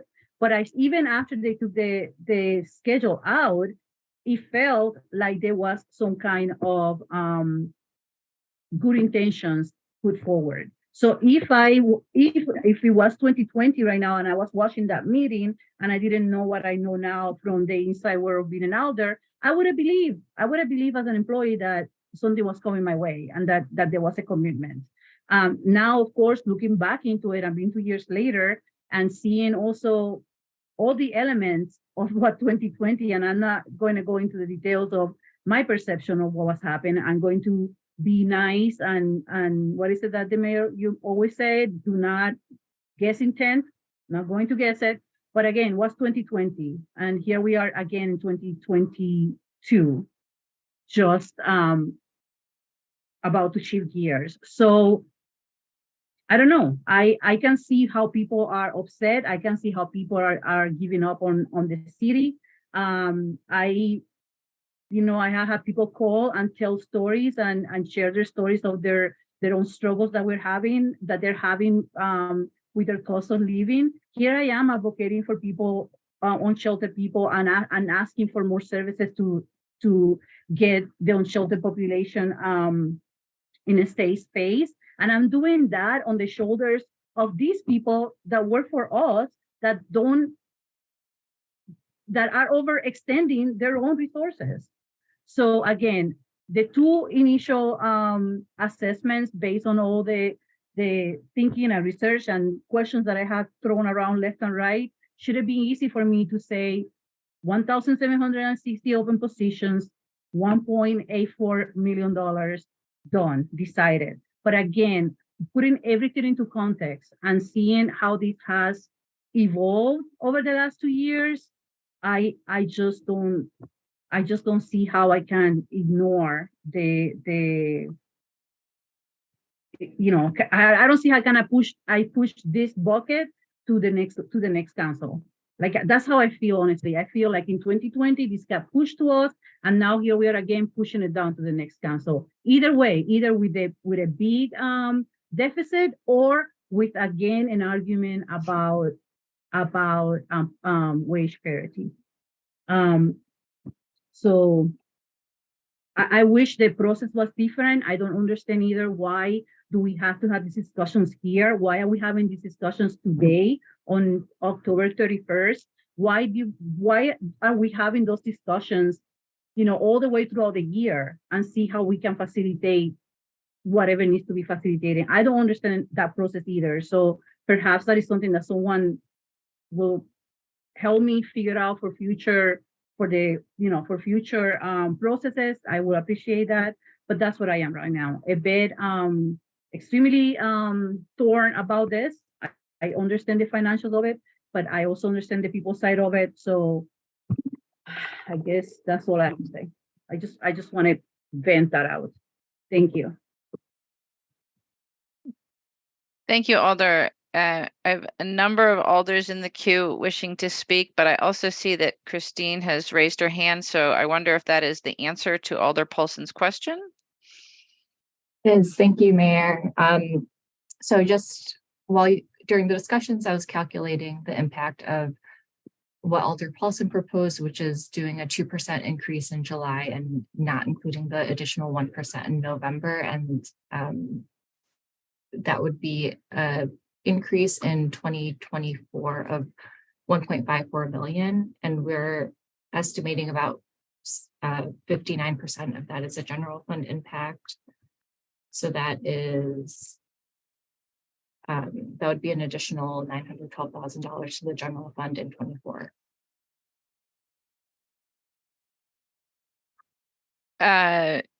You want to just say those numbers again, Christine, in case people couldn't write quickly? Can I share my screen? Absolutely. Okay.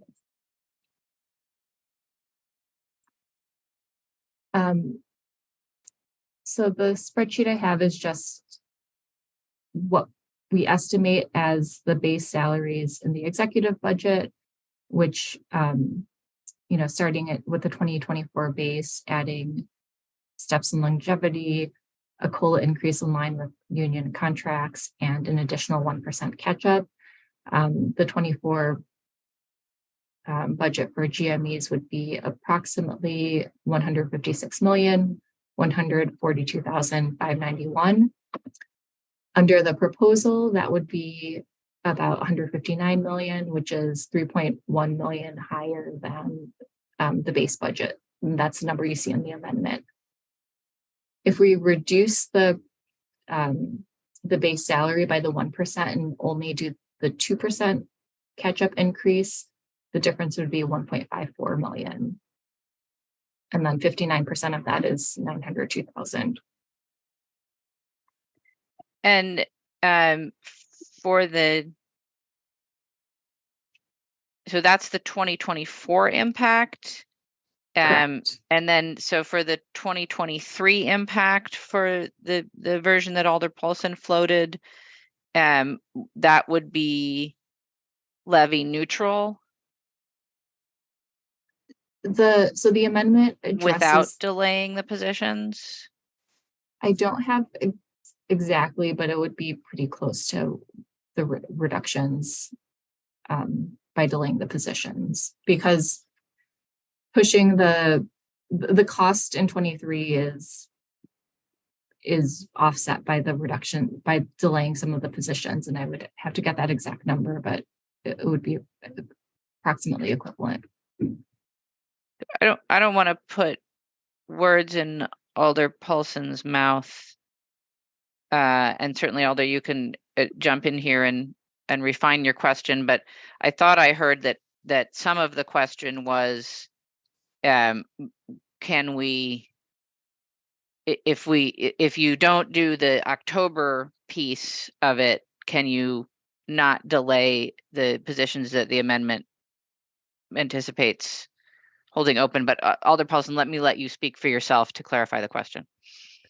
Yeah, my question actually was assuming that if we didn't do the 1% additional in November, there wouldn't be any reason to do any delay. It was entirely focused on what would the impact in 24 be if we did 2% in 23, and if we kind of left it as is, it turned into 2% in July instead of 1% in January to kind of make 23 revenue neutral for that. obviously it's revenue neutral in 23, but then it hits us in 24. If we didn't also do a 1% at the end of October, does that cut the 24 impact down from 3.1 to 1.55? Which I think is true. Point of order, Mayor. Yes, Alder Evers? We have a motion on the floor. We spent 5 minutes discussing a possible amendment, but we haven't disposed of the motion that's on the floor. We've drifted away from the debate of the motion on the floor, in other words.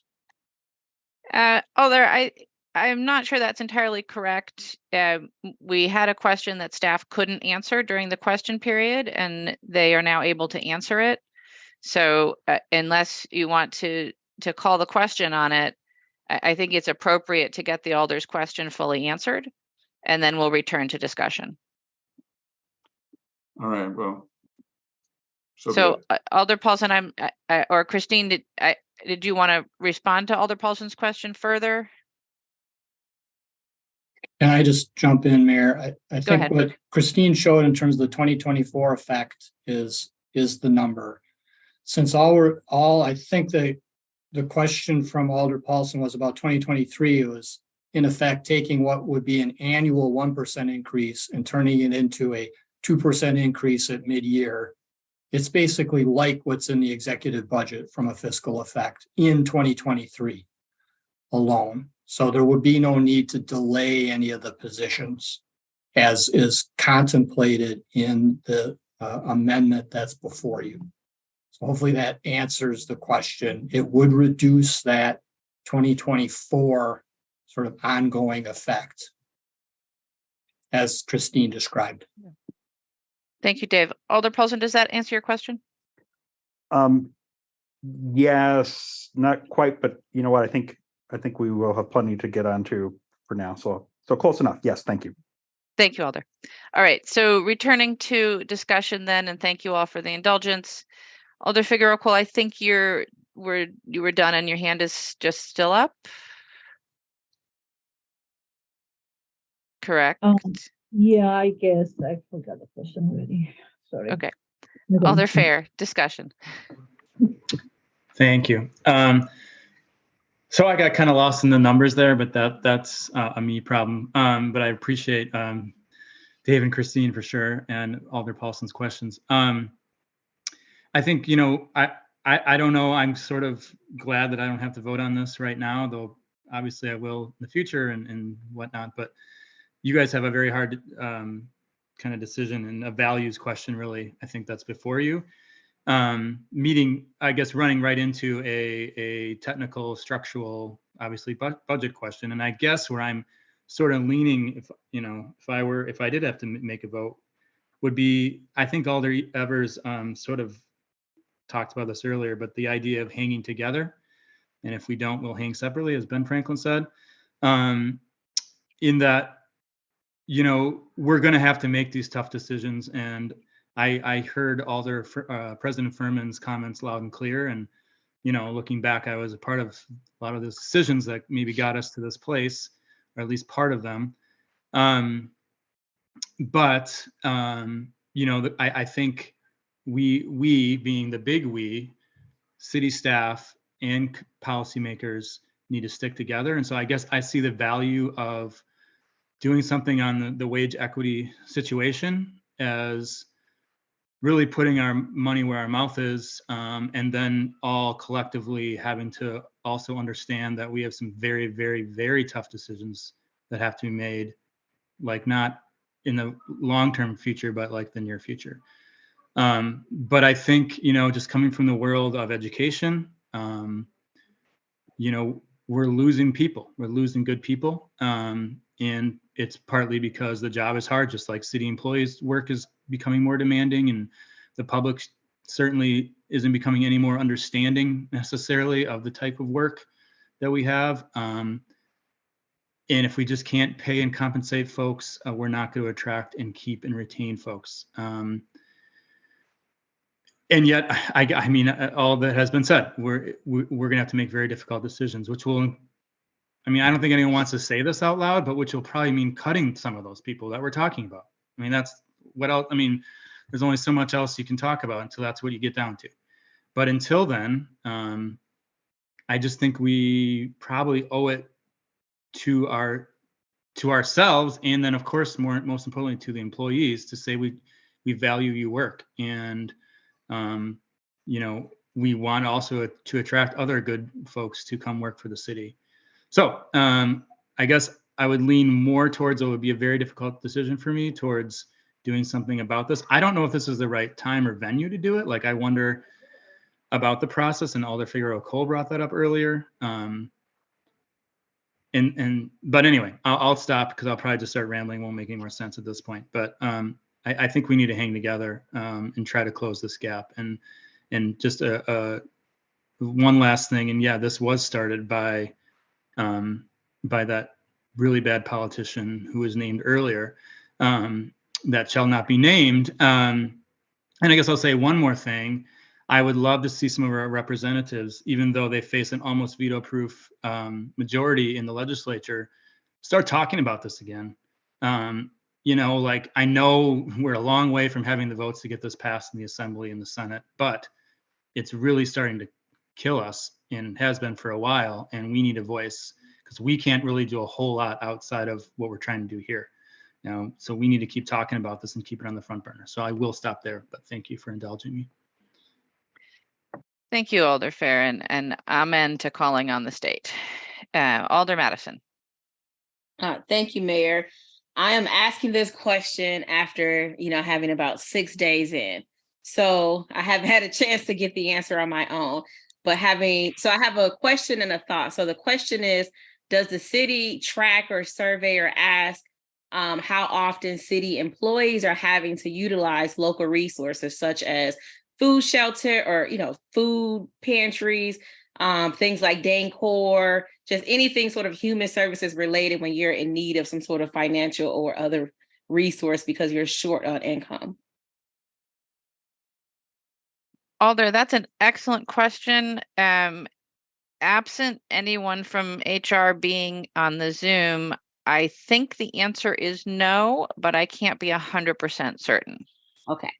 So then my thought is that having an idea for at least, the folks that I can interact with, or I do interact with, I do know that there are some city employees who are, based on their incomes, are having to utilize local resources. And I do think it would be a disservice to not increase their income, because if you're either going to increase their income so they can better afford the things that they need in order to sort of like just live day to day. And then you're also dealing with potentially having to cut programs that they would depend on. So it's like a very hard situation to be in. But I definitely believe that one, city and county jobs historically have been able to provide some stability for families of color, especially. Those are life-sustaining jobs. They're jobs where you'll be able to, send your kids to college, and that we should do our due diligence to figure out how to best support them and ensure that they're in a place where they're just stable. And like Alder, I believe it's Alder Fair was saying, that we can retain them. So that's just the thought. And I will send an email to the appropriate folks about the actual question. Thank you, Alder Madison. Alder Paulson. I have two thoughts. I'll start with the simple one. There are some salary savings here that impact positions that we should not take off the table. The emergency management position is so important that should not be delayed. We need that position to start as early as possible. So at a minimum, I hope that the Finance Committee considers ways, or if we do move forward with the amendment as written, that we can come up with a way to swap some funding around to find a new way to make sure that person starts as quick as possible, because we need them to start planning, because they need to be part of the budget conversation, the planning process for the budget in 24. So they can't start in June or July. We need them to start now, to start assessing our needs. We are woefully underprepared on a lot of our emergency planning positions, so we have to start that. And so please, let's think about how not to delay that position.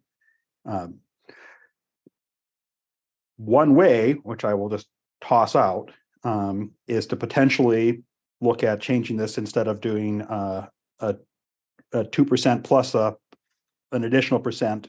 If we made a step and just did this as a 2%, and that might not be something that we do tonight. Maybe it's better to put this on hold for a little bit, go back to the CER, have a little bit more discussions, and say, hey, maybe if we did 2%, still revenue neutral by delaying to July, but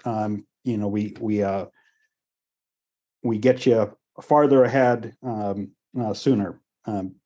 So I guess I'm still a little torn here. The mayor's budget has a plan to close this gap. It takes us to 2028 to get there, but it's a plan and we're starting down that path. The council made a promise a couple of years ago to get us there by 24, but didn't take steps to start us down that path. They didn't do the 1.5% that we needed to do. I was not here. I cannot imagine how incredibly crazy it must have been in 2020 trying to figure out how on earth you budget. What are you looking at for the next couple of years? And so I appreciate perhaps why it wasn't done, but here we are. And I would be in support of finding a way to get there faster than 6 years. But I am terrified of what is coming in the budget in 25 and 26 and 27. And I am very nervous about dumping to digging the hole deeper for future councils before we have a real conversation in the city about what are we going to do about the incredible budget challenges that are going to hit us. And Dave, Dave in finance, it is incredibly a testament to the creativity that the finance staff has been able to do over the past 10 years to every year somehow get us out of this. This year, the amazing water utility bond swap-a-roo, which freed up a bunch of revenue cap and helped here. I mean, I do hope that there are a couple more tricks like that up your sleeve, but I think we are getting to the point where we're down to 3 options. One, we hope, pray, sweet talk as best we can the legislature to increase state aid and shared revenue. 2, we go to referendum to exceed levy limits. Or 3, we start talking about service reductions, which lead to some kind of staff salary savings. That's where we're at, and that's what we're going to have to wind up doing in 25. I mean, there's not really any other way. We are just not going to build ourselves out of this problem. There are not any more service fees. I just don't think we can come up with a wheel tax that gets us to $25 million.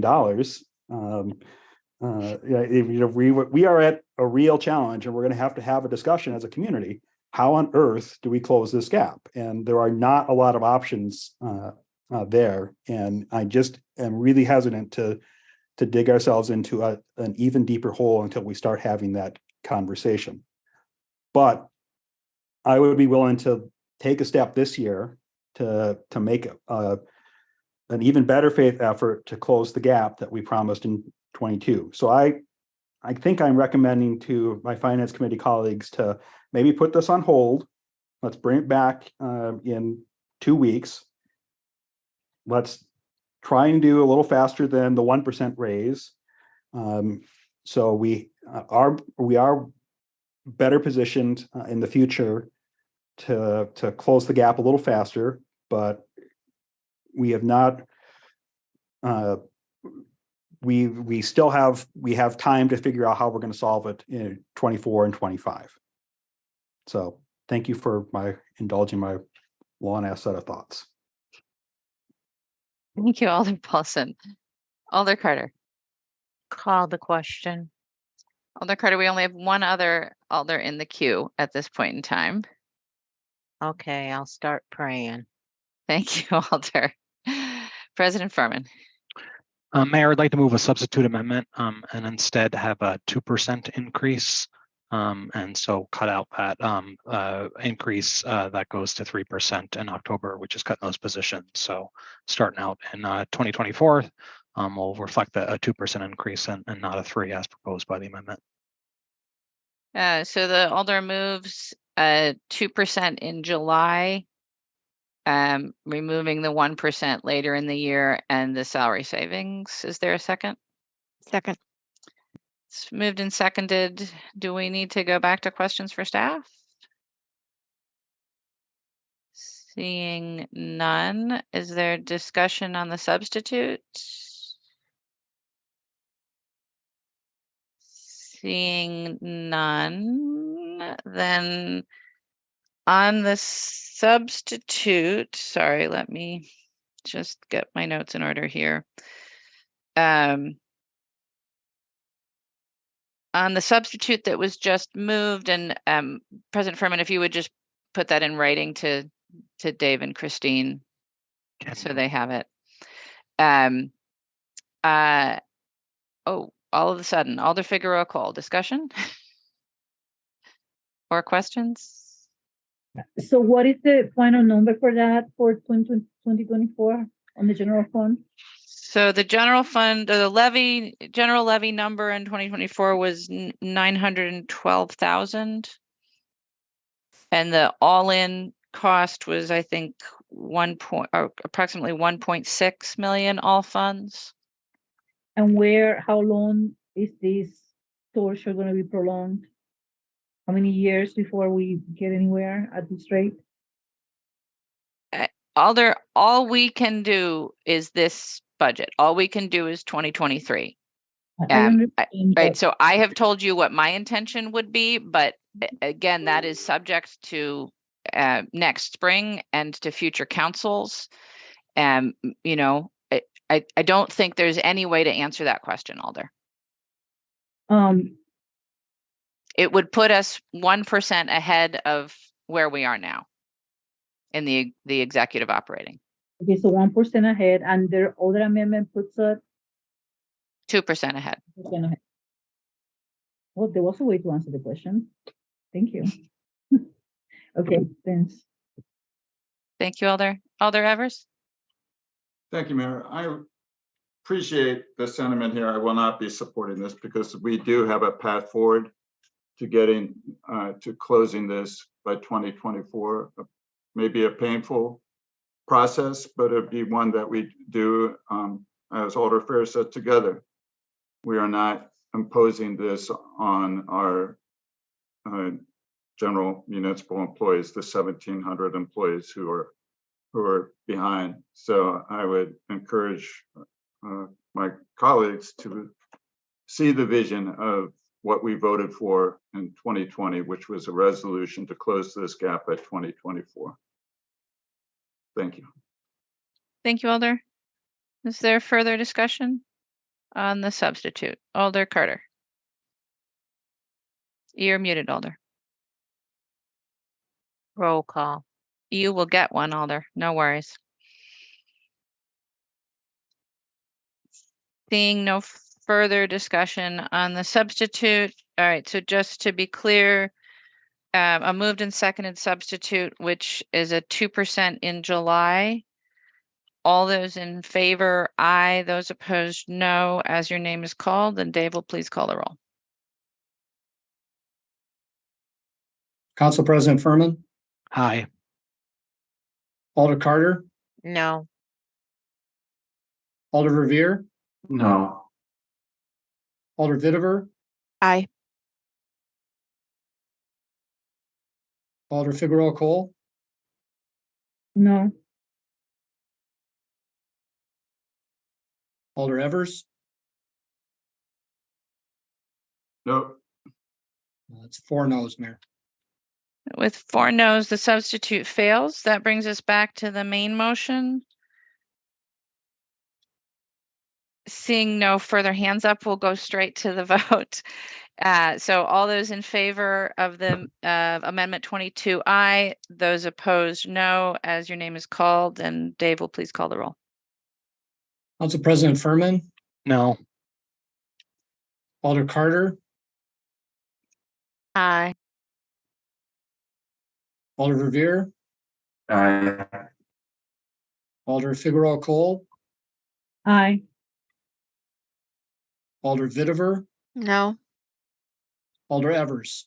Aye. Mayor, there's 4 ayes. With 4 ayes and 2 noes, the motion passes, and that amendment is adopted. Which brings us to Amendment 23 regarding Alder pay. Council President Furman? Thank you. Alder Vitiver has her hand up, and I Oh, believe I I'm know. sorry, Alder Vitiver. It was to check where we are with the levy limit, please. Thank you, Alder. You're absolutely correct. Dave? There's about $270,600 left. Thank you, Dave. President Furman? Thank you, Mayor. I'm going to move a substitute amendment 23 that I have mailed alders, but I will also and finance staff, but I will also talk about it out loud so people know what I'm moving. This is a substitute for increased alder pay. It would raise, it would keep all the hours the same, 20.81 hours a week, but it would make the rate per hour for alders at $29.38 an hour for an annual pay of $31,793. The rate for the vice president would be $31.69 for an annual pay of $34,297. And the rate for council president would be $35.75 for alder pay of $38,686. The cost for 18 alders would be $572,268. I'm not going to go into all the other stuff, but the annual increase would be $379,276, and the 2023 impact, because this would not take effect for this term, it would take effect starting the next term for the new alders, would be $269,870.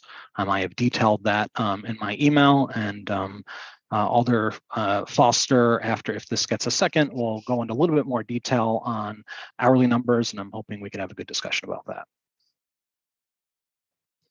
Okay, there's the motion. Is there a second for the substitute? Second. All right, so the substitute is moved and seconded, and it is in your email if you want those numbers again. Alder Foster. Thank you, Mayor. The narrative in the amendment, I think, does a good job of providing some of the base overview, and it's getting late tonight, so I'll keep this brief as well. But just wanted to provide a little background on this amendment. So I think as hopefully all of you are aware, this is put forward really as part of the recommendations that came out of the Task Force on Government Structure. There were many recommendations. A lot of them have been worked on. Many of them have been implemented over the last several years. And there were a number of recommendations specific to the Common Council, the structure of the Common Council, that were in a form put to voters in a referendum. Those were around reducing the council size. Another was around changing the position to a full-time position with a salary equivalent to 80% of the area media income for a family of 3. And then there was also a question around longer terms for alders as well as term limits. This amendment really seeks to only put forward one part of one of those questions. So that was the question that was asked: should the city of Madison transition to a full-time Common Council with each Common Council member earning between 50 to 80% of the AMI for a single parent with 2 children? This does not take on the question of full-time, rather assumes the same hours worked per week that has been assumed for alders in the past, as assumed right now, which is the 20.81. But it does seek to implement the rate of pay, a rate of pay that is higher than the current rate of pay. What was recommended by the Task Force on Government Structure, and there should be an attachment, hopefully you've all had a chance to look, that back when it was recommended was, I think, somewhere around 68,000 or so. The current 80% AMI for a family of 3 is $80,500 for a full-time or a full household income. The equivalent of that for a 40-hour per week position would be the equivalent of $38.70. So that was essentially the recommended pay rate by the Task Force on Government Structure, but again, also getting paid at a 40-hour a week equivalent for a full-time salary. What was proposed in the original amendment, and Alder Furman can speak to the substitute here, but what was put forward in the original was instead to set the hourly rate of pay for alders at the City of Madison mean pay rate, which currently is at $34.80. So that for a full-time salary equivalent would be just over $72,000 a year, but at the 20.81 hours that's associated with the alder position, that would be a annual salary of $37,658. The rationale for that number really came after a fair amount of research into number one, living wage rates in Madison, which thank you for whoever pulled this up, but you can see on this table the living wage for a single adult working full-time with no dependents is adjusted for inflation, $18.85 an hour. The living wage for one adult working full-time with one child is $38.59. And I've already discussed the 80% AMI, which is actually very close to that at $38.70. As I looked at those and also looked at average pay for the city of Madison, or for Madison as a whole, not just city government employees, it became clear that there were benefits to, in simplicity, to tie it to a city number, so that it'd be sort of most straightforward to make those adjustments every year, rather than trying to calculate it off of a living wage calculation or other numbers that are often take a long time to get produced and released. So what was put forward in the original amendment was essentially the average pay rate for City of Madison permanent employees. And I guess I will leave it at that in terms of the pay. I think the only other thing I wanted to speak to is some of the objections that have been I've heard raised, and just want to clarify a couple of quick things. Number one, I've heard from a number of residents and others that this proposal has basically already been rejected by voters.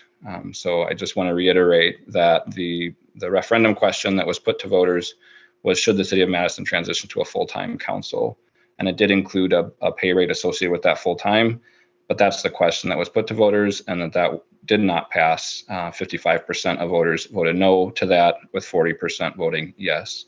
I hope it's clear to everyone that that's a very different question than what's being put forward tonight, but wanted to make that clear.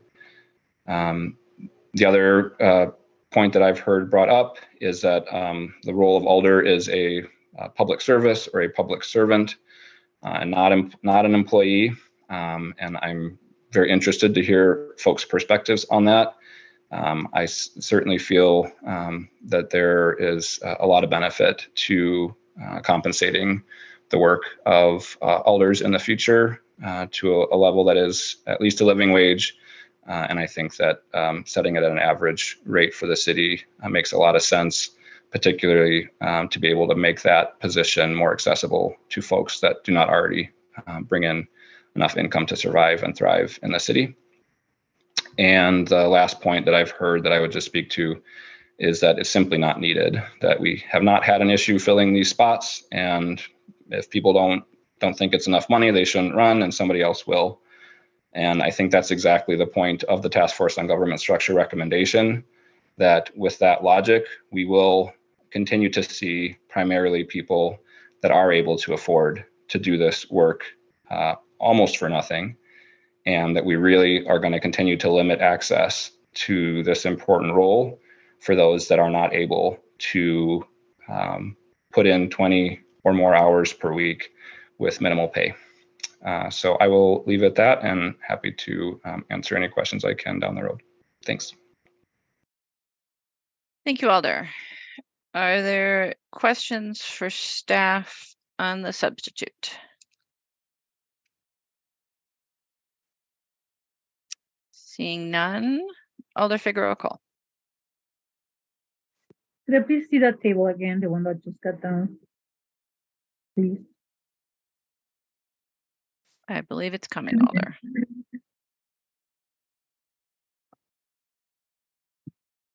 Thank you. I just need to snag it. Permanently on me. I don't have any questions at this moment. Thank you. Right. Are there any questions for staff or for the sponsors? Alder Evers? Yeah, this would be for Alder Foster and perhaps Alder Furman, who worked on this. First of all, thank you for your efforts, and I appreciate the distinction made between what was voted on in the referendum and what you're presenting here. And I also appreciate the clarity that what we're talking about here is not $68,000 or $70,000 as was originally proposed, but something considerably less than half that. Nonetheless, it's still twice what alders are making now. And I thought I understood you to say in some of the discussion and press releases around this that there was an openness to doing this in a more graduated fashion. And I'm wondering if you're still open to that idea that we commit ourselves to more steps in getting there rather than voting to double our salary. Thank you, Alder. Alder Foster? Thank you, Mayor. Yes, I think essentially already you're seeing with the substitute that's put forward, it's recognition of the challenging budget that we're in. We are not proposing any cuts to pay for the full cost of this for this next year. Ideally, this is something that is a conversation and decision that would have been made ahead of the mayor needing to create the executive budget, but it's also a conversation and decision that really belongs in budget season, in my opinion. And so, here we are. It's obviously a big lift to do that. I feel great about where we are with this budget conversation and feel good about getting us much closer towards what I think is the rate that we should be seeking for future alders. I do, along with this, or assuming that that this passes, an ordinance change will be required to implement it. And I would still hope and ask and seek support from my colleagues to set that target for 2024, acknowledging that we will likely not be able to do that next year. But I think really similar to some of the conversation on the last item around wage parity, sort of what's fair, what's just, are we all in this together? I think this is something that we need to move more quickly on. And if the rate is a rate that we think is correct, I think we need to work to get there as quickly as possible. Thank you, Alder. Are there other questions? Or is Alder Vitever? Just a question about, again, thinking about out years and the impact on the budget in out years. Obviously, much smaller footprint on the budget than what we were just talking about. But if we could just have that information, that'd be helpful. Dave? It looks like based on the substitute that the annual effect is about $380,000. And the amount that would be appropriated in 2023 would be a little under 270,000. So that sort of annualized effect would would be about 110,000 or so that would have to be met in 2024.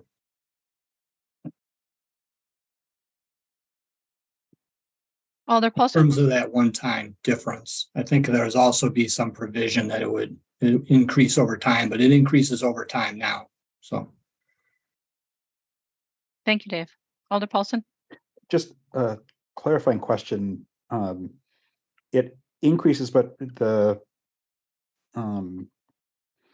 these changes can only take effect. All the salaries can only change at the election, right? Or can they be pre-scheduled before the election to go up or down in years? You know, like as long as it halfway through. As long as what's adopted, it has to be adopted because we're in an election year coming up before December 1st in ordinance. And then as long as that effect is a future council, then it's fine under the law. Okay, so whatever we design in December has to sort of take a guess for how we're going to handle the budgetary impacts. Either we say we're going to commit to this extra 110,000 and we'll find the money somehow for it, or we'll reduce the amount in 2024 to make up for it. You cannot change it during your term. So what you are setting as, which has to go into effect in ordinance prior to December 1st of this year, is what will be in effect through the next term. Okay, that's a different answer than I thought my first answer was. So, but basically whatever we set on December 1st is what's going to go in. It will be in effect, will be the number from April of 2023 to April of 2025.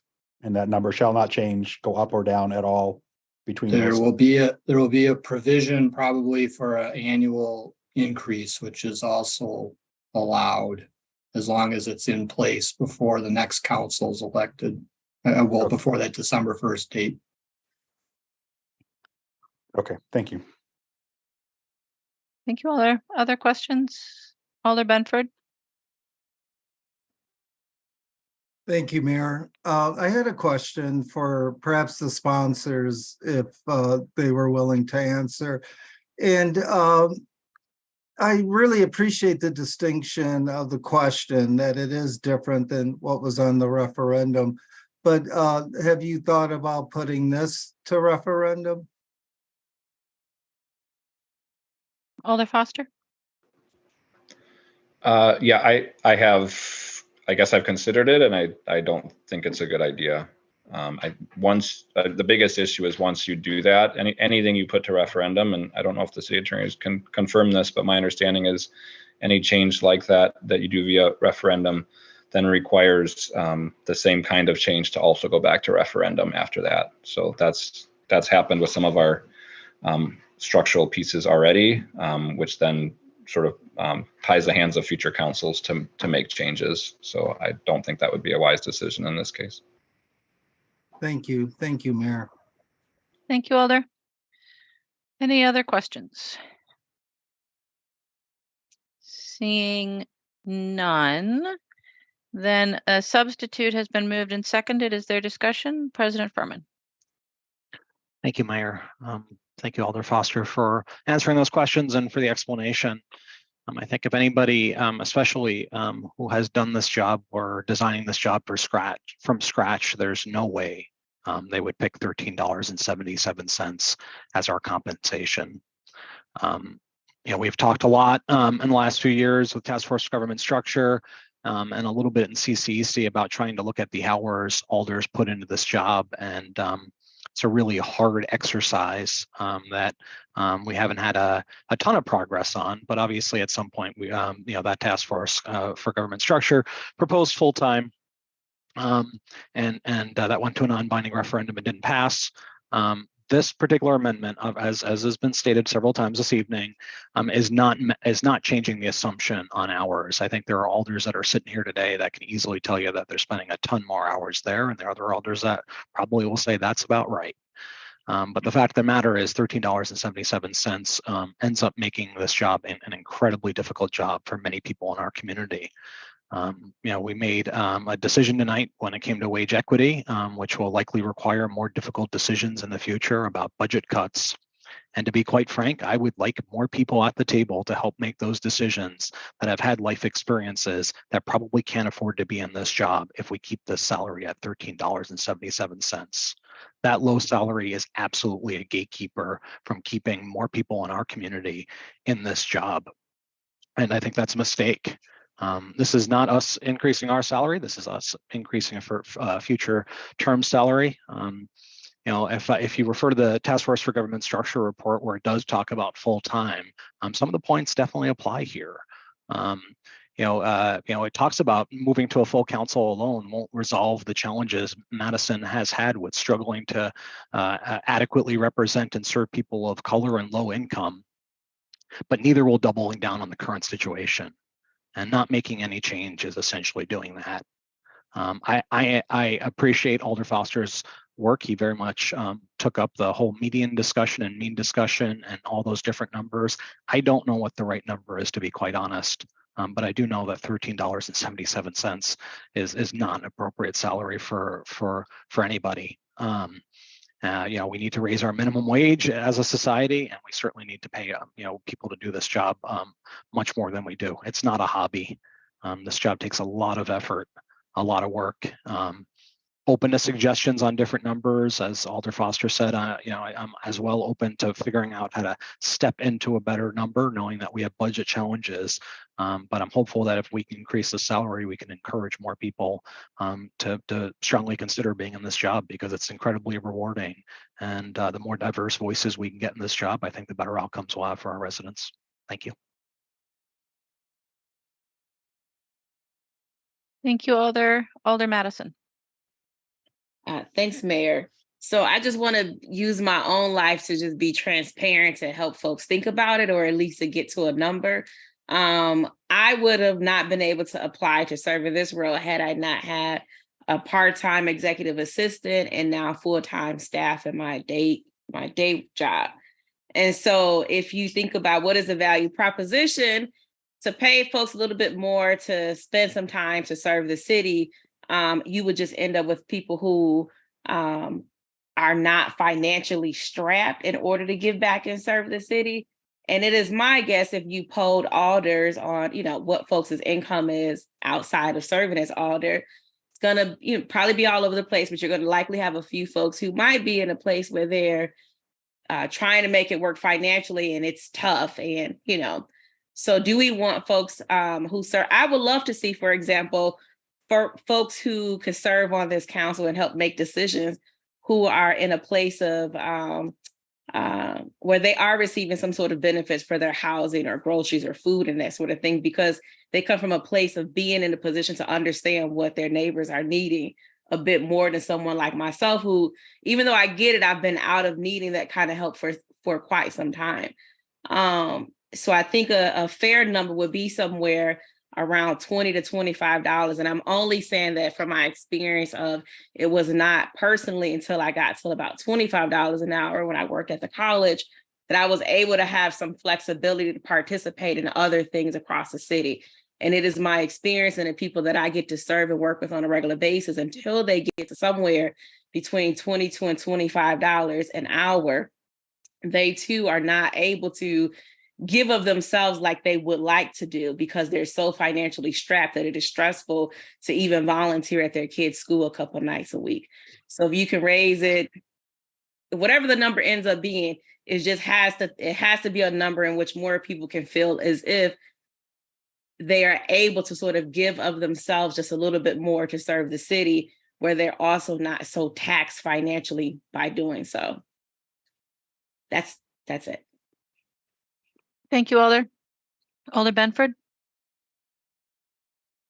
Thank you, Mayor. As this conversation goes on, I find it super fascinating. And I remember when I was first elected in 2003, and here I was, a low-income father of four, part of the sandwich generation, trying to take care of my mom while I was taking care of kids. And I ran really with a platform of just trying to provide a voice for those that didn't have a voice at the table, those that were marginalized.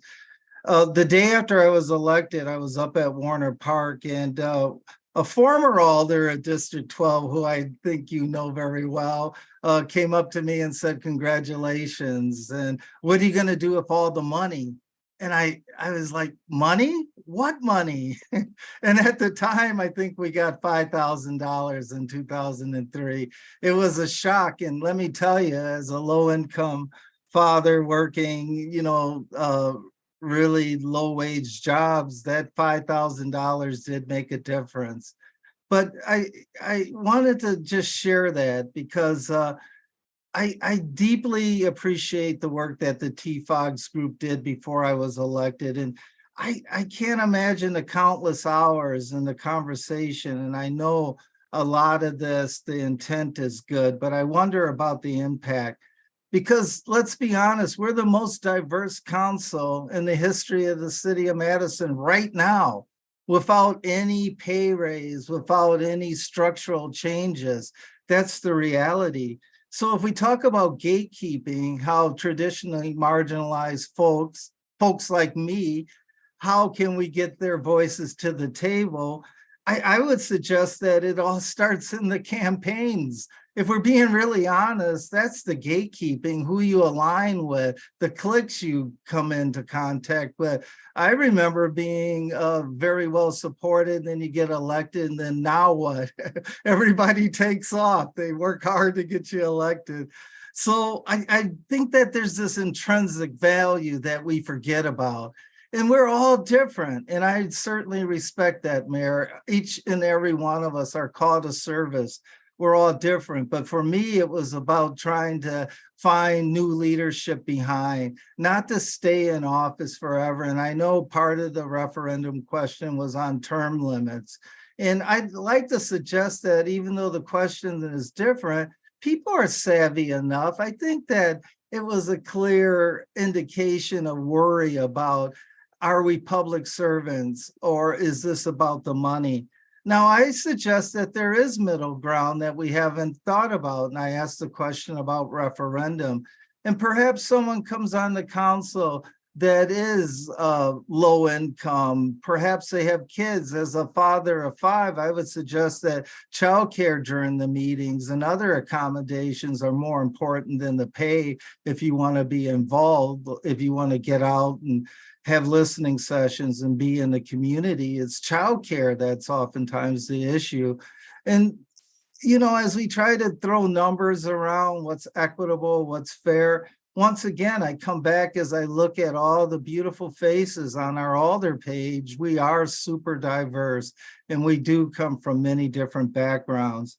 So I really hope that the middle ground would be that if down the road there is someone that's making X amount of the CMI or the local Madison wage, and they're struggling, that there could be a additional stipend. But to have this blanket statement, I'm often reminded of the foxes watching the hen house. This doesn't seem right to me, especially during budget time. And I definitely think that our constituents are smart enough to make the determination, to know the distinction. So I think the middle ground is to hit the brakes on this, and let's come back to it and put it to the people, and let's be clear, and let's find the right number, the equitable number. But if we're talking about more diverse voices, look at us now. We're doing great with that. And yeah, there's turnover. And once again, if we're really looking at the great work and the recommendations from the voters with the referendum, we should be chasing term limits at the time. But right now, for us to add additional pay, and I say that, and I hope most of you know what I do in my other job, where I'm serving those that are probably the most marginalized in our community. So I certainly understand the need for more income, and Mayor, with guaranteed income and the steps that you and your administration take, I know you get it. But I want to tell us, let's all be careful. Why the heck do we do this job? And sometimes it's something that's not evident. Just the BIPOC faces, the voices, the real live life experiences, walking into a room, telling other people that they could do this job as well, and not thinking that it's our right to stay in these positions long. I think those are the things we should be most cognizant of. And down the road, if the voters decide that, yeah, this job should be more pay, and I say that recognizing that some of this, truthfully, I believe, Mayor, comes out of biases, that truth be told, some alders work a heck of a lot more and their districts demand that and some alders don't. And I've served 2 different districts and the demands are awful different. But guess what? We have constituents who decide who's going to hold those seats, who's doing a good job. That's not for us to do. I commend my colleagues that put in tons of hours, are well-researched, and they have that opportunity, that privilege.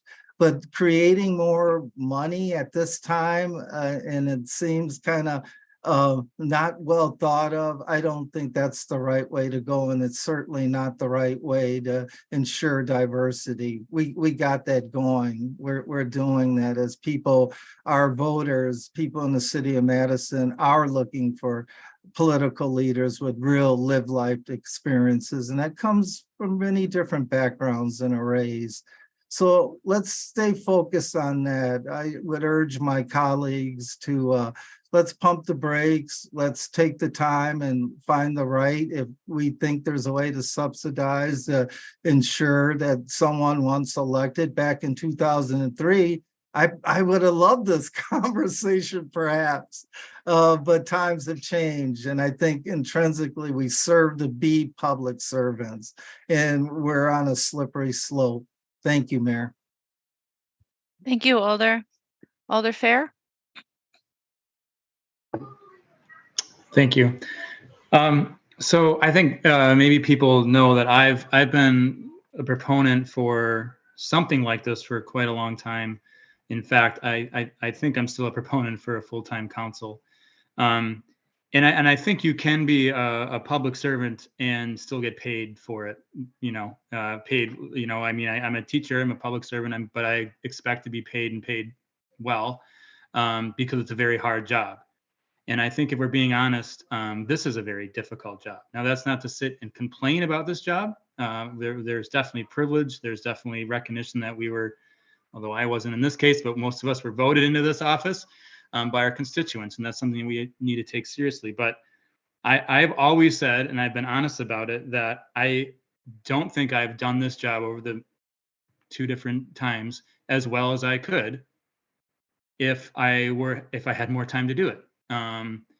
And so that doesn't really necessarily get at what we're doing here, but I think it's a step in the right direction. And so I would encourage people to support this or something like this proposal. But to just play a little devil's advocate, I think that if you think about it, yes, $31,000 is a lot more than 14. I think that's the substitute, 31 or somewhere around there. Is a lot more than 14, but it still means that you have to, I mean, unless you have some independent wealth or you're retired, you have to have another job to, put food on the table and shelter over your head and that kind of thing. And so you're still working 2 jobs and you're still putting your time and energy into 2 different places, which, as a lot of us know, is very difficult to do either one of those things as well as you probably could. At least that's been my experience. So I still think there's a ways, or I personally think we should be continuing to think about this as moving towards full-time, or at least have that in the back of our minds, because this is a growing city with a ton of demands. It's a job that, I mean, I could certainly work 40 hours or 50 hours a week if I had the time to do it. And I think a lot of you already do and or could as well. But I really appreciate that Alder Furman, Alder Foster, and others have thought about this, all the work that TFOGS did while I was off the council to get this conversation going and get it in front of the public. I really appreciate the 2 of you that and others, I guess, that put this forward. I think you should support it, but I think we should continue to think about how this city is changing, and it has changed very fast, and this council needs to change with it. And so those are my thoughts for tonight. Thank you again to everyone who put this forward. I appreciate it. Thank you, Alder. Vice President Curry. Thank you, Mayor, and thank you everyone for their previous comments. And I actually appreciate the Second Amendment in front of us. I am a co-sponsoring Alder on this, and I'd like to share kind of some perspective why. As Alder Benford alluded to, we did get a lot of attention this last cohort during the campaign season about being diverse, having lived experience, and that lending into helping mold policy or make sure that it's best informed based on our growing diversity, based on the things that the city prides itself on being an equitable, inclusive, safe place to live.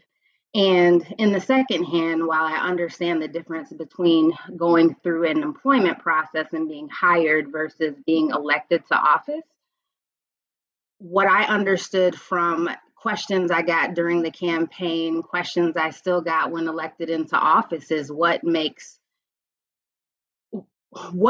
your lived experience, or what makes what you bring to the table worthy of representing this district and city. And so looking at some of those dynamics, as well as having already been civically engaged with the city, possibly being a chair of a BCC, those are volunteer hours. But I think many of us can agree that questions we were asked is, what is your service to the city? And while we are elected officials, we are also humans. I can speak as a single mom of 2 kids that time doesn't equal money and money doesn't equal time. But being how removed I am from my family, from work, the fact that this job really isn't a 9 to 5, Monday through Friday. You know, do I get stopped in the grocery store? Yes. Would I feel some type of way if I got stopped in a food pantry because that's a realness? You know, is that something that's being centered when we're talking about elected officials? It's not. But if we want that lived experience, if we want that diversity of thought, of ability, I also want to draw upon a conversation earlier that which Alder Madison brought us to.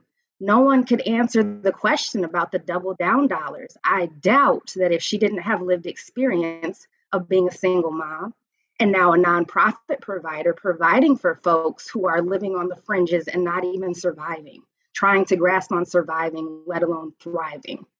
And those are the voices that I want representing me, representing my children and generations to follow, not those who pick this as a hobby or, you know, actually don't care about the money. I will be honest. This does help. It does make those hard days of imposter syndrome and am I the right person there? It does help that's consummation. And I guess in lens of what we were just talking about previously with wage parity, I don't see us as any different from our city peers who have been hired into their roles. They're of the community. They have expressed that it's still hard with rising costs. And I think the most shocking thing to me that led to me to co-sponsor this was looking at the wage per hour of $13 and something. Right now, I work for a nonprofit that working with folks who have been in poverty, generational poverty, of oppressed backgrounds to get families wage sustaining jobs. And those generally start at $15 an hour. And so I ask you, we are part of the community. We just happen to be elected officials. I don't think that makes us any different from the employees that we heard about in public comment and prior. And so I would implore folks to think about whose voices we aren't including already, the incentives to run for office, and how I would say even between the ones who are represented here, disparities in how folks are even treated. And I say that being a Black single woman who was a teenage parent. So I just implore us all to look, and I would hope that you would support any amendments or bring solutions to the table to recognize the very toiling, hard work it is, but to especially consider those of us coming from those disenfranchised backgrounds and how personally offensive this could feel. Thank you. Thank you, Alder Figueroa Cole. Thank you, Mayor. So Alder Carey and Alder Benford talk about how diverse this council is today and how we all got here and how we went through all our campaigns promoting diversity and inclusion. And I couldn't, I cannot disagree with that. But this council, the one that we're speaking of, the one that is so diverse and it's fighting for inclusion, is the one telling you that there are huge disparities on wages within this job. So the same council that was selected because of our life experiences is the one telling you we need to deal with the payment of the wages of for the salary of being an elder. When I first took this job, well, I mean, again, this wasn't something that I had ever considered, so I didn't really know anything about this part of the job or much about the job in general. I thought I was doing my civic duty and I was volunteering to do this job. So I came in, I made a decision based on, I'm gonna give the city my time, just give it to them, and I was okay with that.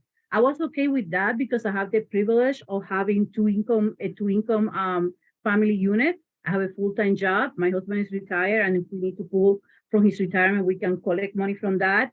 I have insurance. I don't need $13,000 added to my budget, right? So that's my privilege. And I don't, even though I am a person of color on the scheme of things, I do believe that there's people within this district that are more suited to be holding this seat than me, that have way more, more indicative life experiences for this district than the ones that I have, but yet they can afford to quit 2 or 3 jobs to come and do this job for $13,000 a year, for $13 an hour. So, which is partially one of the reasons I run, because I couldn't find someone else that could just say, oh yeah, I'm like you, I have 2 incomes and I can just go ahead and spare some time to dedicate it to this council. So from a person that is coming from a position of privilege, but at the same time, a member of the diverse group on this council, I want to be able to advocate or to bring to the table whatever the next person might be from this community that doesn't have the resources that I have to be here today. I want to be able to pay that forward. So I also agree that there's no difference. This is why the prior vote was so difficult for me, because there's no difference between the disparities that the city officials are going through versus the ones that we are talking about here when it comes to wages. And for the record, we have people in this council that live in poverty already. We have people that are on the poverty line already, whether they want to release that information or not, they do.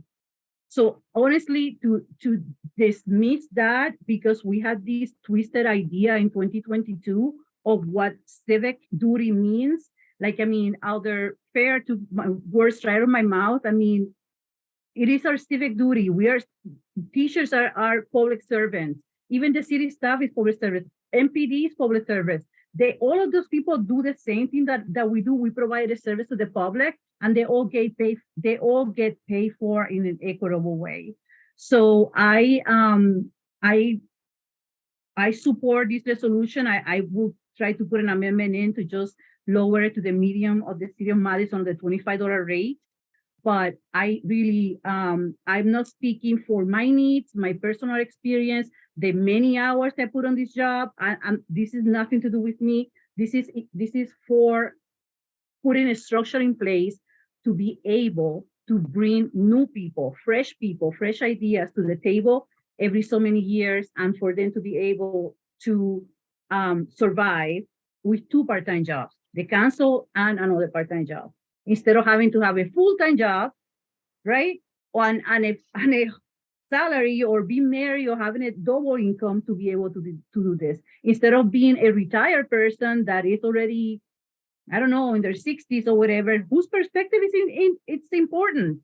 But you're privileged. Just your age alone makes you privileged, because you already have this long life that you live, and you already build your nest in most cases.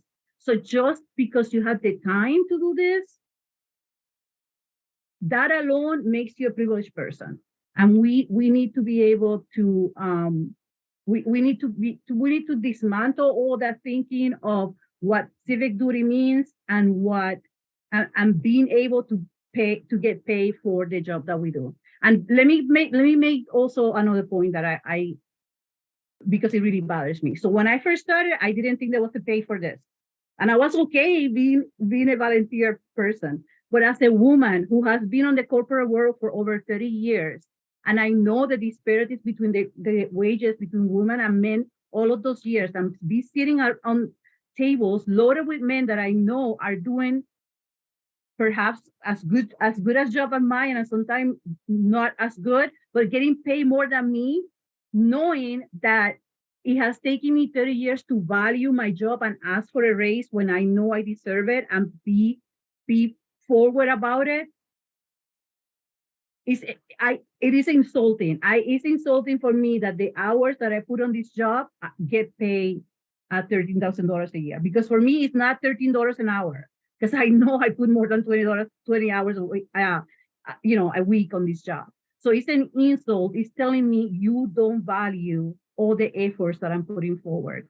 The community is telling me I don't value you. You're just there to whatever. You're just there to serve me and to be.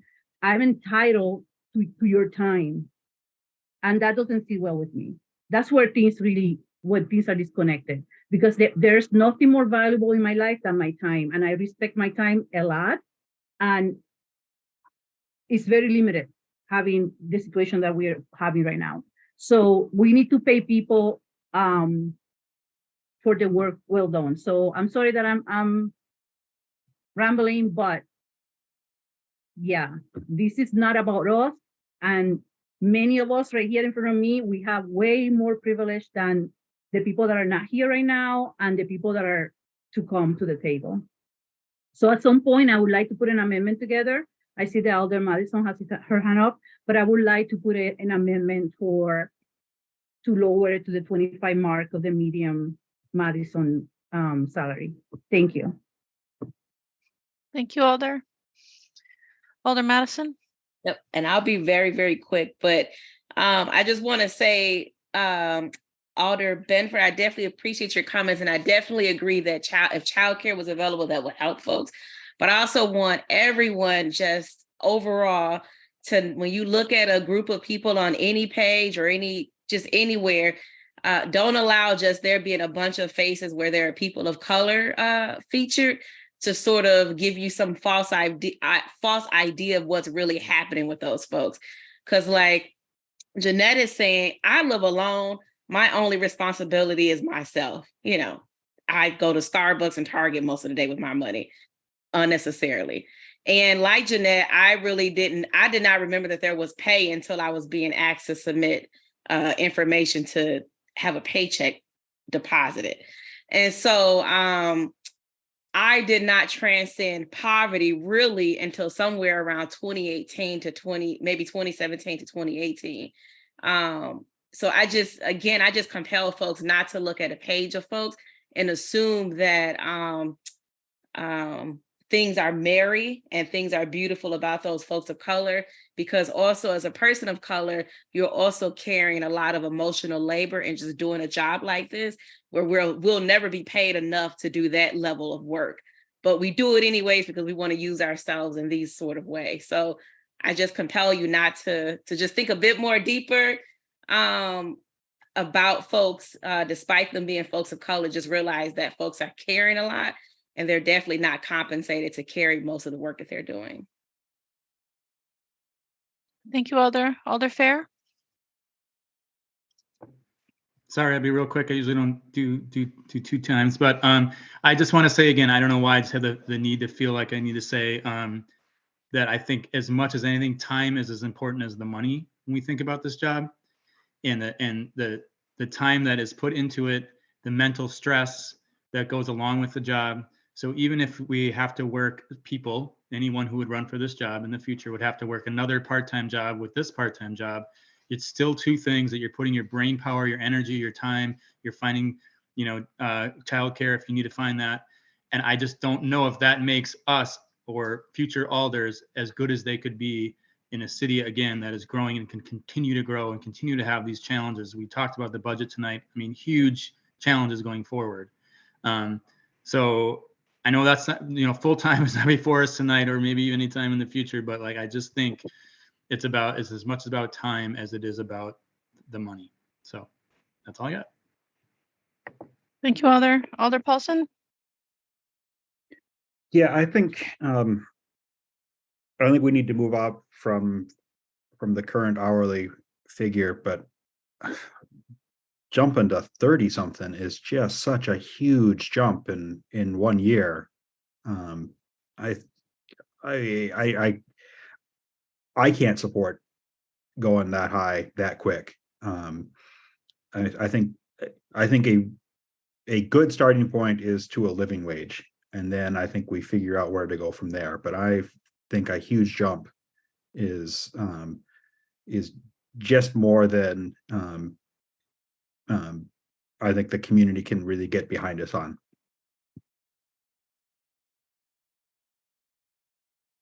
Thank you, Alder Foster. Thank you. I also was not planning on speaking a second time, but I want to really just uplift some of the great comments that I heard from my colleagues and really appreciate all of it.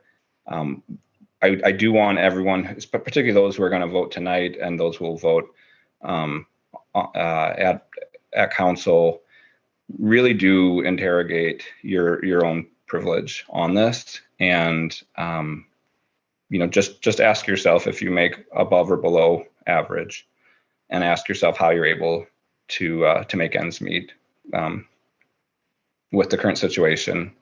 I want to uplift the fact that I think that being able to survive with a higher pay while needing to have a second part-time job, I think actually is a great opportunity. I think Alder Figueroa Cole spoke to this. That is, right now, you really do need essentially a full-time job plus doing this if you're trying to, especially if you're a lower wage earner.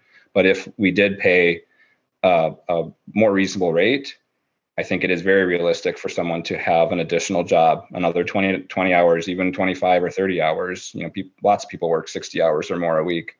And between 2 part-time salaries, can make ends meet. So I think that actually opens the door up to a lot of people. So I think it's just really critical to understand that. And the last thing is around sort of what is reasonable, and the suggestion that perhaps we use a living wage, just to remind folks, and it's on that chart, something like $19 is the living wage for one single person. So if the recommendation is for it to be a living wage, that means we would, and we set it at something like that, then we're saying we only really want someone that doesn't have kids or doesn't have to support anyone. Living wage for a single person with a child is essentially what the original proposal was. So I just, be careful with what we're talking about in terms of living wage. And I am interested in Alder Figueroa Cole's proposal to set it at something like the city average rather than the city employee average. Thank you. Thank you, Alder Vitiver. So I'm going to say something really bizarre, which is I want you all to vote for this, even though I'm not going to. And that's because I think we should vote for it. I think it's appropriate. I think everybody has said all the reasons why we need to increase the types of people who are able to do this. I just can't, because I just sat here and voted essentially not to give our staff raises. And so I can't vote to give myself a raise if I couldn't vote to give our staff raises. So that's just my place and where I'm feeling, but I actually think it's the right thing to do. Thank you, Alder. Alder Carter. Call the question. Alder Carter, there's literally no one else in the queue. So it's being so close. Alder Figueroa Cole. So when can I put my amendment forward? Now, Alder. Oh, okay. So I extend the email out already, and I would like to change to suggest an amendment of the median Madison wage starting at $25.86, and the rest of the documentation is in your mailbox. Do you need anything? All right. So the Alder proposes a second substitute of $25 an hour for Alder's $26.97 for the council vice president and $30.42 for the council president, with a bottom line 2023 impact of $194,134. Is there a second? Second.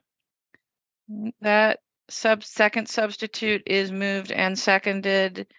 Questions? Alder Figueroa Cole, would you like to speak to it? I mean, again, I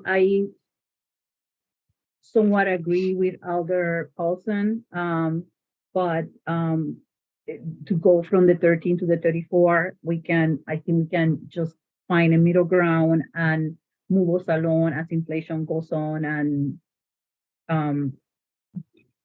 get there. I think the Madison medium wages, it allows for somebody to, again, like Alder Foster was saying, has someone that doesn't have to have a full-time job to do this job. They can just have a part-time job and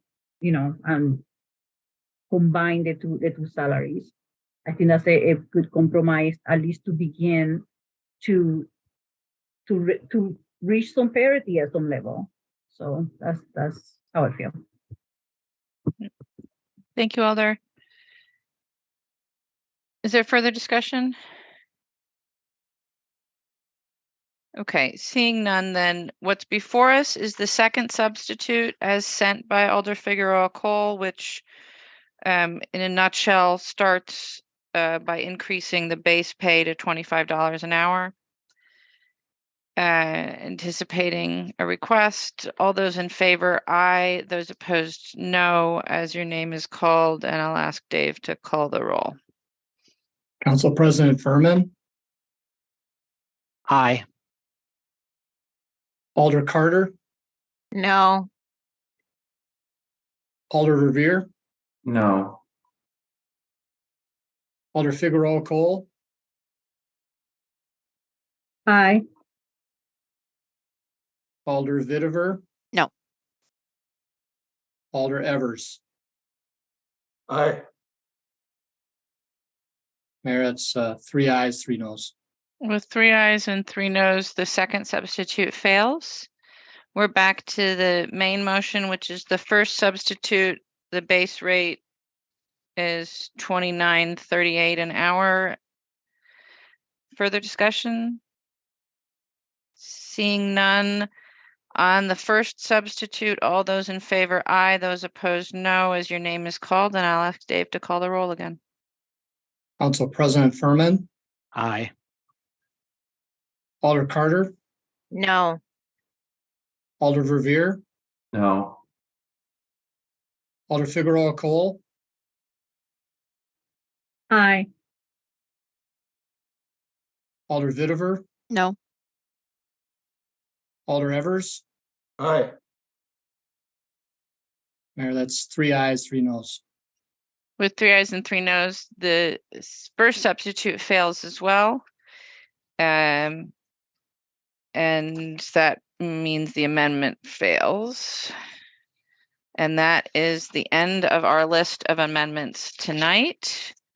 So that takes us to the budget as amended by the Finance Committee. Dave, do you want to give us the bottom line? Certainly, Mayor, there's remains $270,600 of levy limit room. Thank you, Dave. All right, so then on the operating budget as amended, questions or discussion, Alder Figueroa Cole? I'm sorry, I have another question. Just in case the sponsors decide to bring this to council, can I get added to as a sponsor to the resolution, please? To the amendment, I'm sorry. Alder, the amendment failed. It doesn't exist anymore. So if they have to put it again later if they want to, is that how it goes? If any alder wants to bring a similar amendment to anything that was considered tonight, yes, they will start a new process with a new amendment. Perfect, thank you. Thank you, Alder. Are there any other discussion or questions? Seeing none, then the motion is to adopt the executive operating budget as amended by the Finance Committee. Is there any objection to recording a unanimous vote in favor? Seeing no objection, we'll record a unanimous vote in favor. And I would entertain a motion to adjourn. Adjournment. Is there a second? Second. Moved and seconded to adjourn. Is there any objection to recording a unanimous vote in favor? Seeing no objection, we are adjourned. Thank you all. Have a good night.